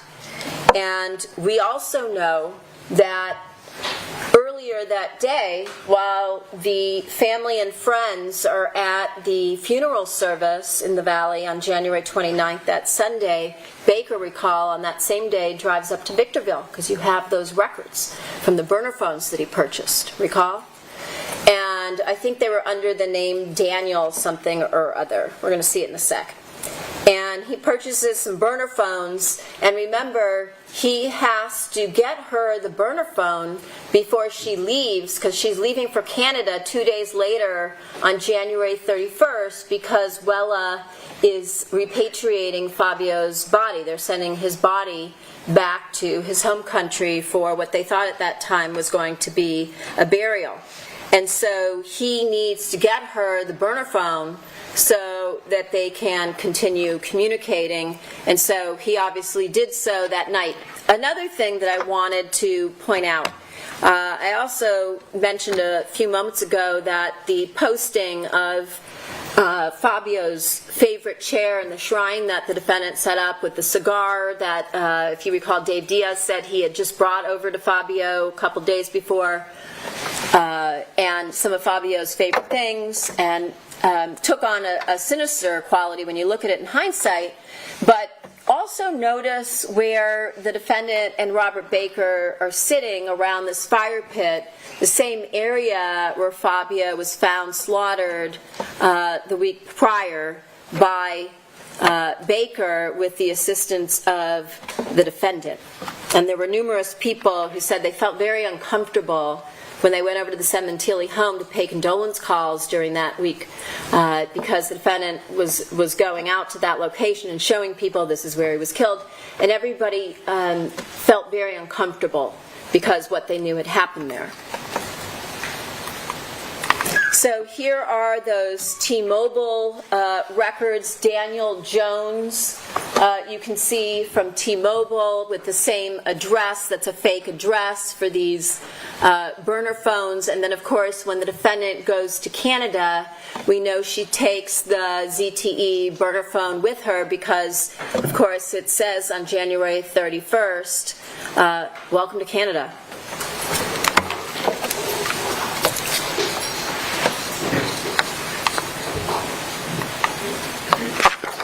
And so then, again, this is February 8th, and February 8th of 1997 was the 20th anniversary of Fabio and the defendant, and she makes this post, and she tells her sister Anna that she wants to go home, she wants to go back to California because she wants to be alone with the girls so the three of them can grieve together.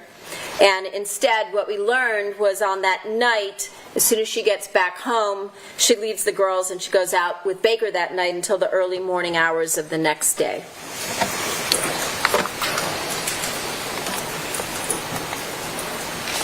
And as I talked about earlier, where I told you that the defendant has a history of using people to do her dirty work, we know that Anna comes into town after the funeral services in Toronto to stay with the defendant, but she leaves town on February 19th. And that same night, the defendant is using her daughter, Jessica, in case anybody calls or texts. Don't say you even have a friend over.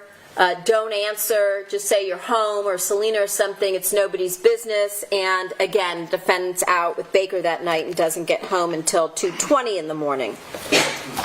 Now, Anna also told you that she was aware that during this time period, State Farm paid money to replace that DVR system, and as she said, to do stuff around the house, which Anna told you she thought was excessive.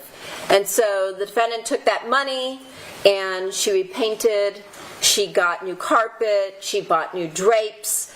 But again, you'd think that a mother who cared an ounce about having security and making sure her kids are safe at the location where her husband's been murdered, when she's going to be leaving them alone, the first priority would be to replace the security system or buy some kind of a more significant security system, but she never does that.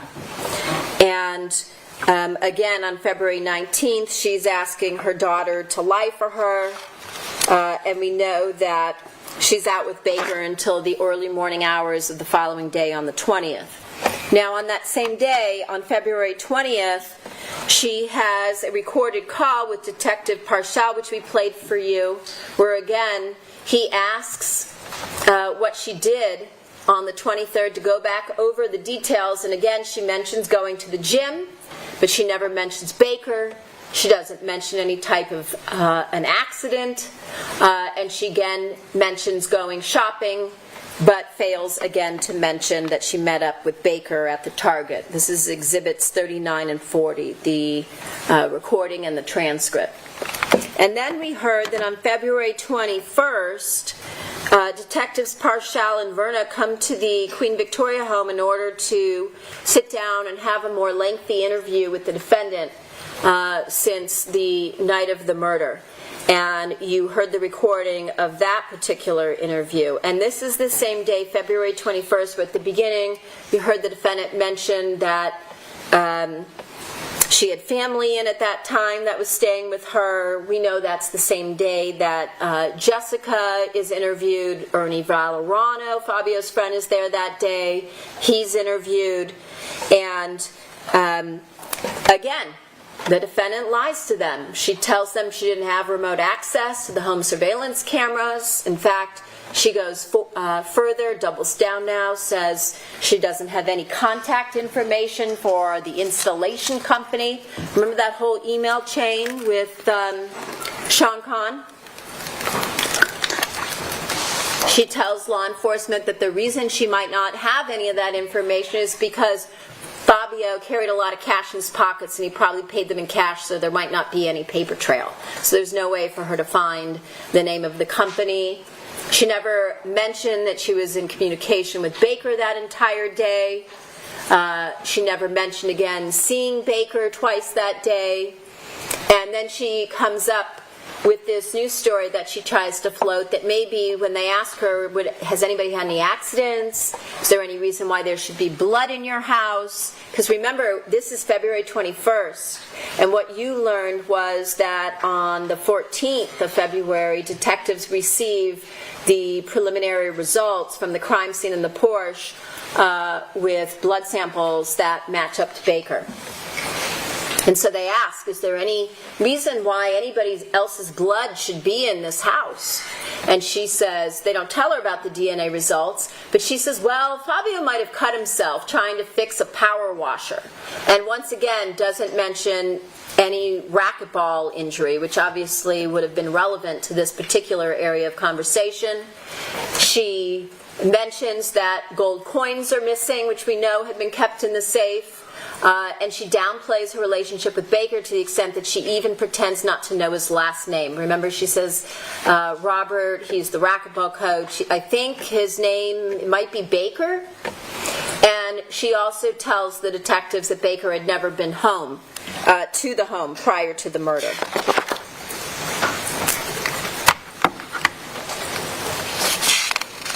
Now, on that same day, as I said, February 21st, when they interview people separately, law enforcement does, and Jessica brings up when they ask, is there anything odd that's ever happened? Has anybody, ever been to the home or stayed at the home? And she brings up the time when she found Baker sleeping in her mother's bed while her father is out of town. And so they go back to the defendant and they say, well, who's this? They don't rat out Jessica, but they say, well, who's this guy Baker? And that's when she says, oh, he's just the racquetball coach.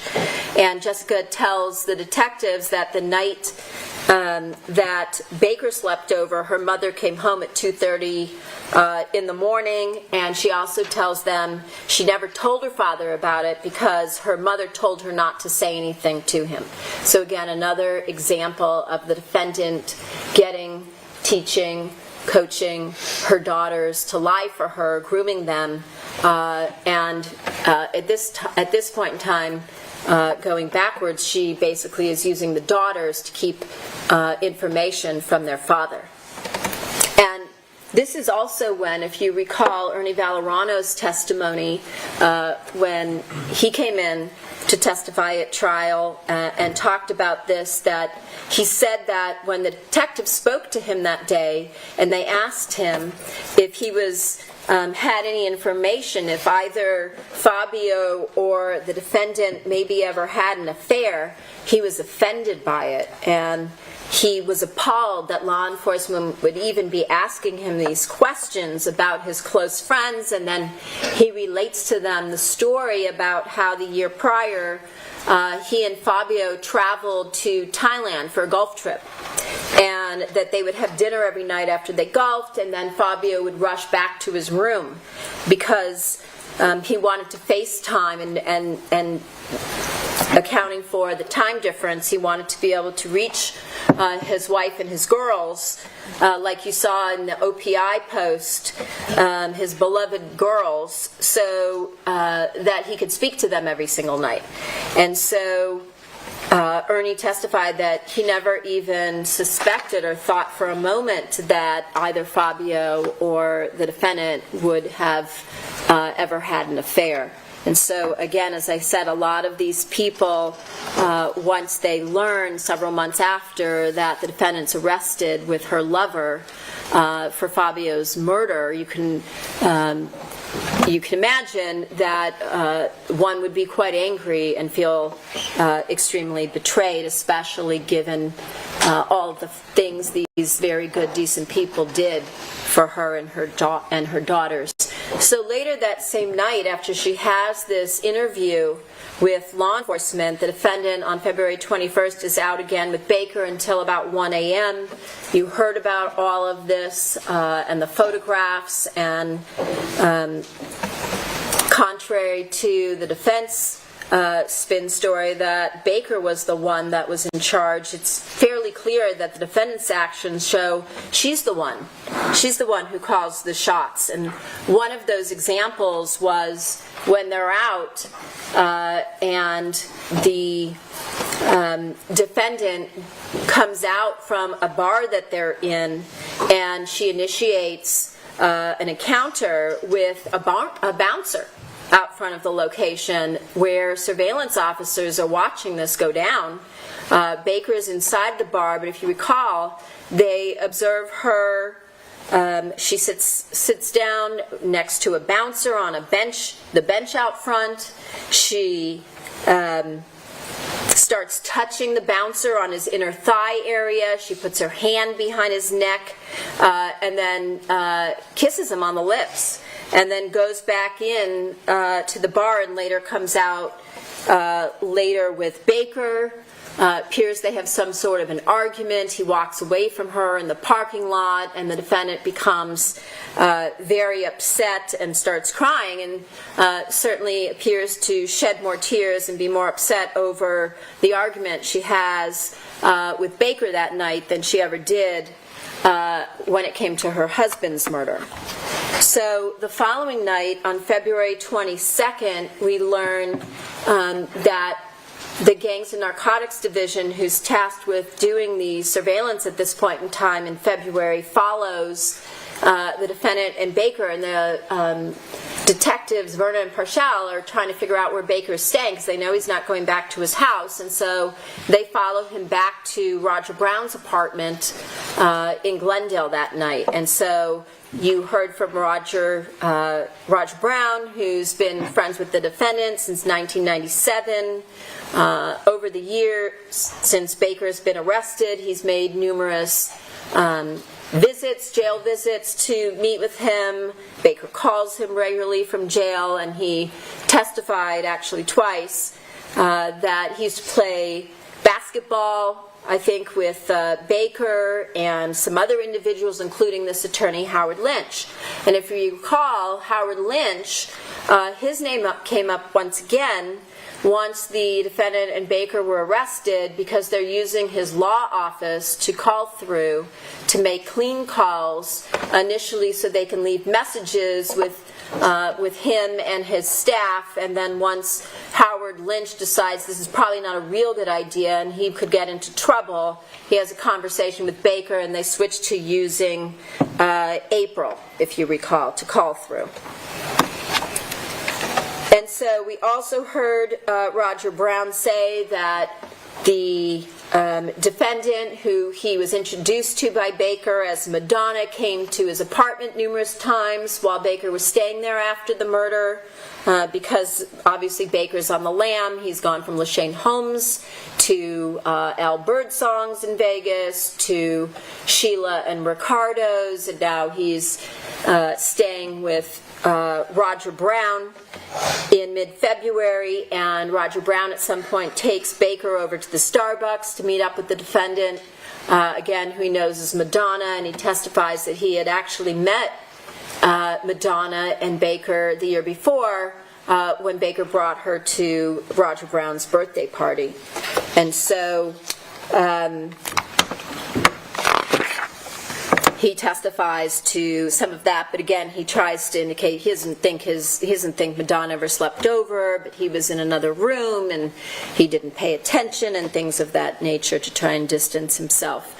And we also know that the night before his arrest, on June 13th, that's the day, remember, when the defendant is returning from Toronto after the Mirror Awards, and she flies home in Baker's army shirt and takes photos.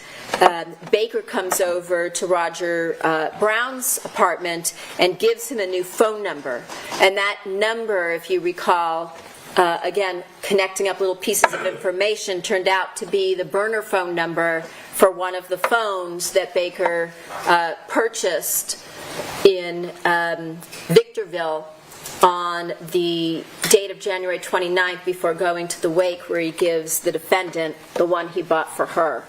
And so on the 25th, again, the defendant is out with Baker, this time till 3:15 in the morning. We heard from the surveillance crew, G&D. They follow the defendant and Baker, and the defendant picks Baker up again from Roger Brown's. They go out. They arrive back at the apartment at 12:45 in the morning, where the defendant then stays until 3:14 the next day, which is now February 26th, before she goes home. We know that on February 26th, she flies to Toronto for Fabio's 1-month memorial of his death, just to give you the timeline of the pieces. And then March 4th, after the defendant returns to the Los Angeles area after the 1-month memorial in Toronto, where she returned on March 3rd, she immediately resumes the same pattern where she's going out with Baker. On this date, March 3rd, she and Baker stay at a hotel until 6:18 in the morning the next day, and we heard about that during the cross-examination of the defendant's sister, Anna. Now, you also heard that the defendant made a series of calls to Detective Barshal, and once again, Detective Barshal and Detective Verna recorded, if at all possible, every time she would call. And you heard a set of those recordings along with a transcript, and during this phone call on March 8th, the defendant is asking Detective Barshal about whether or not there's been any DNA results. And of course, Barshal isn't going to share his investigative information. She again reiterates now for the third time, fourth time, she doesn't know the make or model of this DVR system. She can't locate any documents relating to the system. And she says, again, she puts it on Fabio, that he's the one that purchased and replaced the system with the installers, but she has not replaced the security system. And Barshal is repeatedly asking her this question every time he speaks to her, because the defendant claims she still is waiting for the insurance money. And we heard that wasn't true from the defendant's sister, Anna, who said the amount of money that they sent her was excessive, and so the defendant was redoing the house. Is it a good time, Counsel? Sure. All right, we will adjourn until Monday at 9 a.m. Again, the admonition applies. Not discuss this case among yourselves with anyone else or former expressing opinions on the cause is finally submitted to you. Today is just a regular Friday, but tomorrow, unfortunately, is Chores Saturday. I'm not looking forward to it, but I don't want to do it alone, so join me in doing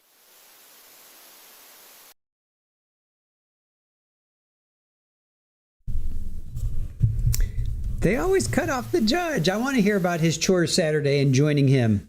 Dang it. They always cut the judge off. Curses. All right. Chores Saturday for the judge.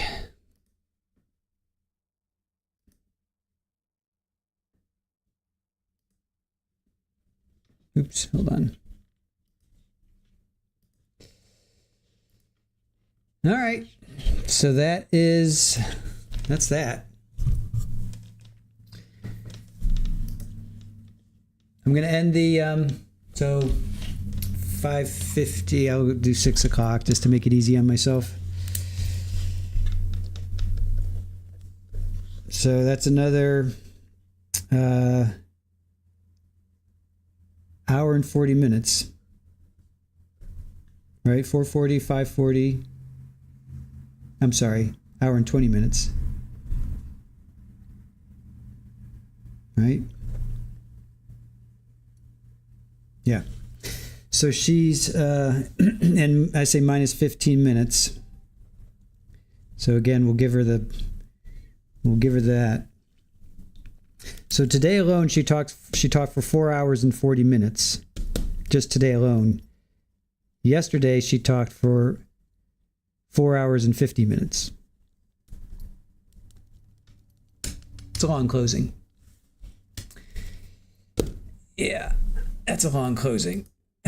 Baca, jury won't get this to deliberate until late Monday into Tuesday. I agree. Hey, Kerviel, good to see you. Sad to think I would have bet money we would have had a verdict before the weekend. Yep. Before knowing she was going to talk for 2,000 hours. I know. All right, let me. All right, I'm going to close the. I'm going to end the poll. I'm going to take the pin down.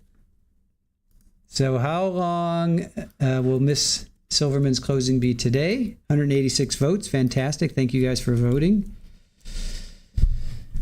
2 to 3 hours, 39%. 4+ hours, 37%. Good job, guys. 1 to 2 hours, 18%. 3% said 0 to 1 hour. Well, that was some wishful thinking for sure. I think I did 2 to 3. No, I think I did 1 to 2 hours. Yeah, she's still. I mean, she's going into now all the after deletion stuff. That's what she's going into now. Wow. It's about 9 hours and 30 or 40 minutes. Did I hear that right? Well, let's see. 4 hours and 50 minutes yesterday. So that's 4 hours, 50 minutes yesterday.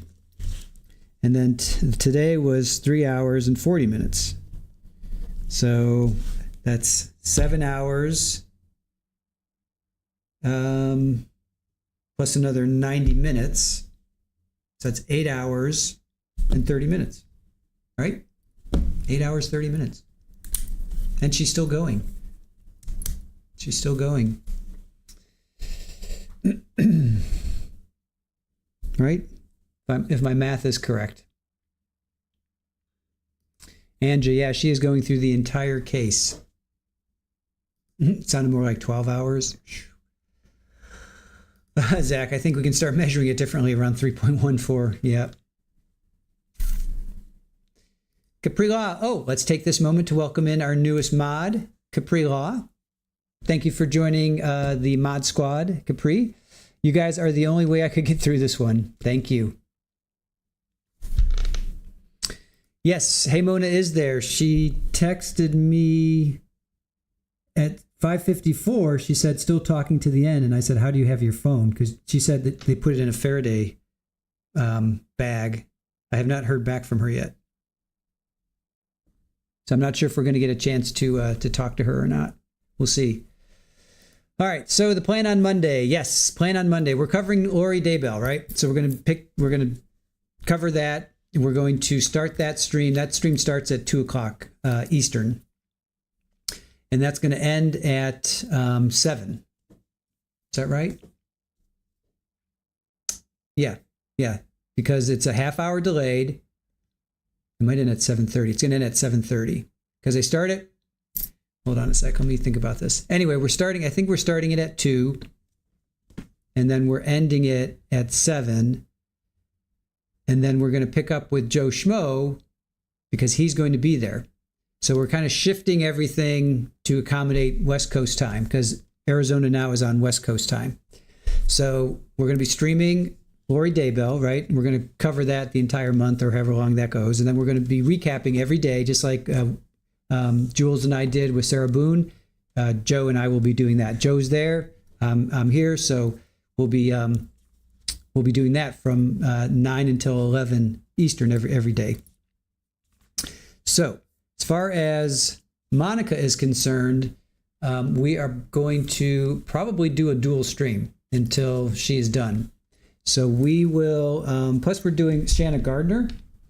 Shanna Gardner has a pretrial on Tuesday. So that's Tuesday at 8 o'clock. So we have that. And then we'll be doing a dual stream with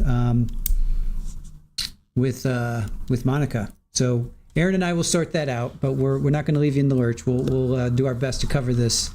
But we'll figure that out this weekend.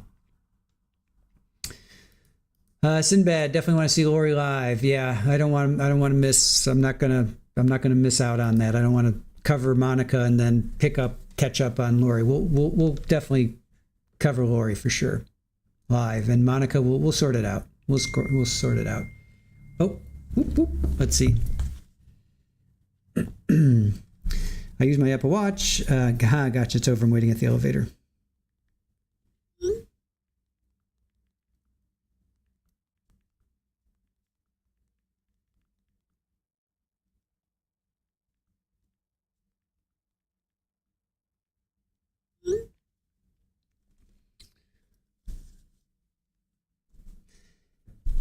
Let's see. Sinbad, you and Aaron will be very busy. Yes, we will. Yes, we will. You're here for it. Thank you, Sinbad. Appreciate it.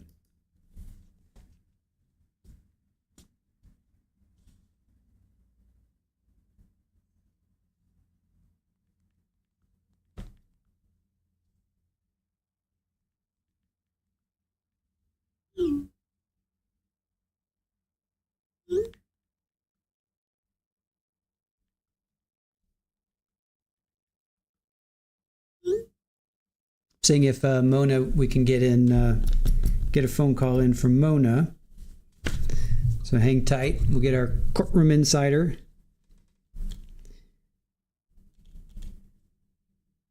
Oh yeah, cool.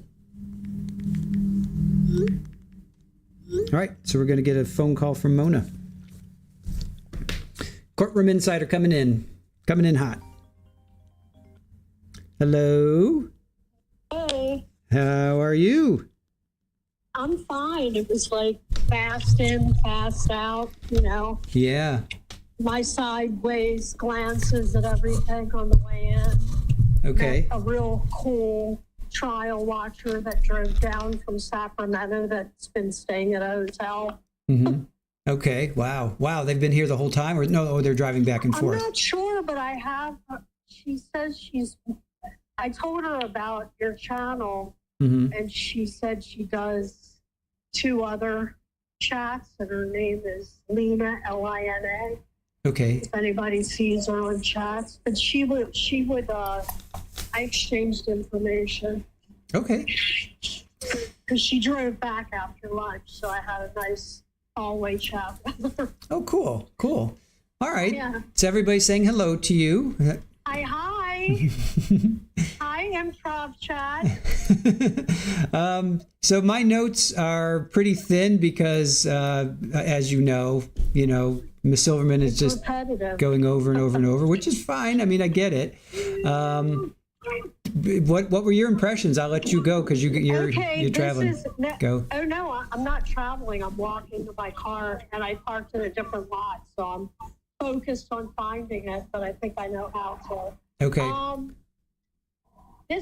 I think everybody's going to be really surprised because I didn't see the inside of the courtroom till after lunch, Mm-hmm. and the jurors were attentive. Mm-hmm. Really? Okay. Not like us.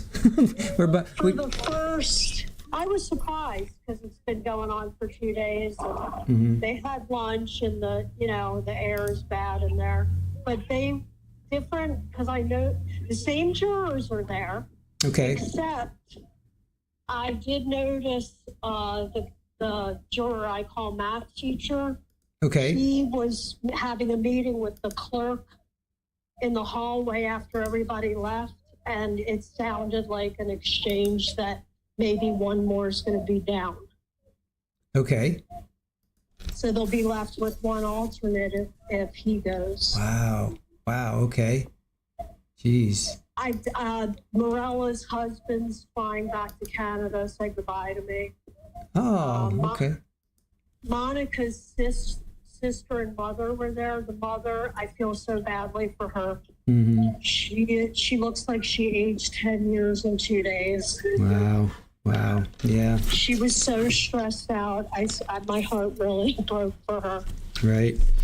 So right now they have 2 alternates, and you're saying that they're going to be down to 1? I'm not sure. It was like a keep me posted, thanks for waiting. Okay. Wow. So Okay. something is happening. Okay. But he's the one that wrote a book already. A book from his notes, right? Yes. Right. Yeah, nobody was taking notes for the most part after the first maybe 15 minutes back from lunch. Mm-hmm. Okay.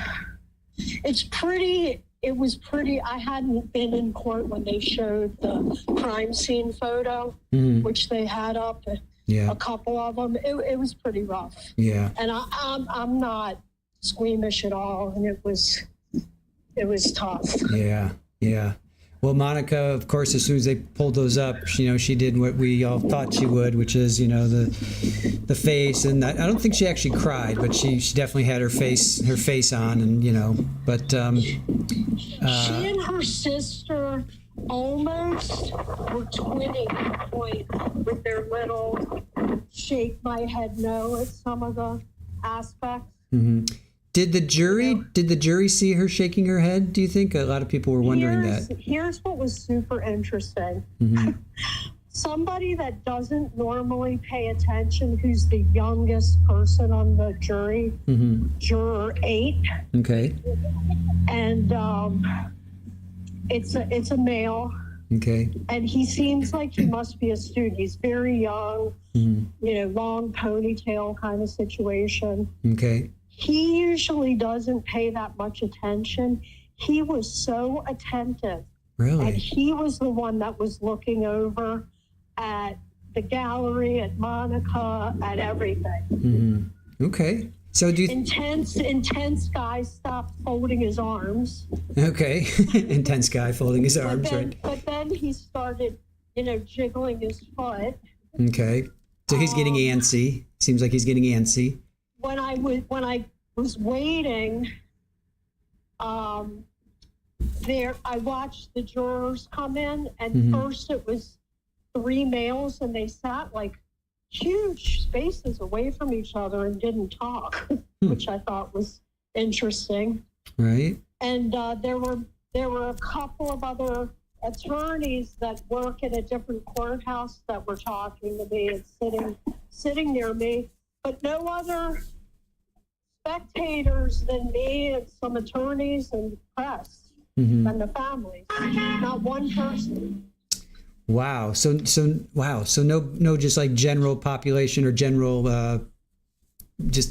court watchers, right? It's either the press or the family. Except for Lena, who was, it was a couple of different journalists that were normally not there, were there. Uh-huh. It was interesting. That is interesting. How did Cohen looks miserable? He looks like oh, poor guy. Oh, what was that ending when he said he has weekend chores? Sidebar? Yeah, well, the weekend chores, and then did he ask them to come help him, or because they cut the sound? I don't think so, because I heard him mumble something, but I didn't care to listen. Gotcha. I was like. It was like being on an airplane waiting to get out of your row today. Gotcha. Because there were attorneys and journalists that wanted to talk to the family. Okay, gotcha. How did the jury compare to the other days that you've been, as far as like attentiveness and watching? Because Beth came up a couple of times. I mean, she was very animated. And like in the morning, right? You weren't there in the morning. You were there in the afternoon. Right. I didn't. And I was driving so many different alternate routes because of whatever was going on the maps that I didn't get to the actual floor until everybody was walking out a little before noon. Okay. All right. So then how did they compare to the other days that you'd been there? Was like their level of attentiveness like the same? Were they more attentive, less attentive? That's what shocked me. They were more attentive. More, okay. Because I thought they'd be so burnt out. Right. And Beth was definitely much more low key. She came right out and said, "My voice is starting to go." Yeah, but she had a lozenge and a little water. It seemed to be really, her voice didn't go after that, at Right. least in person. Right. But she's going to keep going on Monday. I know. She's not done. She's not done. OnlyFans says attorneys wanting to sue for civil because a lot of people are thinking if Monica gets off, she's going to be hammered for a wrongful death. It wouldn't surprise me. Yeah.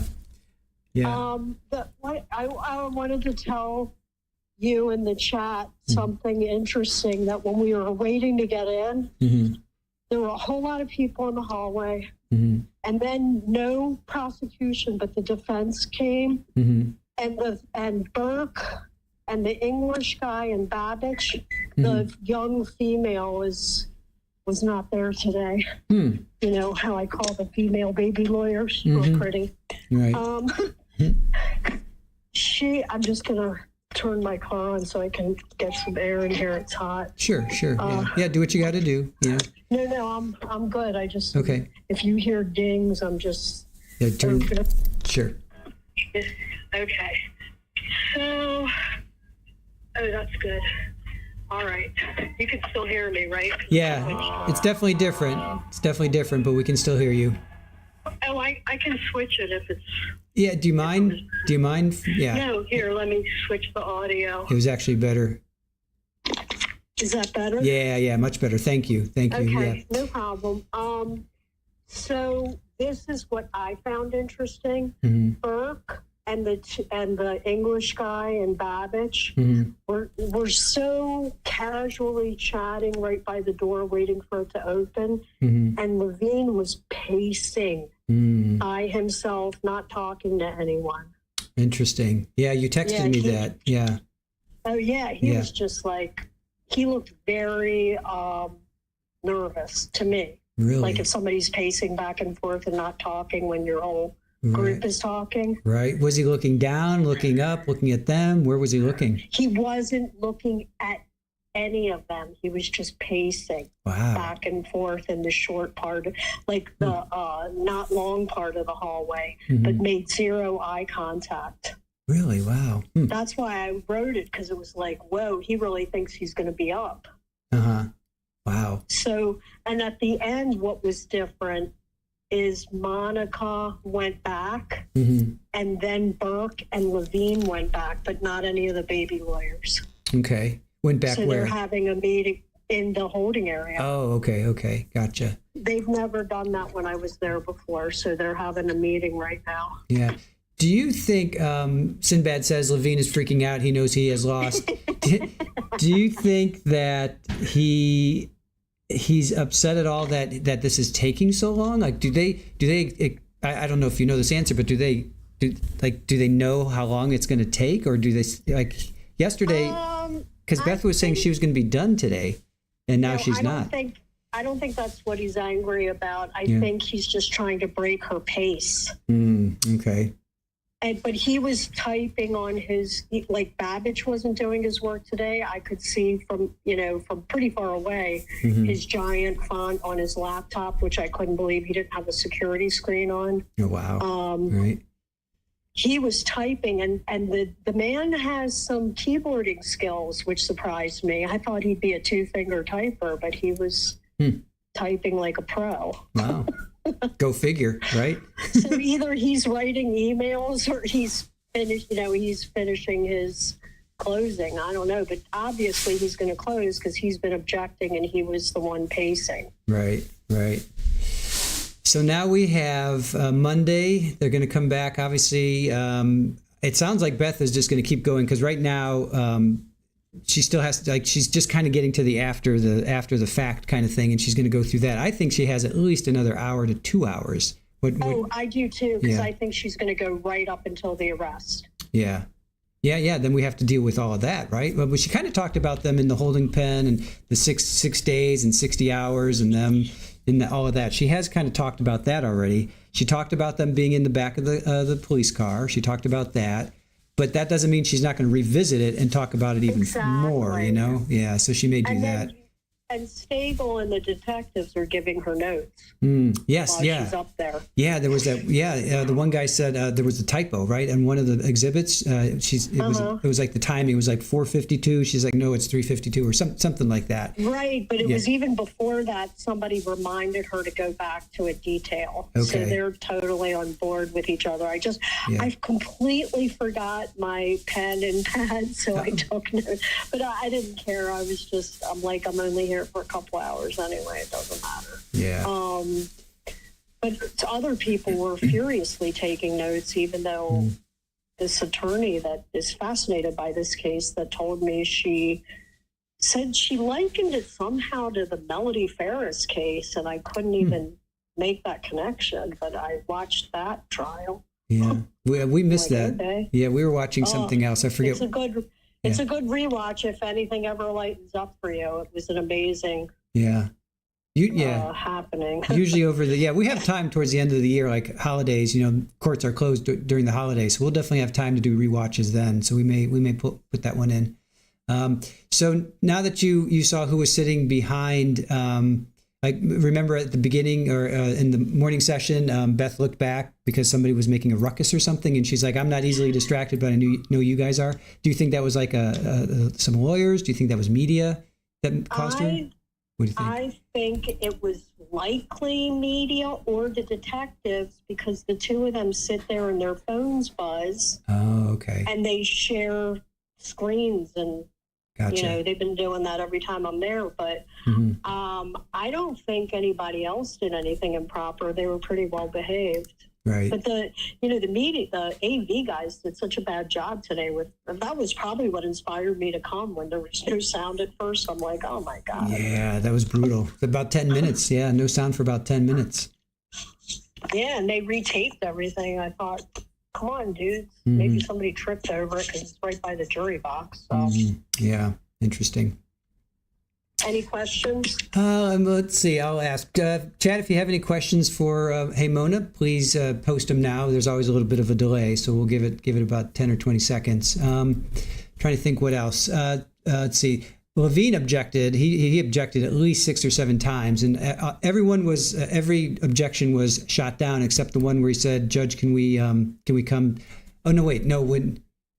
He asked for a sidebar after lunch. He didn't make, and it was strictly to break her pace. Okay. It seemed very obvious that he wanted. She was on her click, and then she was talking about what a terrible mom Monica is. Yeah, it was Bella finds her father, and this is something you can't get out of your brain. As I was saying, right, she just went right back. Yeah, it didn't seem like, but they were talking for a bit.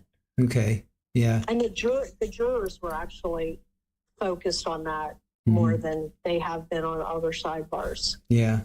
One thing that jumped out at me, I'm just looking through my notes, which I didn't take many because it just seemed like it was just repetitive. We heard it, 20 times. But that Dahlia, the housekeeper, had no idea that there was a safe. That kind of surprises me. What do you think about that?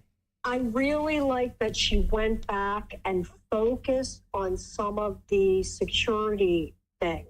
I was hoping to me, that's an important issue. And by saying that thing was hidden, and then she should have tied it in with that alert from the security company, but she didn't do that simultaneously.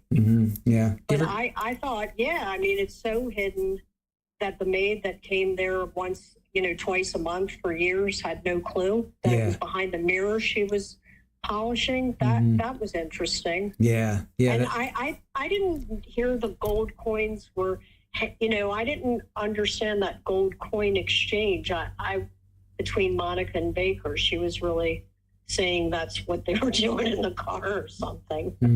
Yeah.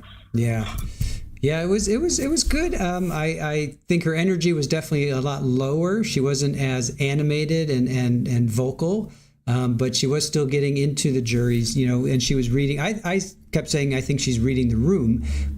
So whenever she would move, was the jury watching her, or were they watching Monica, or were they drifting, or were they, you said they were pretty focused. Right? They were really paying attention at first for the first hour. The last half hour, there were obviously somebody needs to leave to get an appointment. The guy whose back is always bothering him was uncomfortable, but the alternate who was slumped over, almost at a 90-degree angle the other day, Oh my God, she was very alert. But she's an interesting person. She's ambidextrous and takes notes on each half of the paper with different hands. Wow. Isn't that interesting? Wait, at the same time, or wait? She'll take notes with her left hand on the left side of the paper and notes with the right side of the paper with her right hand. Wow. She splits it in half, so I was assuming it's That's defense intense. prosecution, but I don't know because I really wasn't. Right. I'm close to her though. Right. So Aaron was asking, what after this is over, what are the chances of you getting an interview with one of the jurors? What do you think? I'll tell you, maybe, but I don't think so because I probably won't come back for that. But I say that every time, and then I go, I'm just gonna go. Right.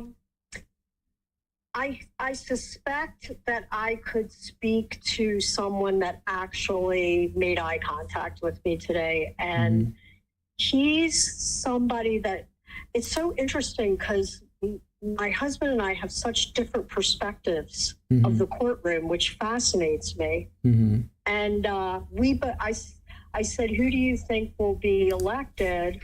You know what I mean? As the head juror or whatever they call it. Four-person. And, four-person, and we both picked the same person. Oh wow! Okay.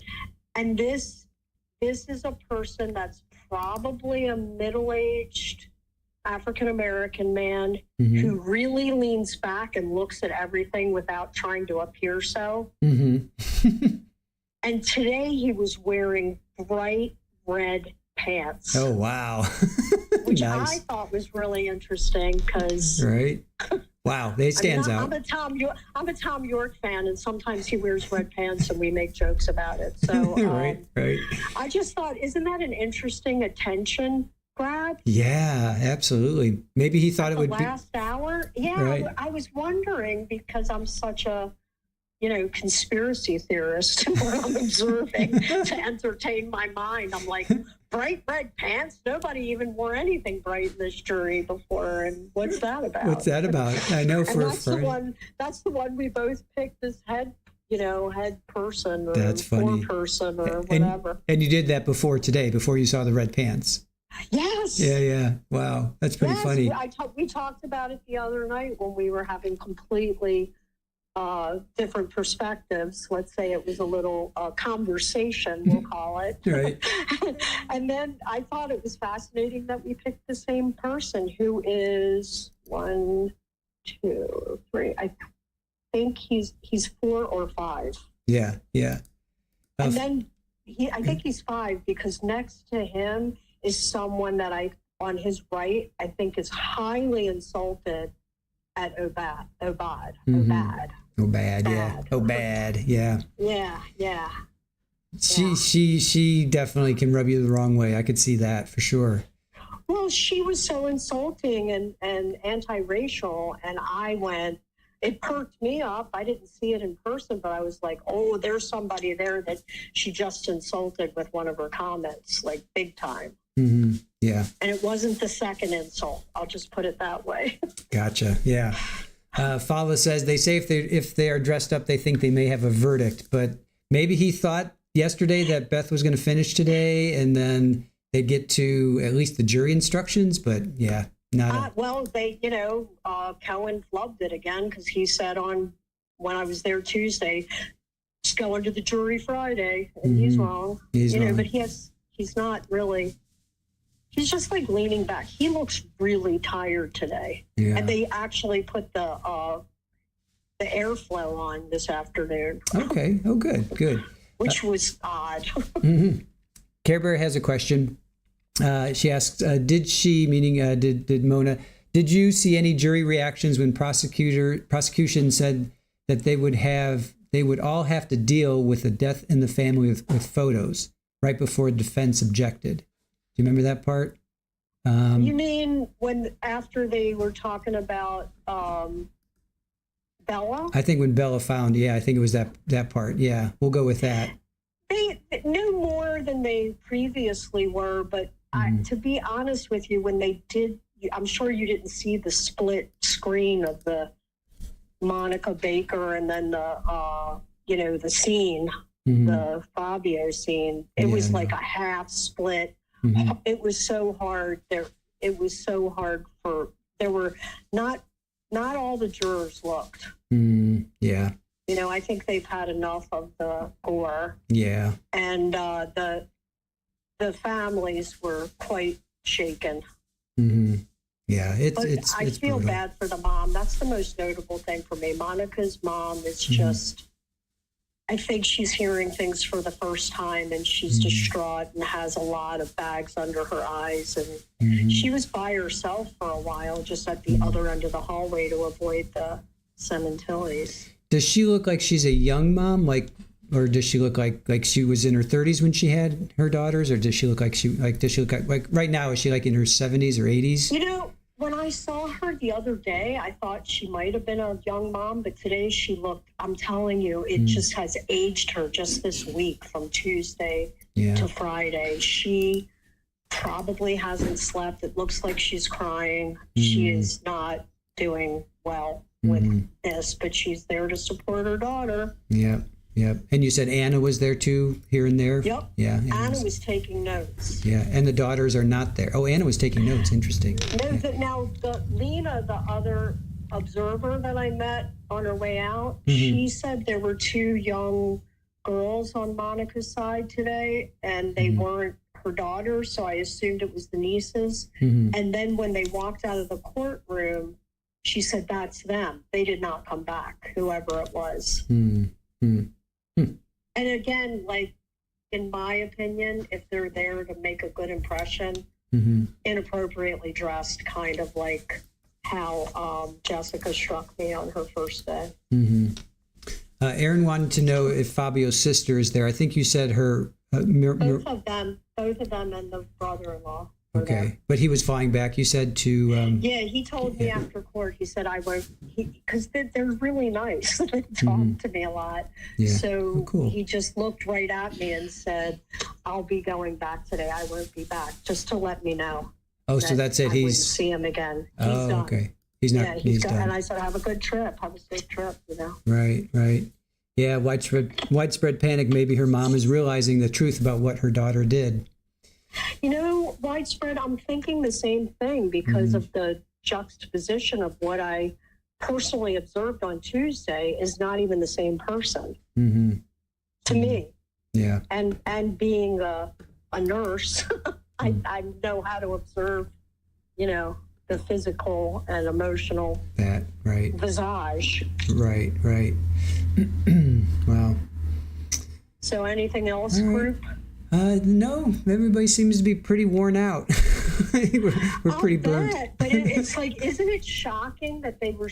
I was so surprised they were all attentive. And the one thing that Beth did differently in front of me is when she started her argument, she was in front of the jurors. This afternoon, she stayed behind the lectern. I think she's just tired, like physically, not leave where she could lean on. Yeah. You know what I mean? Yeah. Well, I mean, yesterday was 4 hours, almost 5 hours. I mean, she took pretty much the whole day, and she took the whole day today. I mean, that's a lot. I mean, well, I just want to say I lost the poll yesterday, but I won today.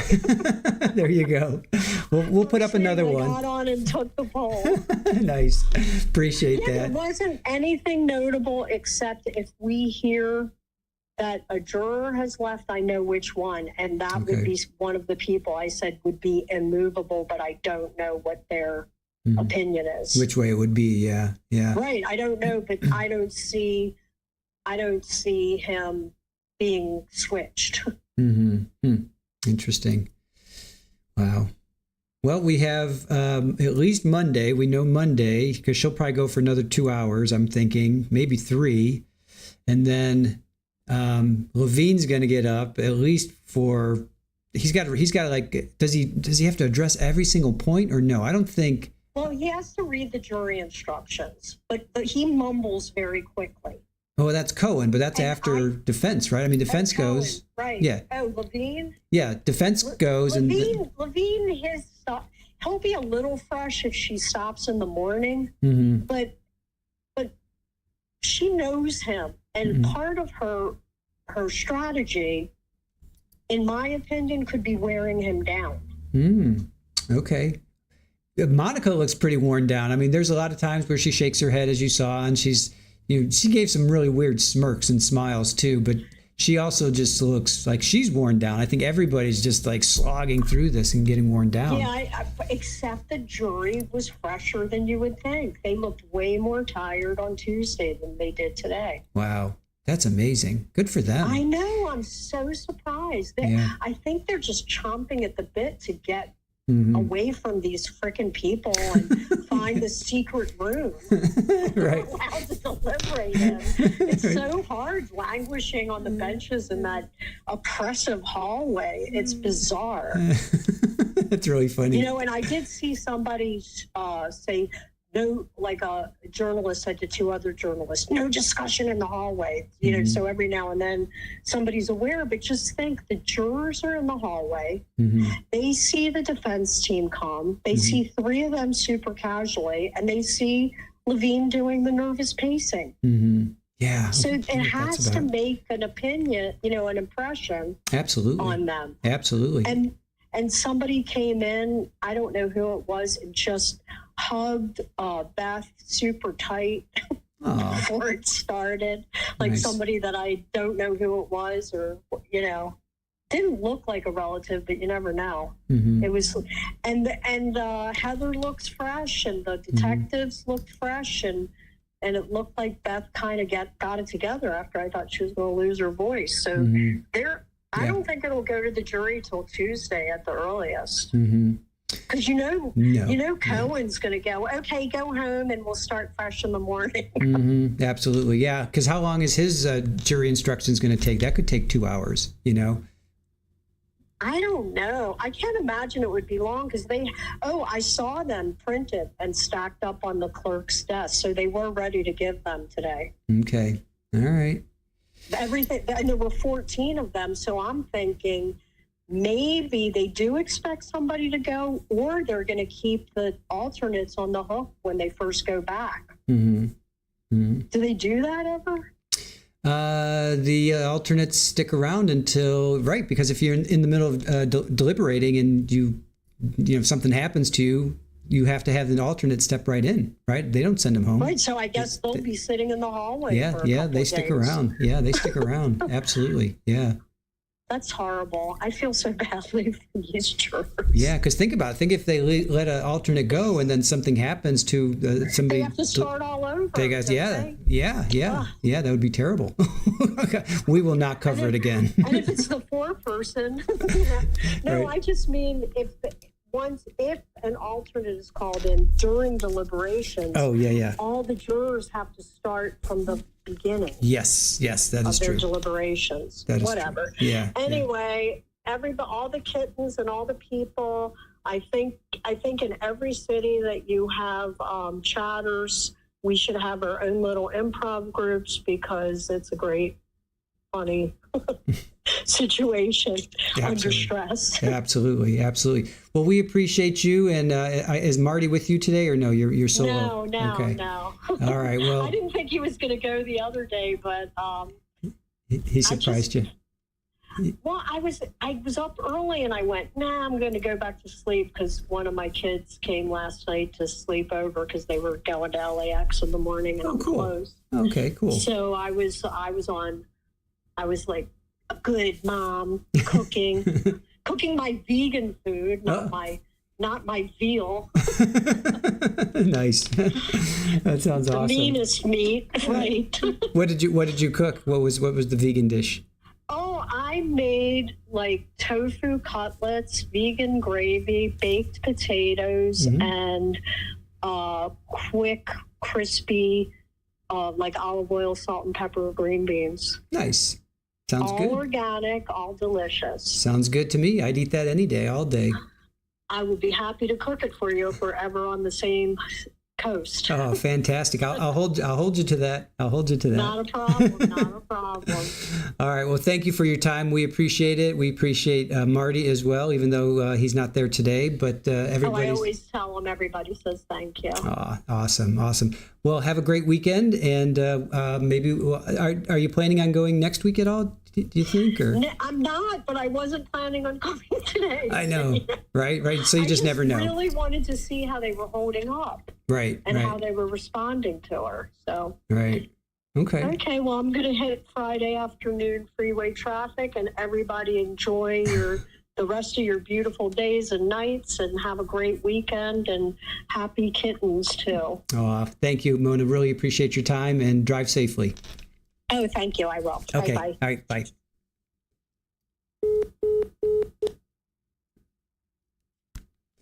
So thank you to Mona. Hey, Mona, really appreciate your time and calling in. And that was great. We have courtroom insider action there. So one thing I wanted to show you guys, again, this is not a sponsorship.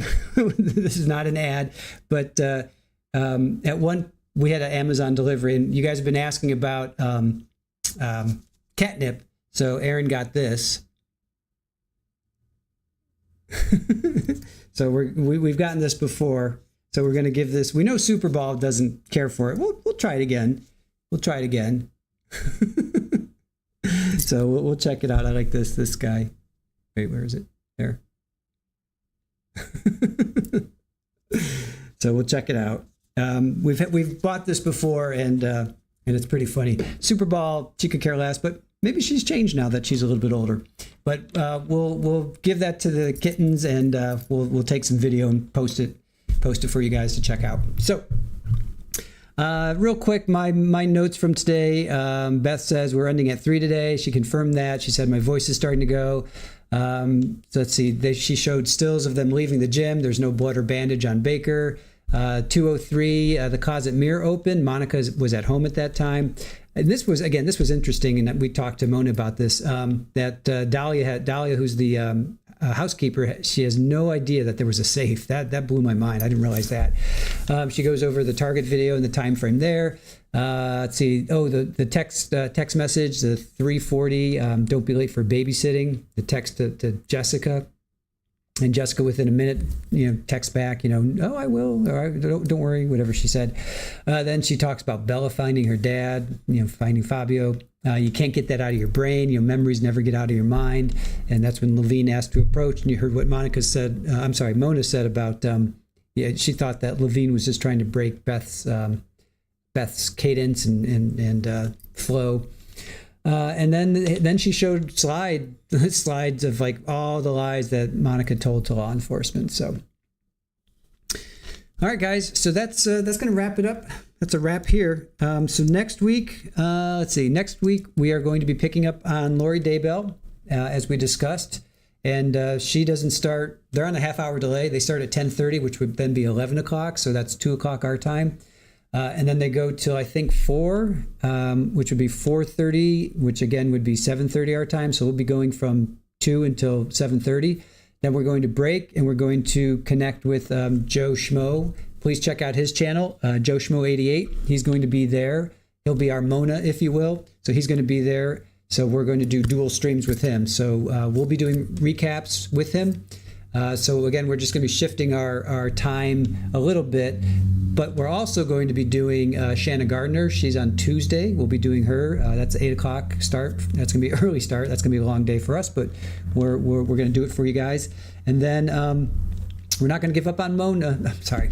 We're not going to give up on Monica. We're still going to cover Monica. So Aaron and I will sort that out, how we can do a dual stream and figure that out. So that being said, yes, we are done for the day, Gladys. Have a great evening, you guys. Thank you to Aaron. Thank you to our newest mod, Capri. Thank you so much for joining our team. Ken was also added this week, so we have some cool new mods in the mix. Thank you, OnlyFan, Therapist Rachel, Hellcat, Widespread Panic, Brat. You guys make this that much more exciting and fun and enjoyable. So thank you, chat. You guys make this. You guys are cool. You guys are a really cool chat. So I appreciate you guys, being who you are and supporting us. And that's about all I have to say. So have a wonderful evening. Make sure you get out. You do something fun this weekend. Go to the beach. Go skiing. Go walk in the grass. Look up. Look at the stars. Do whatever it is you need to do to recenter yourselves. Because next week is going to be Lori Daybell. And that's going to be fun. So thank you for joining us. We'll see you on Monday. Bye.